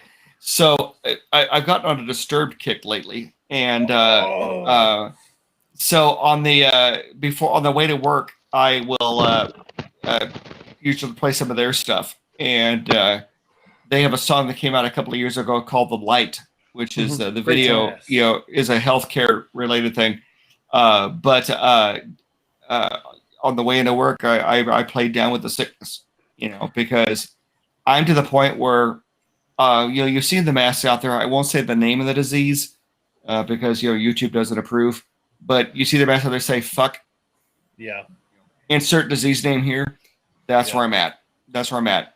And yes, sir. I don't know if you've seen this video floating around on Facebook. Are you ready to be the doctor trying to give Bart Simpson his vaccine? I don't think so. Have you heard the lounge version of "Down with the Sickness"? Yes. Yes. Richard Cheeseman. Get up, come on, get down with the sickness. You fucker, get up, come on, get down with the sick. I love that song. It is so funny. Yeah. Oh, it's a great song, and listening to, of course, Dave Draymond, phenomenal singer. Oh, got a huge range of vocal talent there. A lot of people give crap to Sound of Silence. I love the way he does. I like it better than the original. Well, he was trained as a cantor. He's Jewish, and he was raised to be like a I've had too much whiskey to think of the term, but he was raised to basically go into the synagogue and sing ceremonial music. Mm-hmm. And after blowing up his rabbi's van, he decided that the seminary wasn't for him, and so he's got this very it's a true story. Look it up. He is a classically trained vocalist, and he's got an incredible voice. And there's reaction videos all over YouTube about vocal coaches listening to him sing that song. And he's a very talented dude. And when you listen to that and you hear the intro to it, and you hear the baboon calls and stuff that he does in there, I mean, it's amazing. It's absolutely amazing. Well, other than drinking mead, I enjoy tabletop games. I've gotten Lean back... forward, Josh. Oh, sorry. Other than drinking mead, I enjoy tabletop games. I have gotten back into writing. I used to do more back in the day, but hopefully this one will get published. Besides my short story, but I love reading, and I do dabble. I play in video games periodically, but really, I just haven't had a whole lot of time for a whole lot. I've been acting as a pseudo PA and graphic artist for several weeks, and that's about where I'm at now. But I love it. DA, don't get me wrong. I'm not complaining about it. I actually really enjoy this. I just wish I could afford to live off of that. I wish I could hire you full time to do it. Because I love doing all of this stuff. I love doing that stuff for you. I love doing our stuff. I wish we could do this stuff full time. What's up? Oh my God, the intro! I was like, as I'm watching it, You mentioned tabletop games. Did I send you that video about the Yeah, D&D? I haven't had a chance to watch it yet because I got it at a time I couldn't watch it, and I forgot to go back. I will though. It's on my to watch list. I did get one comment on the new intro before I forget. Sorry, Josh. Yeah. One comment, they said that at some parts the voice is hard to hear. I can try to go and amplify the voice a little bit and redo that. That's the only thing I've heard about it. So a couple people said that it was a little hard to hear. Well, it was awesome. I love it. I was so excited when I heard it, and in fact, I have to go back and look at the beginning of this Steve podcast hasn't seen because the outro yet. I swear I was going when Jonathan came on, I'm like, Steve, you haven't seen the outro yet. oh no, I have not. The outro's good too. Candy every Saturday and Wednesday, and then All Tower Media is on every other Sunday. Correct. Yep. And on Wednesdays, DA is joined by Naoma Finn. Unfortunately, I work very early on Thursday mornings, so I don't get to play on Wednesday nights. But yeah, this is it. This is us. You know. Speaking of trailers and videos, and do we mind watching it? I love watching it. I actually will pull it up on my phone when I'm not doing anything or doing. I want to see it. You haven't seen the game trailer yet, Steve? I've seen the original game trailer. I'm excited to see the. Well, I want to see it again. Let's play it again. All right, here we go. Ready? Hey, here we go. Tower 7, come in.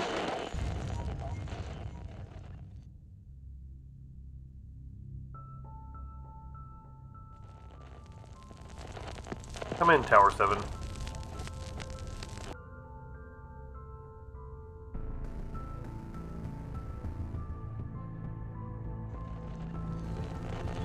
Tower 7, do you copy? Welcome to the wonderful life of Fire Lookout. My name's Alan. You must be Jeremiah. I'm just glad to hear anything but static. Last guy just up and quit. We're on our own for now. What the hell is this? There's nothing like this on any of the maps. Oh, thank God I got a hold of you. Listen. It's a kid. They're missing. When you look out at the forest at night, does it ever feel like it's looking back?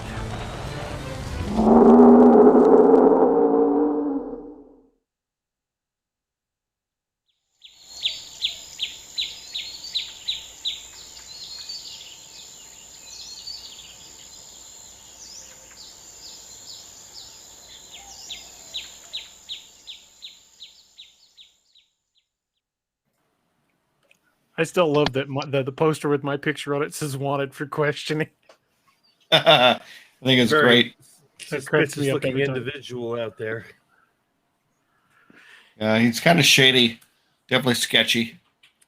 You've added more to that since the last time you showed it, didn't you, Josh? And cleaned it up some, didn't you? Yeah, the unsung hero here is Adam. He's the full-time programmer. He does 90% of the graphic arts, especially for the game. All I did and Matt did for that was a little bit of voice VO work. And then all three of us. It looks good.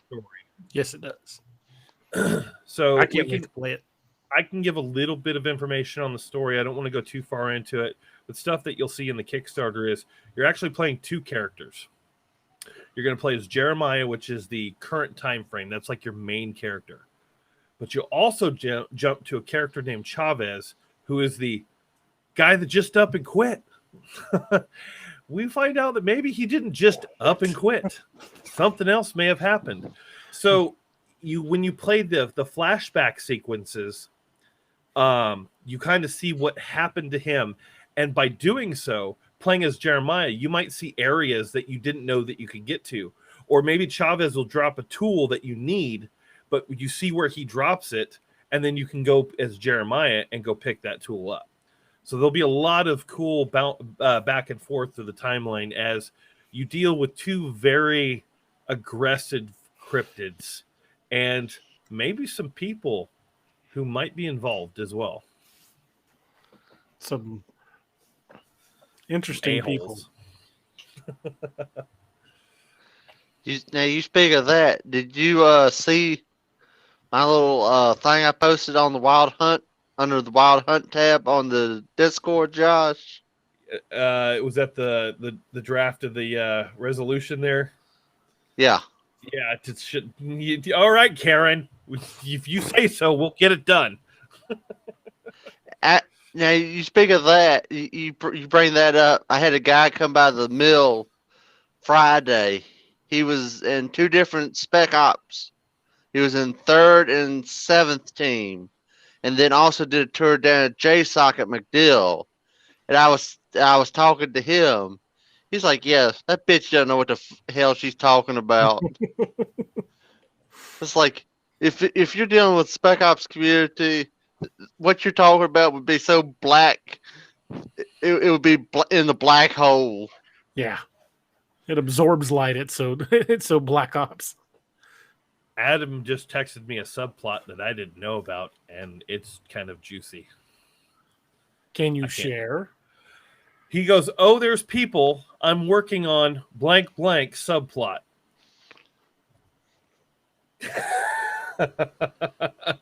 I can share it with you offline. Well, that's why I wrote what I wrote the way I wrote it. Well, that's not sketchy at all. What I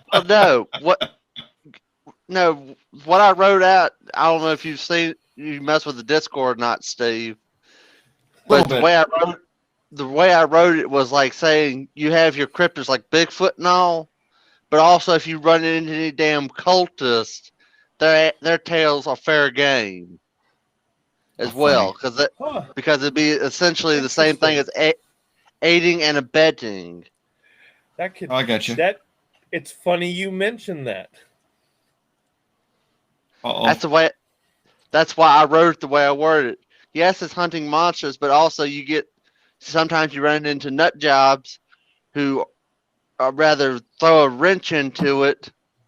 So, correct me if I'm wrong, DA, but the way I wrote it, like I said, aiding and abetting, you're just as damn guilty of being the monster as helping the monster. Pretty much. In the eyes of the law. There might be an element of that in this game. Josh? Now, let me make sure I understand it correctly, Josh. So the trailer, the piece of the game that you're advertising now takes place in the same general start as the beginning of like Lakeview Man, right? We haven't specifically placed the timeline. I'm still working with DA on exactly where that is. I think we're actually going to position it. I don't think we've come up with an actual spot where we want to put it yet, to be honest. If it takes place before, then Levi Saunders, who is the current Allfather of Team Odin, would actually be on the team, right? He'd be Thunder God. Thunder God. I was going to say Devereaux was would the be Thunder God. Just because of what's happening in the book, I need to confer with DA on the best place to place it in the timeline. Because the aftermath could be as devastating, as some other map rearranging projects that have gone on with the team. Could be. We haven't quite shaped the full story yet, but you notice the Bauman Park doesn't actually exist. Did it? Maybe. Yeah. We have affected the topography of the region. Yeah. So it's funny, I mentioned before I use a MacBook. I teach part-time in the nursing school. All my peers use MacBooks. I'm considering buying a PC laptop just so I can play the damn game. So screw you, Josh Jones. I gotta talk to Adam how hard it would be to also do Mac. I know it's a big stretch to get to consoles. I don't know how much of an extra step it would take to get to Mac, because in theory, there's a lot of similarities, just the file structure is different.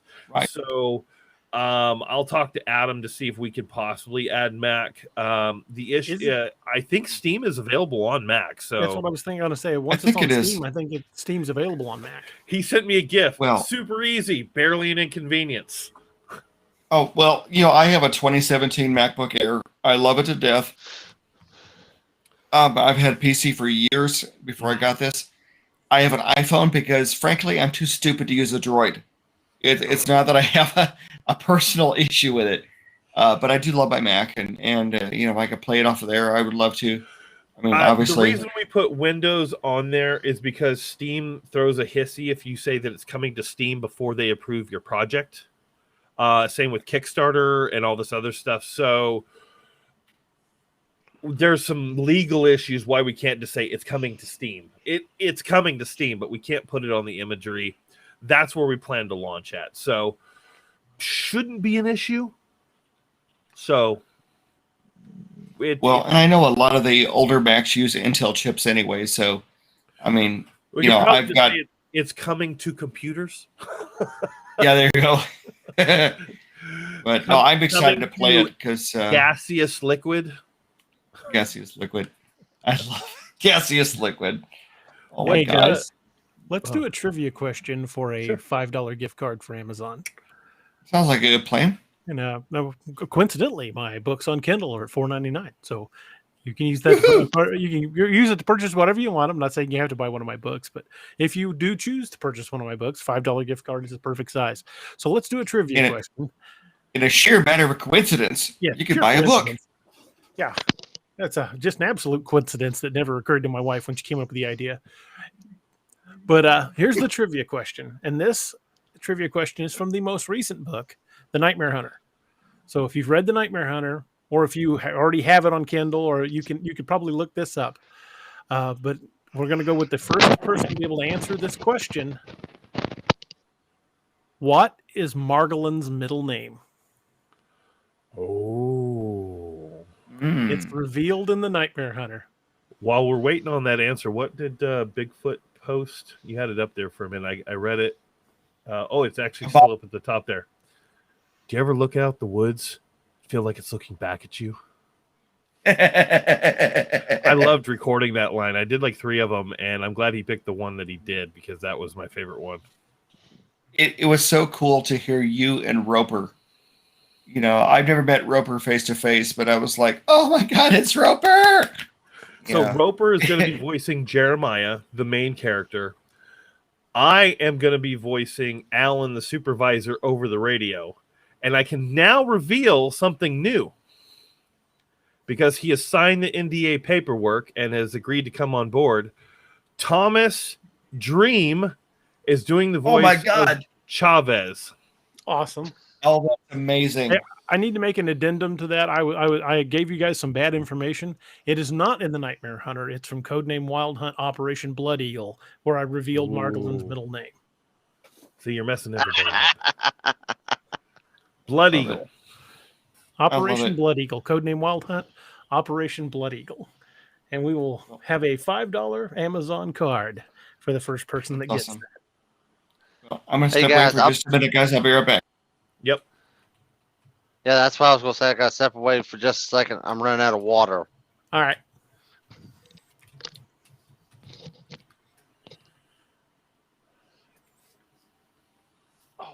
If we have any issues with that, DA, we could try that new website I shared with you.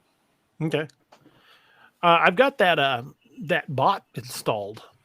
We need to figure that out. Yeah, we gotta customize that whole giveaway section. Yes. But I'm gonna grab the link and I'm gonna run a quick test to see if it pulls something here. Copy, close that. So the middle name of Margolin.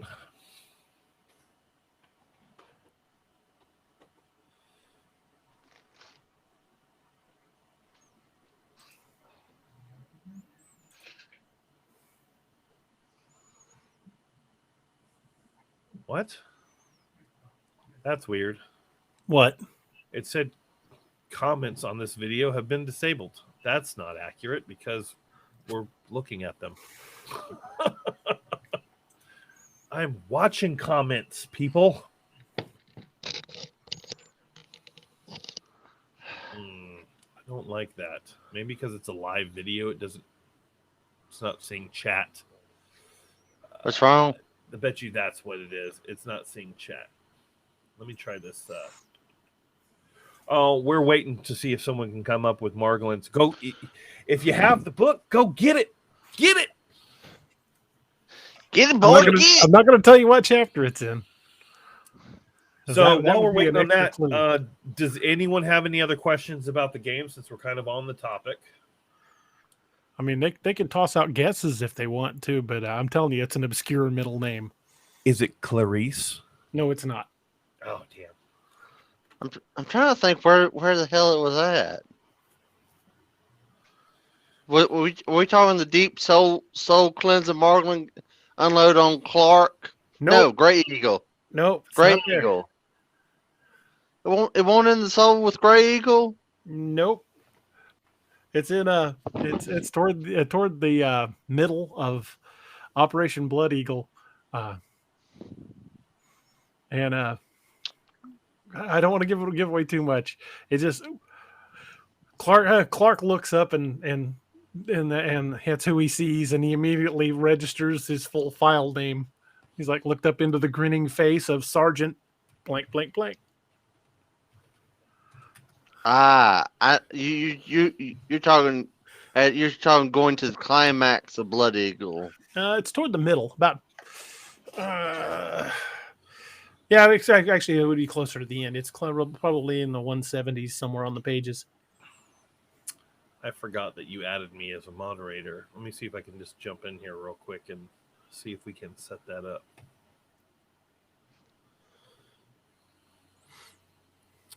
Marglin Michelin Man. Nope. Don Juan. He thinks he is. Yeah, right.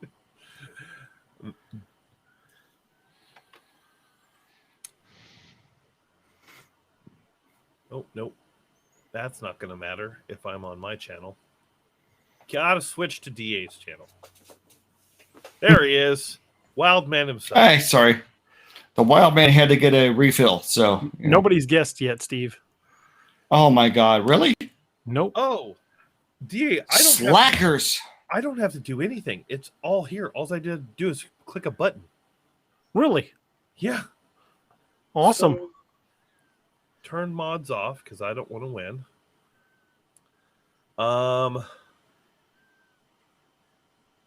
We're gonna do it. But I'm not gonna tell you what page. That'd be a giveaway, man. Bobfoot's being a slacker.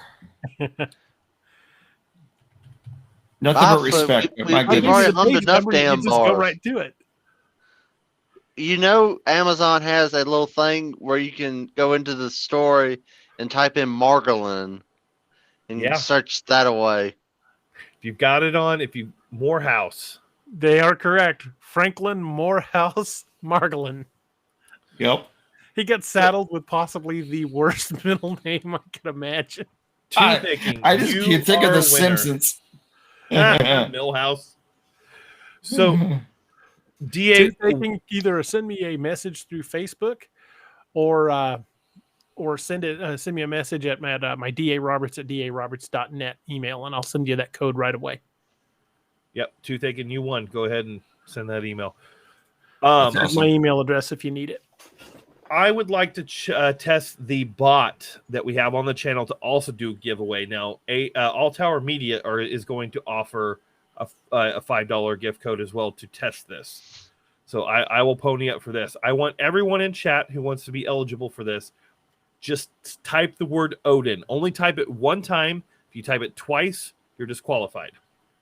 So if you want to be entered in the drawing for another Amazon gift card, just type in the word Odin, Odin, one time in chat. I'll let you guys go ahead and post those, and we're going to run a second giveaway. Bobfoot, I think it's around page 174. I can tell you for sure here in just a second. Remember, only one time. If you type it twice, the program will automatically disqualify you. The crowd goes wild. So much praise for the Allfather. I love it.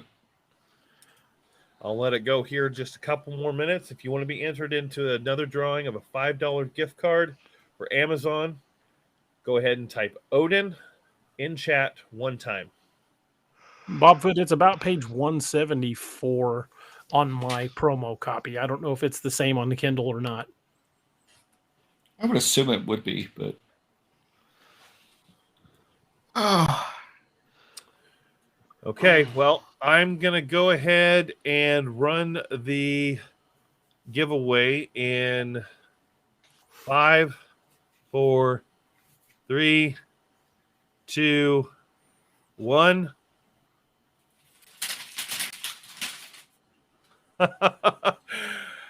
Okay, I'm going to share my screen just because of who it picked. Uh-oh. It's too thick again, isn't it? It's his lucky night. Or possibly it's hers. I don't know. It's hard to say from toothaking. Go ahead. You can share my screen there. I can't read it. It is toothaking. That's funny. How funny. What are the odds? So, suddenly he or she has 2 books. yep. No. Toothaking. Although I have to say that Bobfoot is trying really hard, possibly cheating. No, Bobfoot's digging. He wants to find the reference. I think he wants to read the reference. I love it. Let me look at my print edition for my upload, and I can probably tell you the exact page it's on. Toothaking.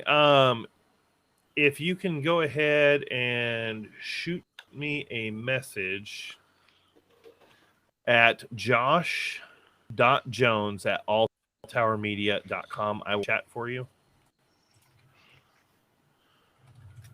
Bobfoot should be page 173 of the print edition, unless it altered it when we did the upload, because the file I have where I uploaded it for the print edition says 173. And toothaking, if you can just do like a screenshot of like your drop down profile in YouTube, just so we can verify. Just in case someone hijacks this later and tries to get out from under you and yank that code from you. Unfortunately, YouTube doesn't have a direct message system yet. Hopefully that'll come in the future. And if you shoot those one to DA and one to me, we'll get you those codes. Sorry, everybody. The algorithm just got super happy with toothaking for some reason. But and yeah, the death DA, threats begin. Yeah. This is a good moment to remind everybody, if you haven't had an opportunity to hit the like and subscribe button, especially on the YouTube channel, please do so. That really does help us a lot. It helps not only for you to get notified when we go live, but it also helps with the YouTube algorithm to get us noticed more. And we really appreciate that. So if you hit the like and subscribe and that little bell, it'll give you an alert every time we go live. Bob Vitt says, "Oh, I find it. Thank you. Kind of wanted the context." Oh, I got you. I totally get it. I thought that was a good trivia question, because you'd have to really dig to find that one, because it only shows up the one time. Well, and it's funny that I didn't know it either. And I was sitting there going, I've read all this stuff multiple times and I have no idea.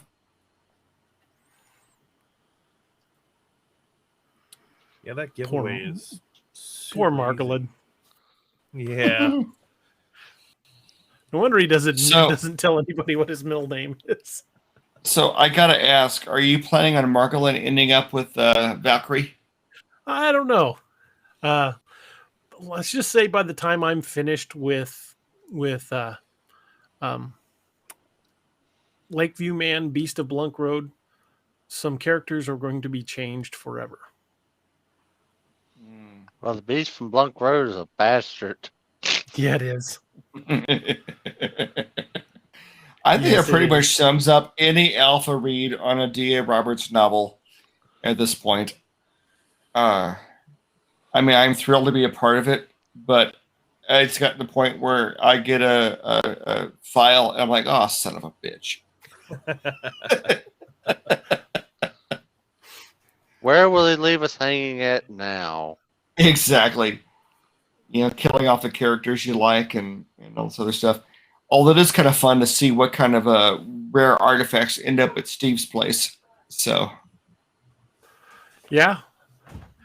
Yeah, there'll be, if the hunt gets involved. Well, actually, the hunt won't get involved in Lakeview, man, because I already mentioned that they're in. When she put in a call to them, she found out that they were in Japan. So, Well, the hunt isn't getting involved. However, some of the characters from Apex Predator are. Well, there's 4 more teams at. Okay, well, she's not getting the other teams involved. She just wanted Daniel. She called Daniel, and he's like, "Hey, I can't help. We're in Japan. I'm sorry."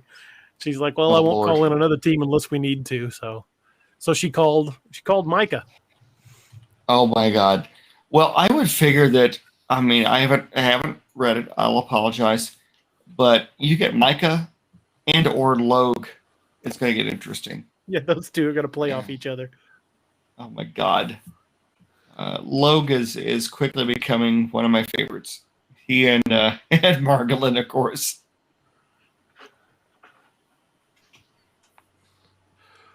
So I got to ask, was Logue a throwaway, kind of like Spec 4 was originally?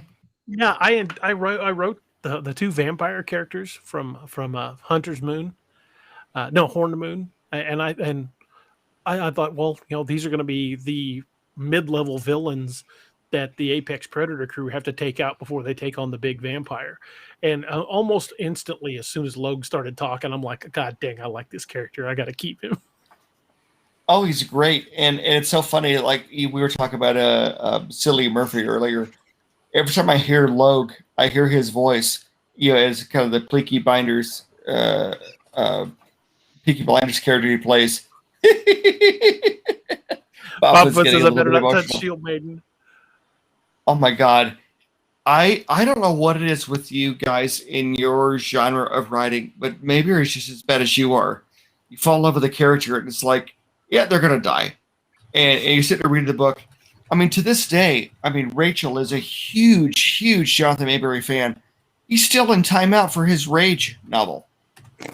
Like, literally, she won't read Relentless because she's still pissed off about Rage.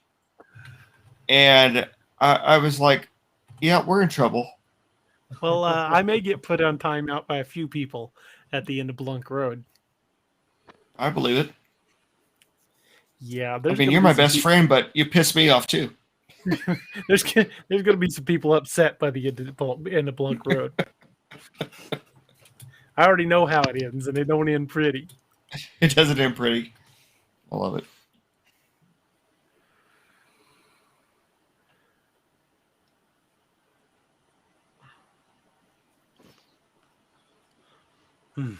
Sorry, I'm no problem. I was just trying to figure out what the hell you. Everyone, ignore me. I'm trying to get the bot stuff going since we're live. Awesome, great opportunity to do it. Uh-huh. And thank you for the fans who have stayed with us for 4 hours and 18 minutes. Hell yes, because this Ragnarok is rocking. I don't know what the hell that means, but I don't know. But I like it. It really doesn't matter. Say, much like you, my liver is failing, but I'm having fun.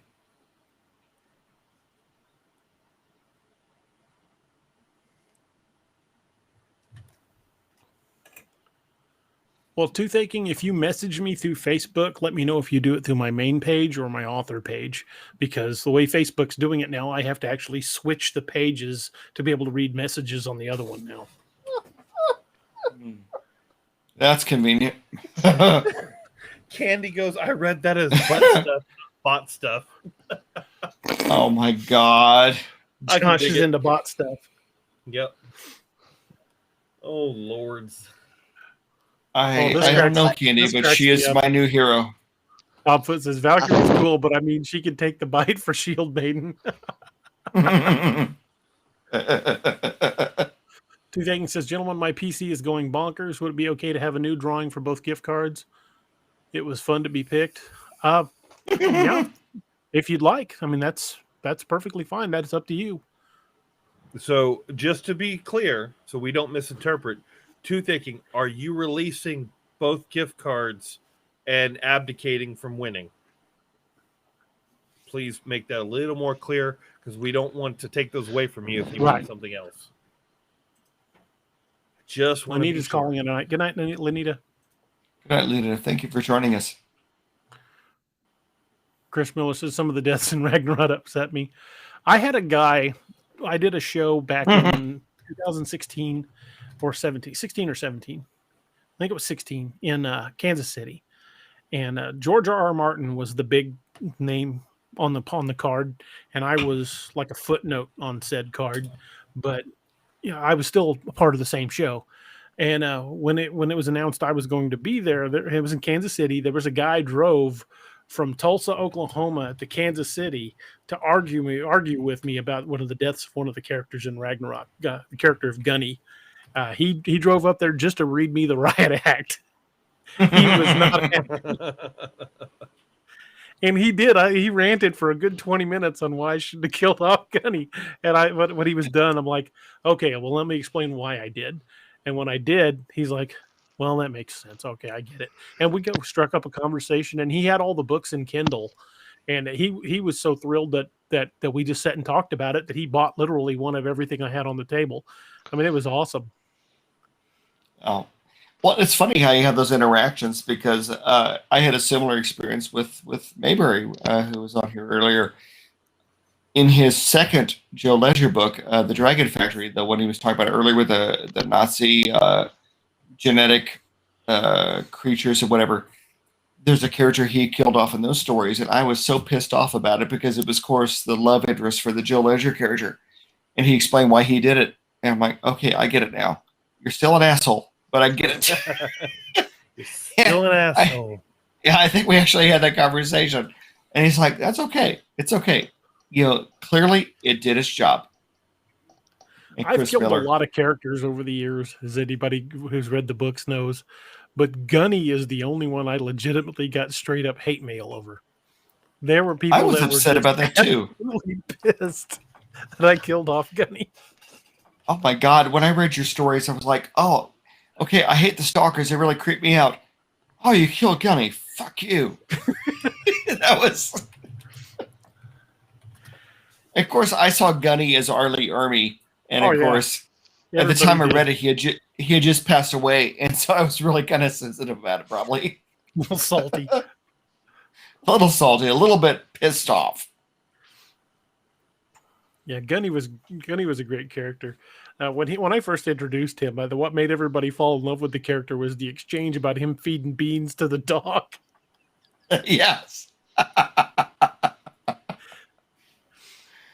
Oh my God. It's so funny. In reading it in retrospect, the feeding the beans to the dog, I keep visualizing Harley. Oh God, that dog can render a room uninhabitable without beans. I realize it's a different dog, but I was like, oh my God, I see this.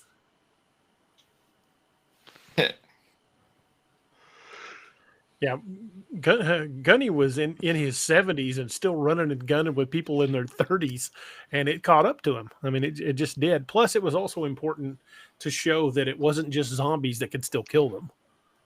Right. Well, it's funny. I got so attached to Gunny, and of course you killed him, and then I got attached to Larry the EMT, and you killed him. Like, oh, poor son Larry. Of a bitch. I remember Larry going down. That was not cool. Well, and at the time, DA was like, "Hey, we need to record a promo for Netflix or somebody, and I want you to play Larry." And then about the time he told me he wanted me to play Larry, he killed Larry. I'm like,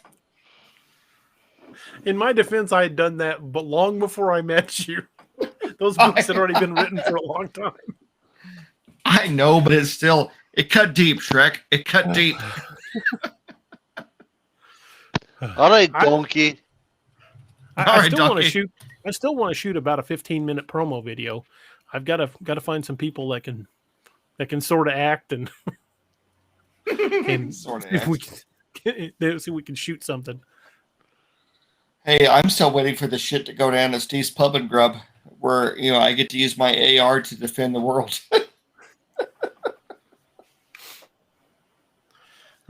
Or his AR turns out to be not as effective as he thought he would, and they get him a bigger one. There you go.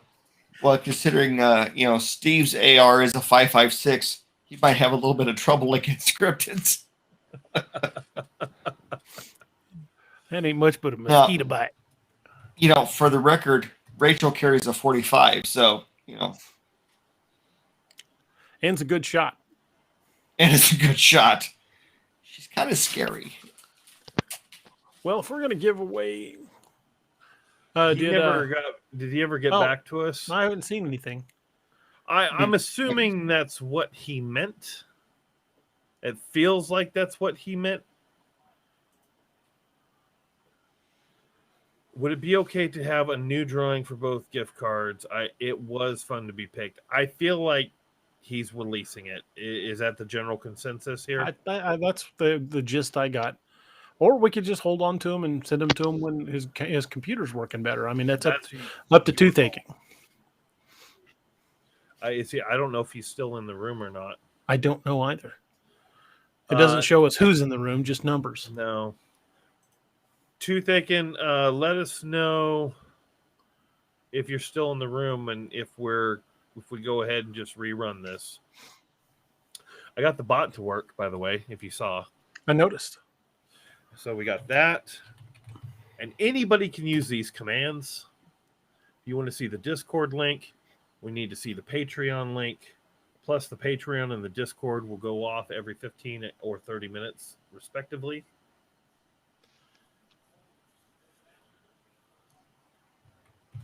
So we'll have the reminder to hit the like and subscribe as well. Yeah, I'm putting that in there as well.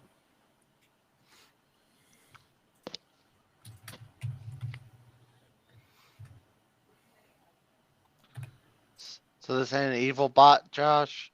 This is not an evil bot. I turned off excessive emojis and caps just for Meg. There we go. So should we do another trivia question? Sure, we'll do it. We'll do it in the same way. We'll do another trivia question, and then I'll rerun the bot giveaway as well. Okay, let me think of a good one. I did a Codename Wild Hunt trivia question. We should do one.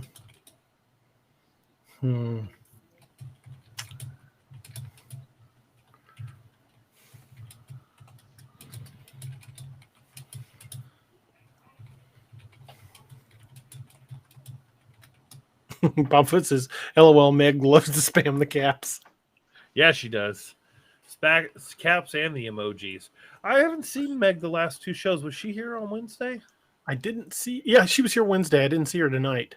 No, I hope she's all right. She normally makes most of the shows. All right, RJ. 2 things it's in the cash value to me. Oh, also, I'd like people to know that when we do the bot level giveaways, it has to be done on YouTube. Okay. So keep in mind, if you want to be a part of the giveaways and the moderated chat, please join us on YouTube at youtube.com/DARobertsAuthor. I think this is for you, Josh. Would Wild Hunt done the same studio that did Halo Wars cutscenes on a streaming service would be solid. No need for actors. It wouldn't be done by the same studio. And our vision for Wild Hunt is actually a asymmetric multiplayer first person shooter. So let me explain what that means. You would load up into a game with either random people on the internet or a group of friends, where a handful of you will be either characters from the book or just random hunters. And one of you would be the assigned cryptid with all the powers that come with that. And your job would be to kill all of your friends. Oh, That sounds That is fun. what we've envisioned for Wild Hunt. It'll be a DLC to the rest of the series at a later point. All right, I Like got what one. he says, I got a trivia and question. your job will be to kill all of your friends. Yep. Got the trivia question, folks.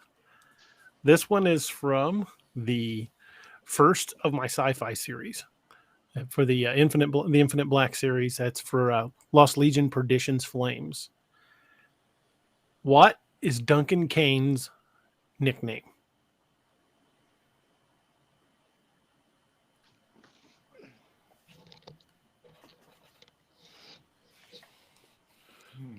First one to get it right wins the $5 gift card. It's a fun one. I What still was the think question? Duncan needs to make a South Boston. So what is Duncan Kane's nickname from the sci-fi series? Don't blurt it out, Josh. Me No, or that one? the general. Gotcha. I don't know that one. Nightbot commented. Yeah, that's the thing that you wanted. Yeah, goober. No, that's what Margolin says instead of Donkashane in Operation Bloody. Oh, that's too funny. Because I haven't got there yet. Well, Bobfoot, I'm going to do another random giveaway, so you're not completely out yet. RJ says too easy. $5 gift code. Whoever can give me Duncan Kane's nickname. So while you all are looking that up, Hey. ooh, DA. Yes, sir. I'm gonna have to bow out. It's getting a little late All right, man. over here. I'm drooping. All right, buddy. I know you got to get up and work early in the morning. Appreciate you being here. I know the feeling, my friend. I keep It's a late night. I've had a little too alcohol. I've only had the one glass, so I'm good. Well, the dog came behind you, ain't it, Steve? Oh yeah, Cora's actually in the living room right now. But yeah, I had the last third of that bottle of Bushmills, and we're a little bit for schnicket. All right, gentlemen. You have a good evening. good night. See you, General. See you See you later, General. Carry on, sir. For those of you looking up and waiting for those to find the nickname, if you can go ahead and type General in the chat room, I'll run another randomized giveaway as well. Codename General. Only put it one time in the YouTube chat.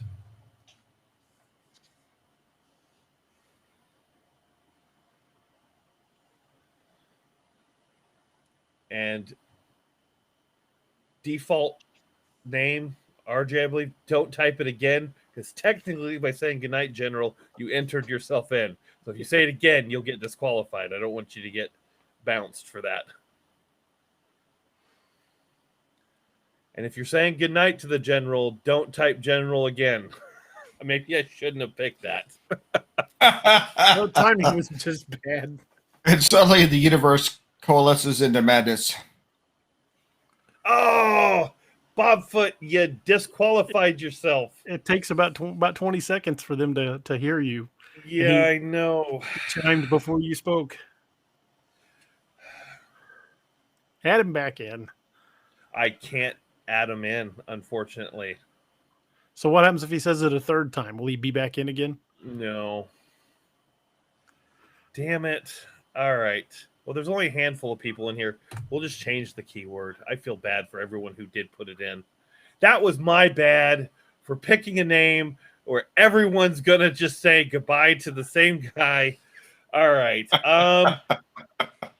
Oh man, that's terrible. All right, let's pick a new key phrase. I'm sorry, folks. That was my bad. Mead. MEAD. Mead is going to be the new keyword. Because that's probably amazing. why I screwed up. Nightbot just got on to Bobfoot.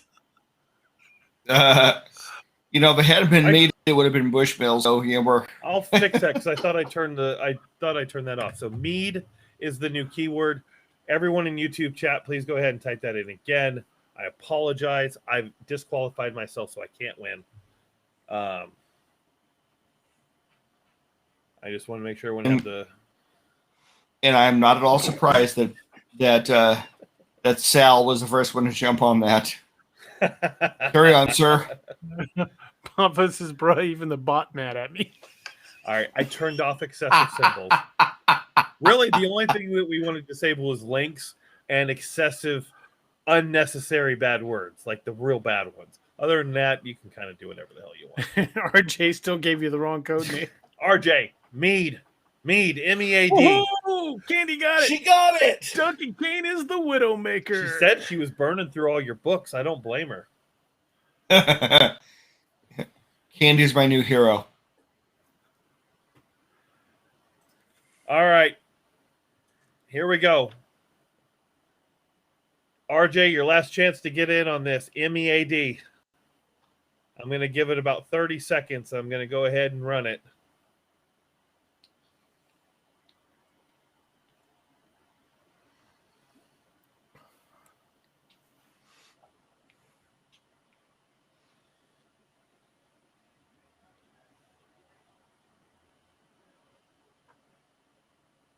There we go. And here we go.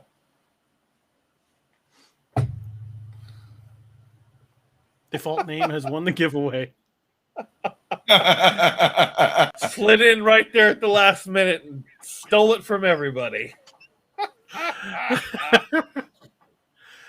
There, I don't have to share my screen now. Nightbot is letting people know. So, RJ and Candy. Well, RJ. I already have me. Candy on Facebook, so I'll just send it straight over her Facebook Messenger. All right.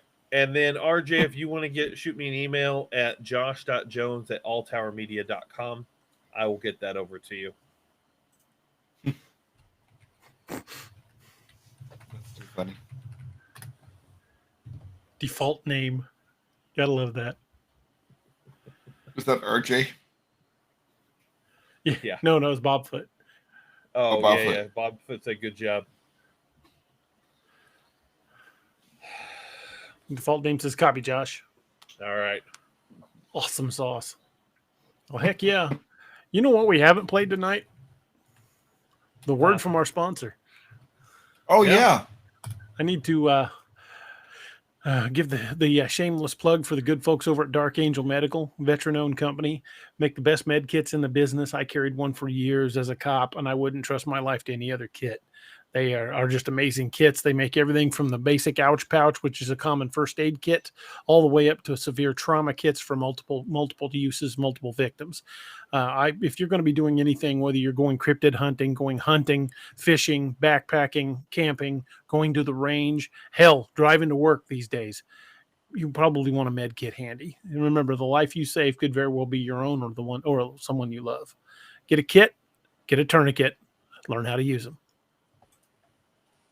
Hey everybody, this is Kerry Pocket Doc Davis from Dark Angel Medical, and you are listening to DA Ex Machina with DA Roberts.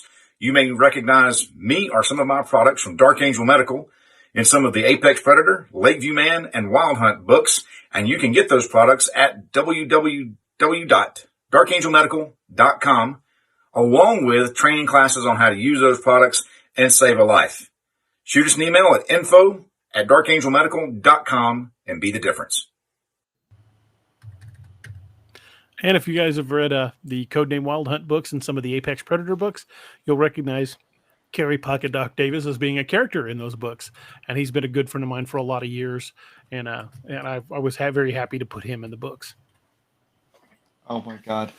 You know, Kerry is an amazing individual. And the only thing more fun than Kerry is Drunk Kerry. Drunk Kerry's pretty funny. He was pleasantly blended that night. Oh my God! Hey, Robert Miller.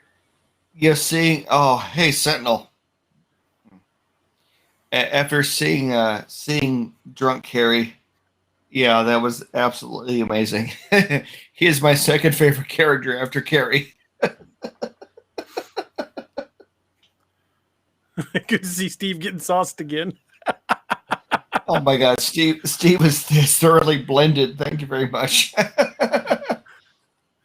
Candy says nothing better than a good doc. Bob says, did you know you could say World Wide Web faster than you can www? Sounds about right. So www is actually long for World Wide Web. Yeah, there you go. I think we're all a little sauced at this point. Maybe my going Lord. around. So I am. I am 2 Philippine beers and about a third of a bottle of Bushmills, and even my liver is a little bit ridiculous. Well, boys, we are pushing the 5-hour mark. Oh. This has gone much longer than I expected it to. It's been fun. Yeah, it's been a hoot and a half. Oh my God, it's always a start pleasure. wrapping things up, especially now that you got the bugs worked out of the bot. Yeah, There you I go. love Nightbot. Nightbot's awesome. Nightbot's much better than Streamlabs bot. Nightbot will do all kinds of good stuff for us. That's awesome. Streamlabs bot was kind of an a-hole.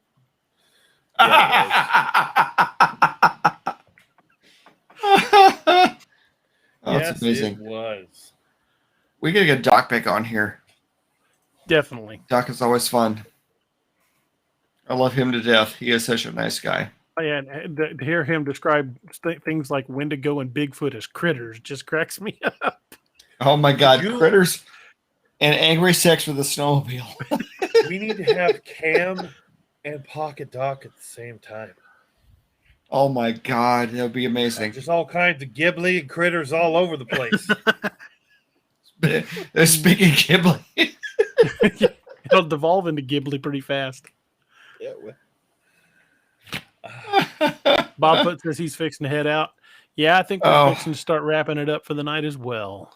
Good Bob, night, you have a Foot. good night. Thanks for joining us, brother. Our top chatter for the night is Sal. Sal. Congratulations, Sal.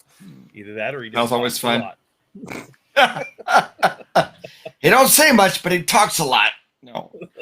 Well, No, folks, if seriously, you haven't thank had you- a chance thank to you, swing Sal. by the Patreon community, I hope you go by and check that out. Give it a thought when you look over the levels, because the patrons are really getting involved in a lot of stuff. We're actually already doing chats for naming books, and I've posted a couple of short stories already. There's an hour-long video up that only the patrons have access to. There's quite a bit going on in the patron community, and there's going to be a lot more. So I hope you guys will check that out and join the Patreon community.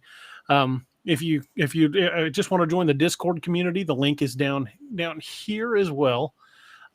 Just feel free to join the Discord community, hang out, get involved in some of the things that's going on there. But a lot of that is patron only. That's going to be like naming books and voting on book covers and coming up with book idea plots and things like that. There's going to be a lot that the patrons are involved in, and in fact already are. Wanted to say thank you to our guest tonight, which was Jonathan Mayberry. Awesome guest, as always. Amazing guy, hell of a writer, super talented individual. Thank you to Naoma Finn from the Dixie Cryptid podcast and What If It's True podcast for being on here. Thank you to Steve, my wild man Monrotis, my brother from another mother. We always make a good team and have a good time. Josh, my brother, thank you, brother, for joining us. Much appreciated. You're trashed. He's trash. Josh is drunk.